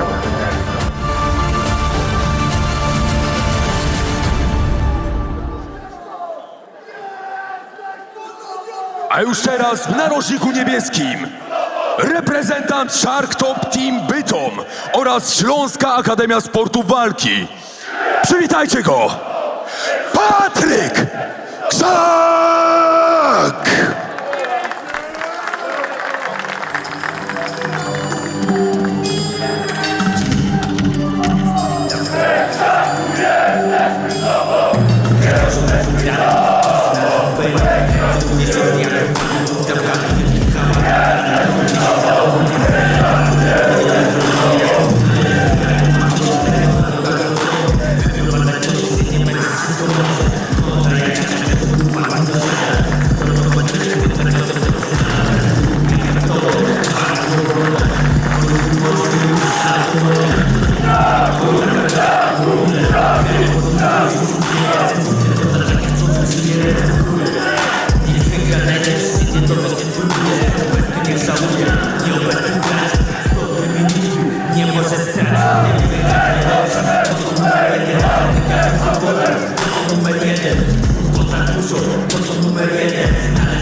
Main event gali Silesian MMA 21 w Bytomiu. Marcin Kopcza kontra Patryk Krzak. Kategoria wagowa półśrednia, zbliżone warunki fizyczne, zbliżony wiek. No ale tutaj o MMA Pro to już oddaję głos fachowcowi, czyli Arturowi Sowińskiemu. No, dwóch na papierze bardzo wyrównanych zawodników. Zobaczymy, jak ta walka się potoczy. Za chwilę zamelduje nam się Patryk Krzak w oktagonie Silesian MMA. Dwóch wyrównanych poziomami zawodników, ale czy tutaj, Artur, możemy się spodziewać zakończenia przed czasem? Tu już mamy te rundy 5-minutowe, czyli można powiedzieć pełnowymiarowa walka zawodowego MMA. Tak, tak, oczywiście, jak najbardziej. On tak na pierwszy rzut oka znacznie większym zawodnikiem wydaje się Patryk Krzak. Zobaczymy, jak zawodnicy będą bliżej siebie. Pamiętajcie panowie, dokładnie, że nowe jeśli chodzi o przepisy, gabaryty, to możecie te łokcie, pamiętajcie o parterze, jest słuchajcie bardziej moich komend, zbudowany, osłaniajcie się. ale nieraz w walce te mięśnie mogą przeszkadzać niż pomagać. Tak, szerszy Patryk Krzak, wyższy nieco Marcin Kopcza. Zobaczymy, jak będzie korzystał z tego nieco większego zasięgu Marcin. Tutaj oczywiście za Patrykiem Krzakiem są całe trybuny. Miejscowy bohater.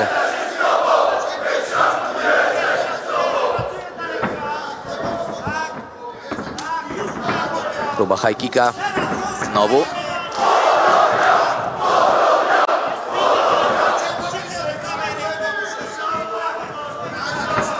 Z odwrotnej pozycji Kopcza. Tak, na razie spokojna ta pierwsza minuta tego pojedynku. O, bardzo ładne teraz te kopnięcie wysoko ręce. Na szczęście dla Marcina. Tak, Patryk Krzak jest naprawdę dobrze kopiącym zawodnikiem.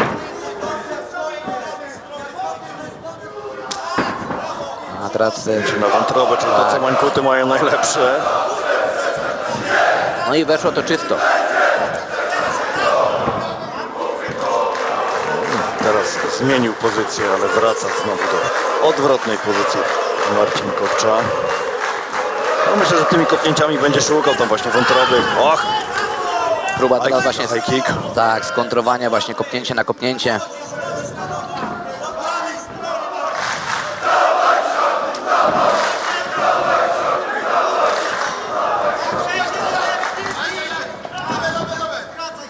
Klincz, ale rozerwanie, no myślę, że ani jeden, ani drugi tutaj jakoś specjalnie tego parteru nie będą szukać.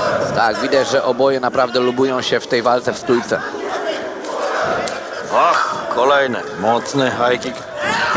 Teraz długim prawym, ale to tak bardziej chyba kwestia poślizgnięcia niż knockdownu.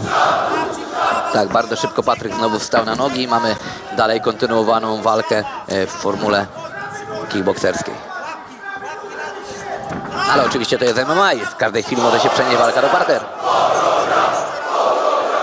Chyba Patryk jest kibicem Polonii Bytom, ponieważ tutaj naprawdę gorąco okrzyki, jakbyśmy znajdowali się na stadionie piłkarskim.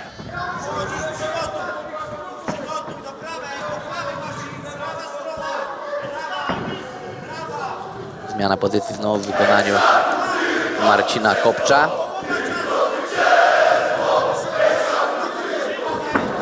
No i teraz zapędził mocnymi ciosami, poszedł mocną serią. Krzak.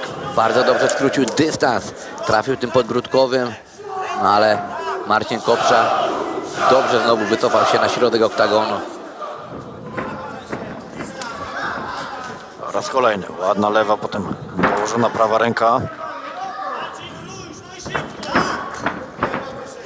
Miałeś tu, Artur, rację, że to jest naprawdę bardzo wyrównany poziom obydwu zawodników i widzimy to dokładnie w oktagonie. Tak, tutaj najmniejszy błąd może decydować właśnie o przebiegu walki, więc panowie też z dużym respektem do ciosów i kopnięć rywala. No i teraz takie dwa sierpy w wykonaniu Patryka Krzaka. Tak, widać, że Patryk dobrze się czuje w tych dłuższych kombinacjach. Tak, rozkręca się właśnie z akcji na akcję. Im dłuższa akcja, tym skuteczniejsza u niego. Troszkę mniej aktywny Kopcza w tym momencie walki.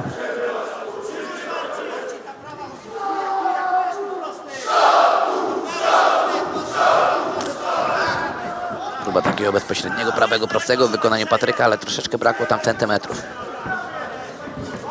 Och, teraz mógł się nadzieć na kolano. Krzak musi uważać z tymi niskimi zejściami. Tutaj dobrze, jakby jeden z zawodników pokusił się o sprowadzenie, wtedy by mógł na tych kartach sędziowskich zaznaczyć tą delikatną przewagę, bo na razie idzie ta walka łeb w łeb. Tak, stójka jest bardzo wyrównana. Wydaje mi się, że tutaj sprowadzenie, oczywiście stabilizowanie swojego partnera w parterze, zadanie tam kilku ciosów, postraszenie nawet jakąś techniką kończącą, no zdecydowanie ułatwiłoby to zadanie sędziom. Pierwszy low kick taki dokładny strzelił właśnie teraz Patryk Krzak.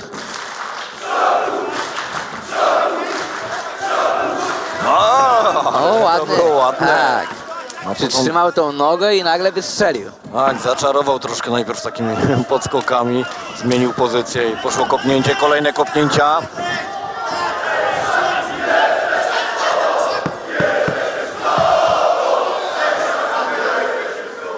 No uruchomił się teraz pod koniec Marcin Kopcza. Ale no, czy to było na zwycięstwo rundy? Nie wiem.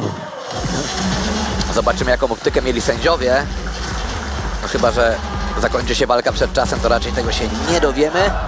Ale jak na razie, no to jest bardzo wyrównany pojedynek. Mamy właśnie teraz najlepsze akcje z pierwszej rundy.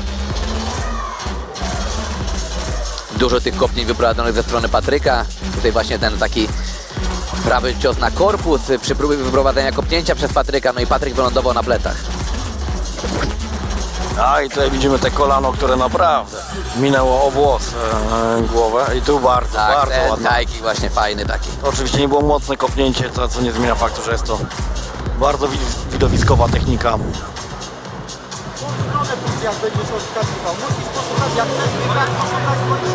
Zobaczymy, który też zachowa lepszą kondycję, no bo tutaj walka toczy się na dystansie 3 rund po 5 minut.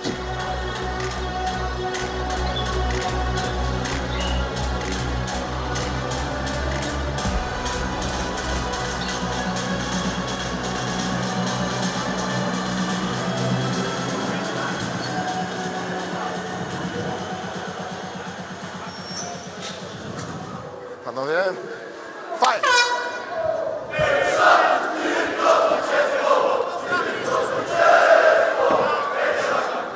Już druga runda rozpoczęta. Marcin Kopcza właśnie od ostatnich sekund pierwszej rundy nadal bardziej aktywny. Myślę, że ta pierwsza runda pokazała, że panowie raczej na przestrzeni całej walki nie będą szukać parteru. No, chyba że tak zadecyduje pewnie narożnik może w pewnym momencie, aby zaznaczyć tę rundę. Ale to jest pojedynek dwóch dobrych stójkowiczów. Więc tak chyba sami z siebie raczej tej płaszczyzny zmieniać nie będą. O, ładne. Patryk znowu tymi obszernymi ciosami. Wszedł w rywala.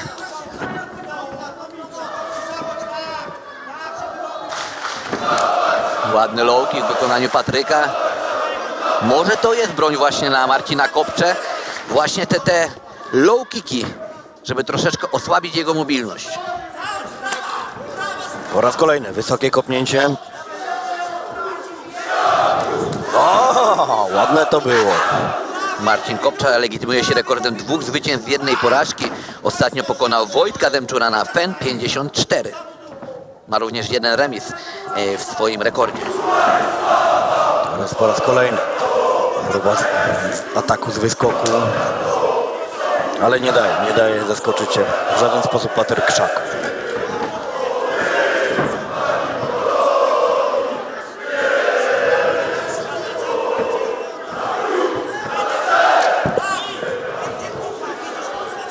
Większość tej rundy właśnie odbywa się na środku oktagonu. Tak, troszkę za mało jest tego zaganiania pod siatkę swojego przeciwnika. Tu nie chodzi nawet o dociskanie go do siatki i próbę wprowadzenia, ale po prostu zamknięcia, tak. Tak, wymuszenie na tym, aby poczuł się troszkę w defensywie. Patryk Krzak 3 zwycięstwa na swoim koncie, 2 porażki. Ostatnio walczył na Brave CF 86, czyli Brave Combat. I przegrał tam przez poddanie z Antony Janczewem, no ale wcześniej 3 wygrane z rzędu.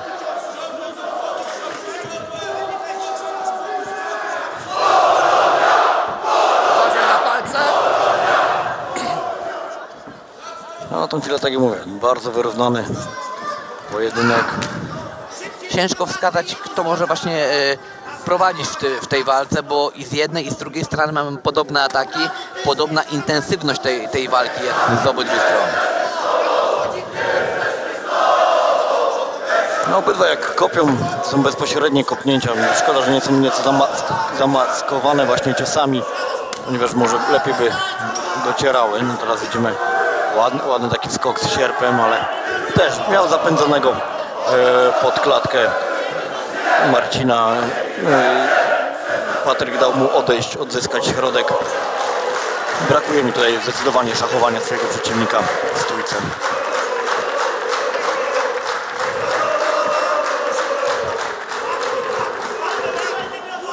Jeszcze 1,5 minutki do końca tej drugiej rundy.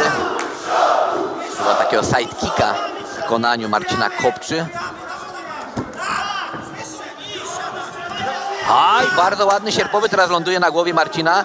Patryk Krzak naprawdę prowadził w tempo ten cios. Bardzo ładnie skakuje z tymi sierpami. Tak. Krzak.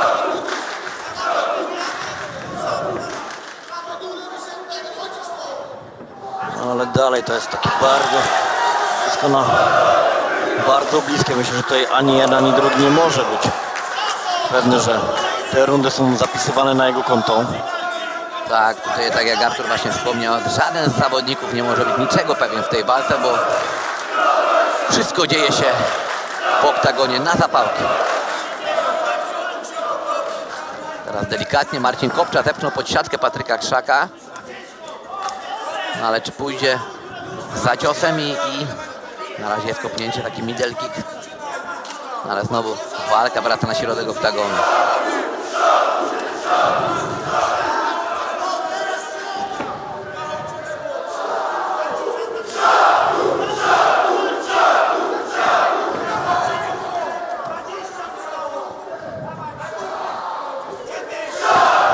Sierpka z skokiem znowu w wykonaniu Patryka Krzaka. No już sama końcóweczka, 5 sekund. Kolejna runda bardzo wyrównana, gdzie ciężko wskazać faworyta. No, jeden i drugi muszą troszkę bardziej zaryzykować, bo tak jak mówię, nie mogą mieć pewności, że te rundy idą na ich konto.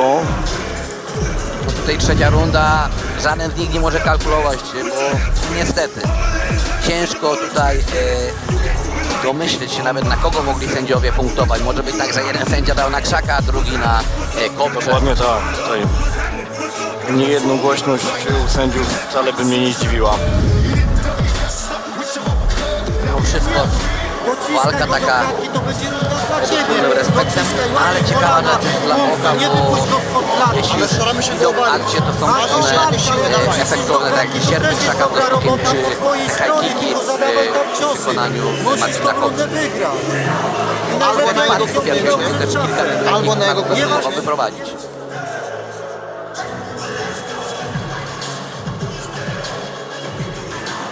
Który wydaje ci się, że jest świeższy? Patryk czy Marcin? To jeszcze pytanie, który więcej serducha włoży w tą trzecią rundę, bo bądźmy szczerzy, to nie zawsze ta świeżość już potem determinuje zawodnika w tej trzeciej rundzie. Dokładnie, nieraz ten charakter jest dużo bardziej ważniejszy. Charakter, serce jest definicją tego, co zawodnik pod koniec już potrafi wyciągnąć.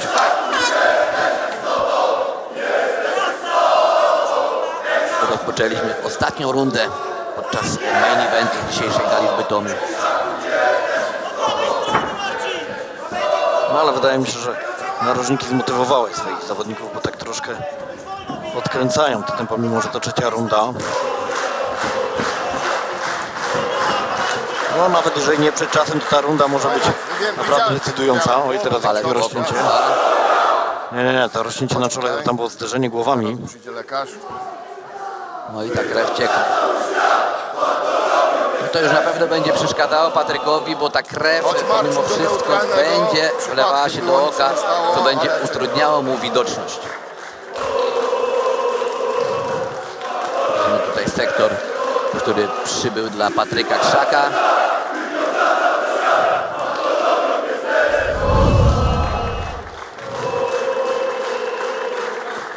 No tak, tutaj było takie zderzenie głowami, ale nieumyślne, nawet ciężko wskazać winowajcę, bo tak. Jeden i drugi zrobili taki ruch do przodu. Zobaczymy, jakiej wielkości będzie to rozcięcie, bo nieraz zdarzają się takie, że walki już kontynuować się nie da.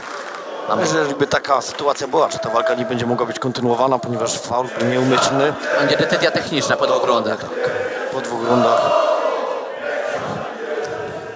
Ale zobaczymy, tutaj Kadmeni wykonują swoją pracę. Może uda się zatamować tą krew.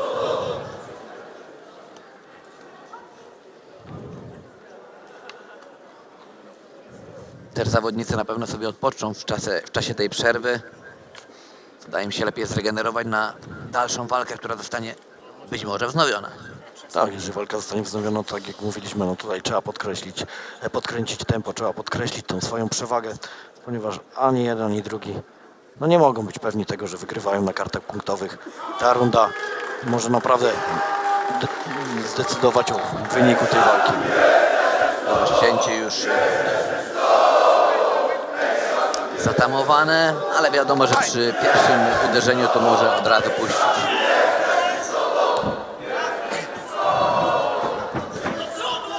Low kick w wykonaniu Patryka.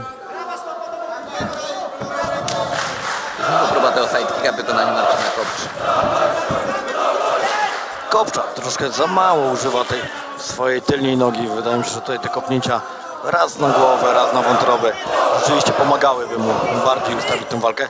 Krzaku z kolei mógłby bardziej szachować pod siatką tego swojego przeciwnika, ponieważ widzimy, że jak po orbicie cały czas ucieka dookoła Kopcza, szukając odpowiedniego dystansu. Teraz po raz kolejny zyskał środek, właściwie nie zadając ciosu.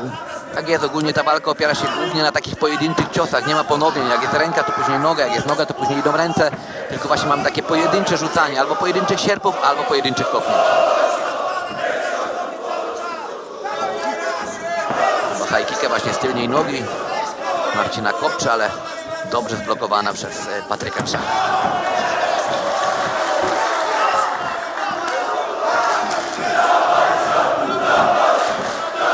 Patryk Krzak niesiony dopingiem.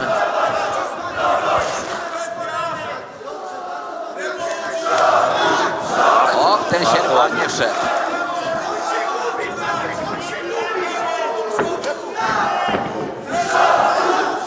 No i znowu. Drugi cios Patryka Krzaka doszedł do celu.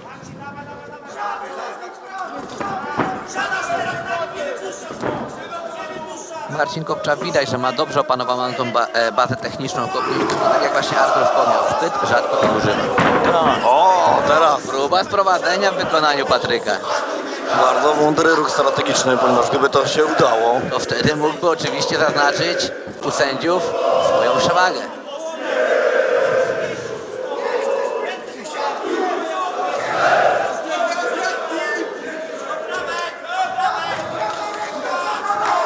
no ale zbyt czytelna była ta próba, nie była przygotowana i tam myślę, że też sam Krzak nie wierzył, że ona może wypalić. Mamy low kick na łydkę w wykonaniu Patryka Krzaka. Też te low kicki mu wchodzą i też używa ich zbyt mało Patryk. Bo ta noga widać jest trochę okopana, widać czerwony ślad na łydce i troszeczkę więcej kopnięć i właśnie nie pozwoliłby wtedy już tak orbitować Marcinowi po tej macie w środku oktagonu. Bardzo bliska walka. Prawdopodobnie panowie to już nie podkręcą tempa. I jeden z nich będzie naprawdę mocno rozczarowany. No tutaj zostawiać decyzję w rękach sędziów to jest 50-50 przy takiej optyce walki.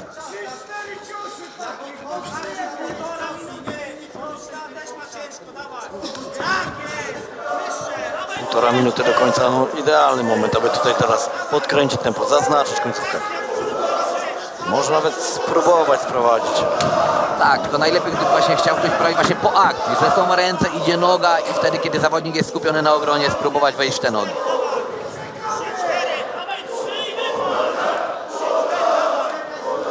Więcej ciosów wydaje mi się, że wyprowadza Kopcza, ale jeżeli miałbym policzyć takie, które czysto doszły, które miały znaczenie, to bym wskazał Krzaka. Naprawdę bardzo ciężka walka do punktowania. No Marcin Krzak zaznaczył bardziej te ciosy takie, jak to się mówi, power punches. Te sierpy czy te kopnięcia robiły większe wrażenie na jego rywalu.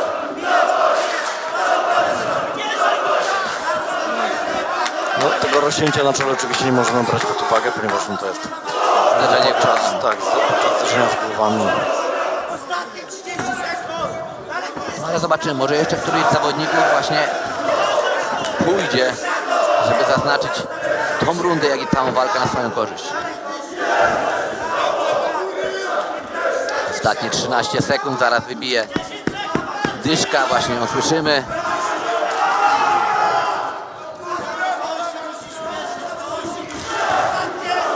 No i nic już tu się więcej nie wydarzy w tym pojedynku. Main event gali pomiędzy Marcinem Kopczą a Patrykiem Krzakiem dobiegł końca. Ciężko wskazać tutaj faworyta. Patryk Krzak cieszy się, podnosi ręce do góry. No ale zobaczymy, jak sędziowie punktowali tą walkę. Zapraszamy do oktagonu, a na koniec oczywiście szybko podsumujemy w studiu, co dzisiaj się działo tutaj w Bytomiu.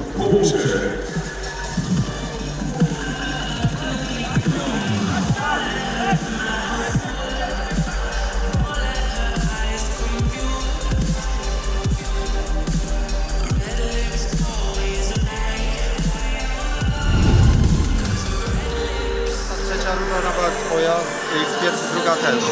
Ja w sumie głową, ale potem się odblokowałem.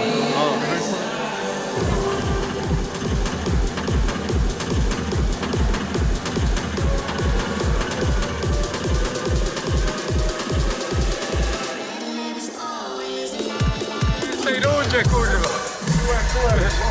W pierwszej rundzie bardzo zainteresowana.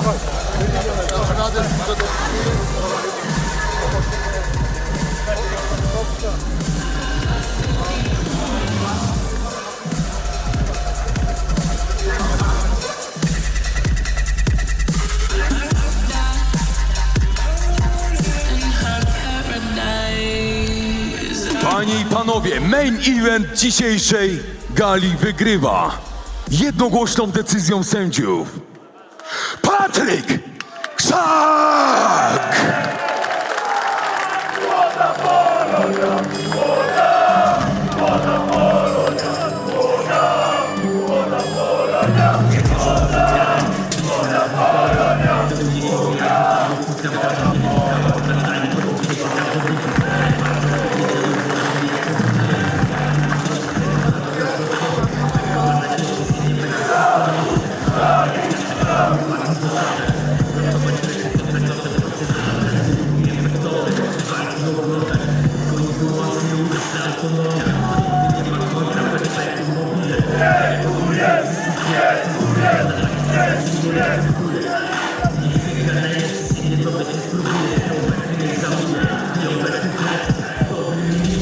Gala Silesian MMA 21 w Bytomiu dobiegła końca. 11 ekscytujących walk za nami, 4 MMA Semi Pro, 1 w boksie, 4 w K1, no i 2 MMA Pro. Jak Ci się podobało, Artur?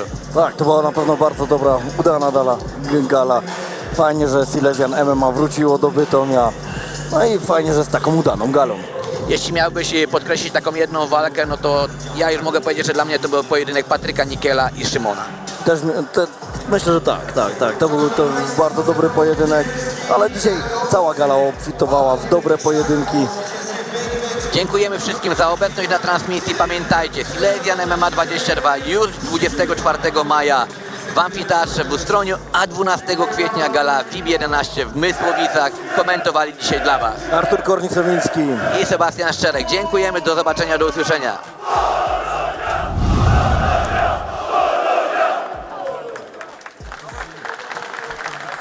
Main event, za nami zwycięski Patryk Krzak!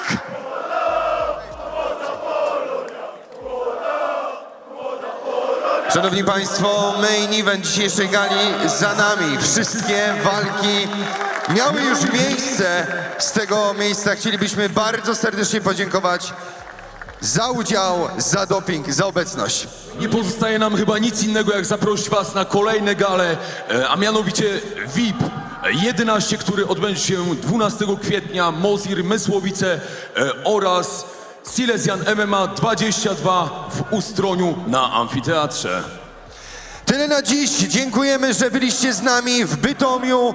Dziękujemy, że byliście z nami za pośrednictwem Pay-Per-View. Karol Garncarz, dziękuję pięknie. Oraz Jan Jędzierowski. Dzięki wielkie. Do usłyszenia, do zobaczenia. Cześć!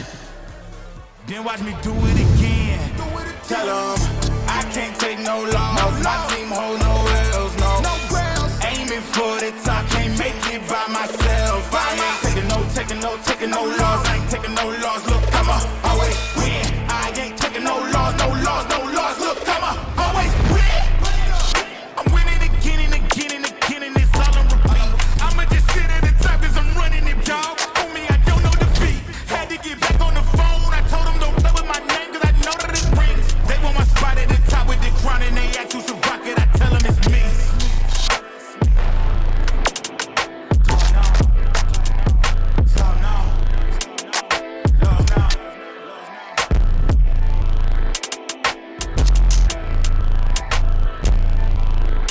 I'ma always win.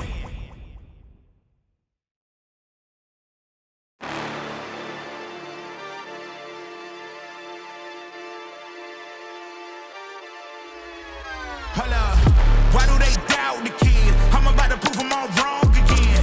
I got a low tolerance, 'cause they don't even know what the problem is. It's me. You waiting on the boy to fail, then hold your breath and face your death. 'Cause you play a roulette with each step I progress, no less. Go ahead and place your bets, 'cause we know where we at, we know we top tier. 'Cause all the hate that you bring, we know it stops here. I'm taking off like a rocket here and stopping here. It's strange how they cannot see the future but see profit here. Wait up, we gon' always win. Promise that that's not a promise, yeah, that is a threat. You know that I promise to bring the team commas. When the whole team win, that's when you flex.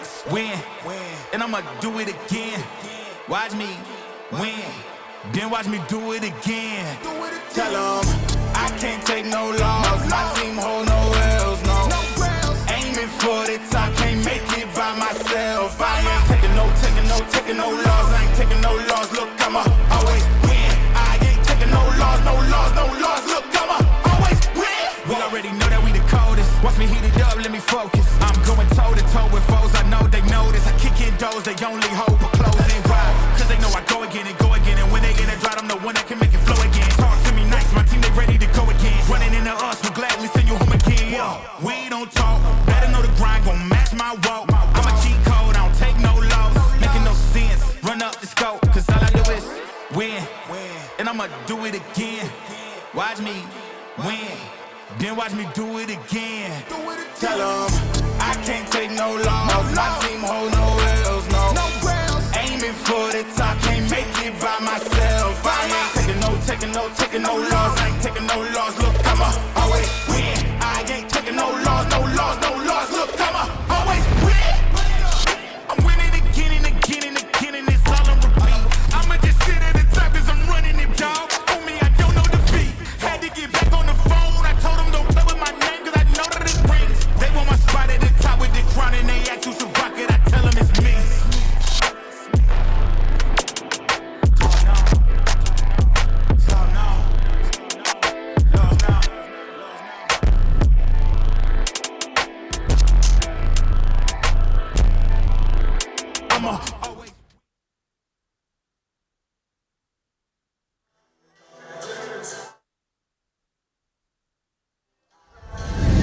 Gala Silesian MMA 21 przechodzi do historii 11 elektryzujących pojedynków w różnych formułach. Ze mną ponownie Denis Flintstone-Górniak. Witaj ponownie. Witam serdecznie kolejny raz. Tak, teraz już nam nikt nie przerwie, walki są za nami, a cieszę się w sumie, że mamy okazję porozmawiać teraz, ponieważ dwa ostatnie pojedynki zawodowe, pojedynki MMA są za nami, czyli starcie Radosława Kapucino-Wichrowskiego z Wojciechem Dąbrowskim oraz Marcina Kopczy z Patrykiem Krzakiem. Te dwie ostatnie waleczki podobały się? Jak fachowym okiem na to patrzyłeś?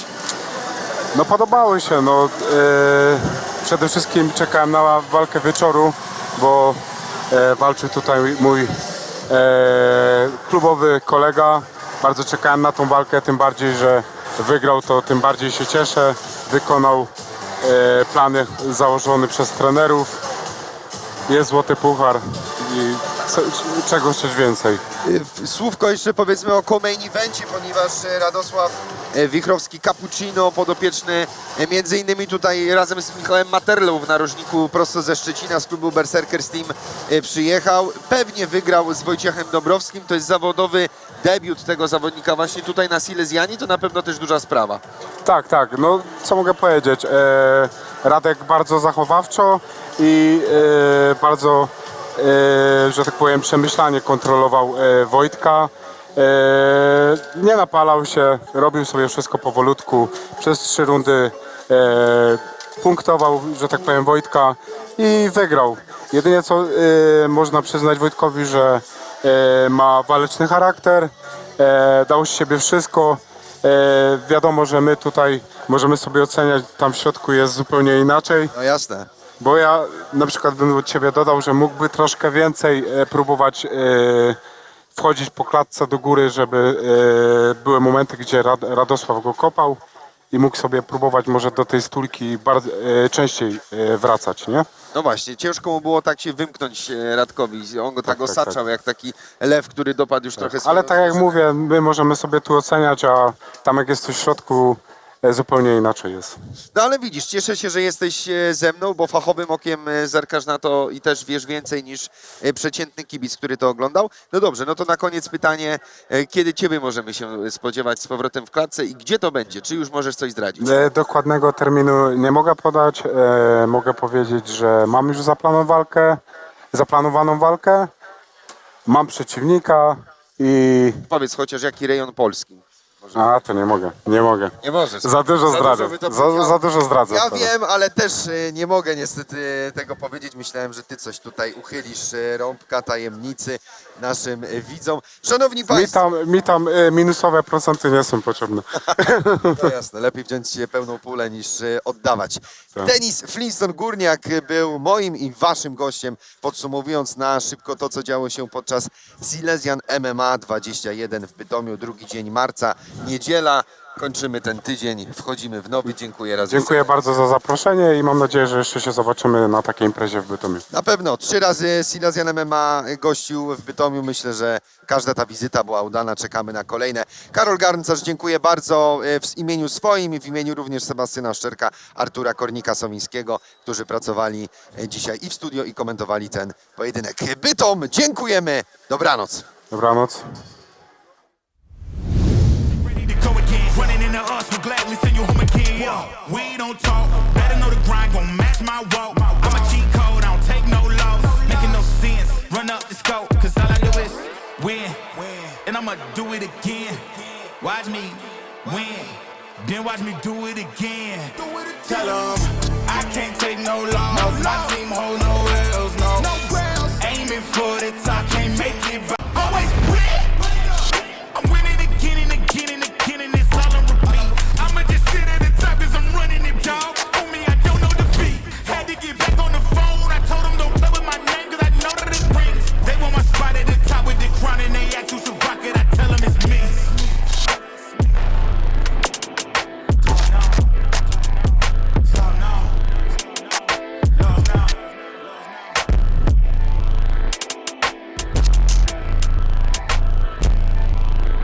I'ma always win.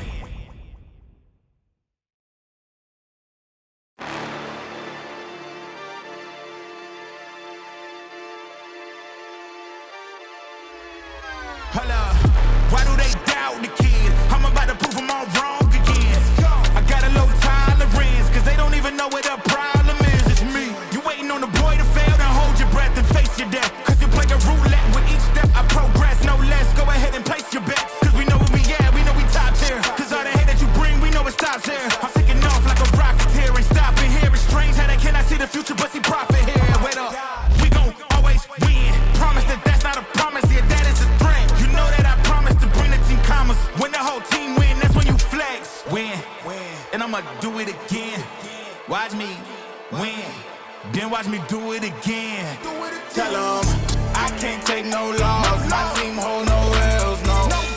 Aiming for the top, can't make it by myself. I ain't taking no loss. I ain't taking no loss. Look, I'ma always win. I ain't taking no loss. Look, I'ma always win. We already know that we the coldest. Watch me heat it up, let me focus. I'm going toe to toe with foes. I know they notice. I kick in doors, they only hope for closing. Why? 'Cause they know I go again and go again. And when they get it dry, I'm the one that can make it flow again. Talk to me nice, my team they ready to go again. Running into us, we'll gladly send you home again. We don't talk, better know the grind gon' match my walk. I'm a cheat code, I don't take no loss. Making no sense, run up the scope, 'cause all I do is win. And I'ma do it again. Watch me win, then watch me do it again. Tell 'em I can't take no loss. My team hold no L's, no. Aiming for the top, can't make it by myself. I ain't taking no loss. I ain't taking no loss. Look, I'ma always win. I ain't taking no loss. Look, I'ma always win.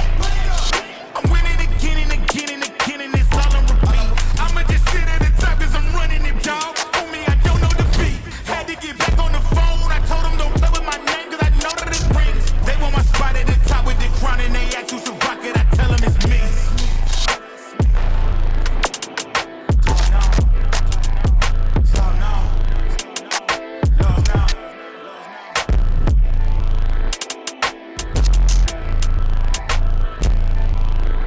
I'ma always win.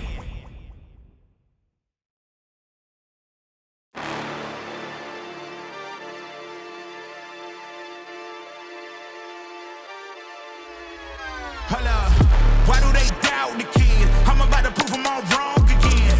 I got a low tolerance, 'cause they don't even know what the problem is. It's me. You waiting on the boy to fail, then hold your breath and face your death. 'Cause you play a roulette with each step I progress, no less. Go ahead and place your bets, 'cause we know where we at, we know we top tier. 'Cause all the hate that you bring, we know it stops here. I'm taking off like a rocket here, ain't stopping here. It's strange how they cannot see the future, but see profit here. Wait up, we gon' always win. Promise that that's not a promise, yeah, that is a threat. You know that I promise to bring the team commas. When the whole team win, that's when you flex. Win, and I'ma do it again.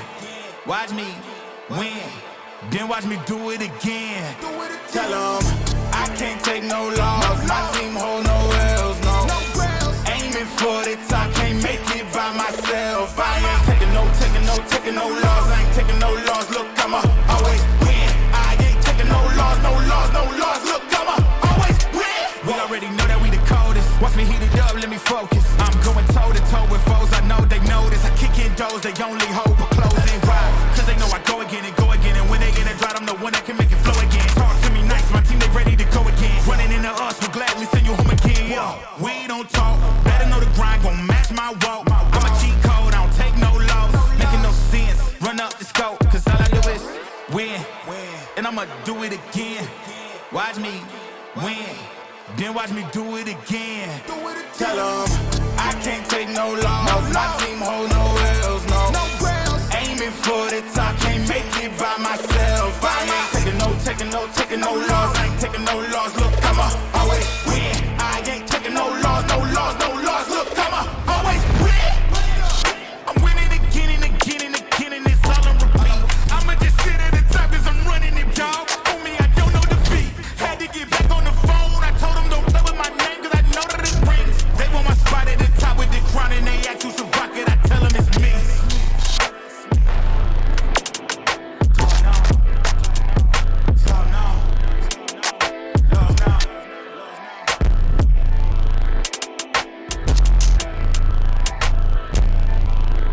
I'ma always win.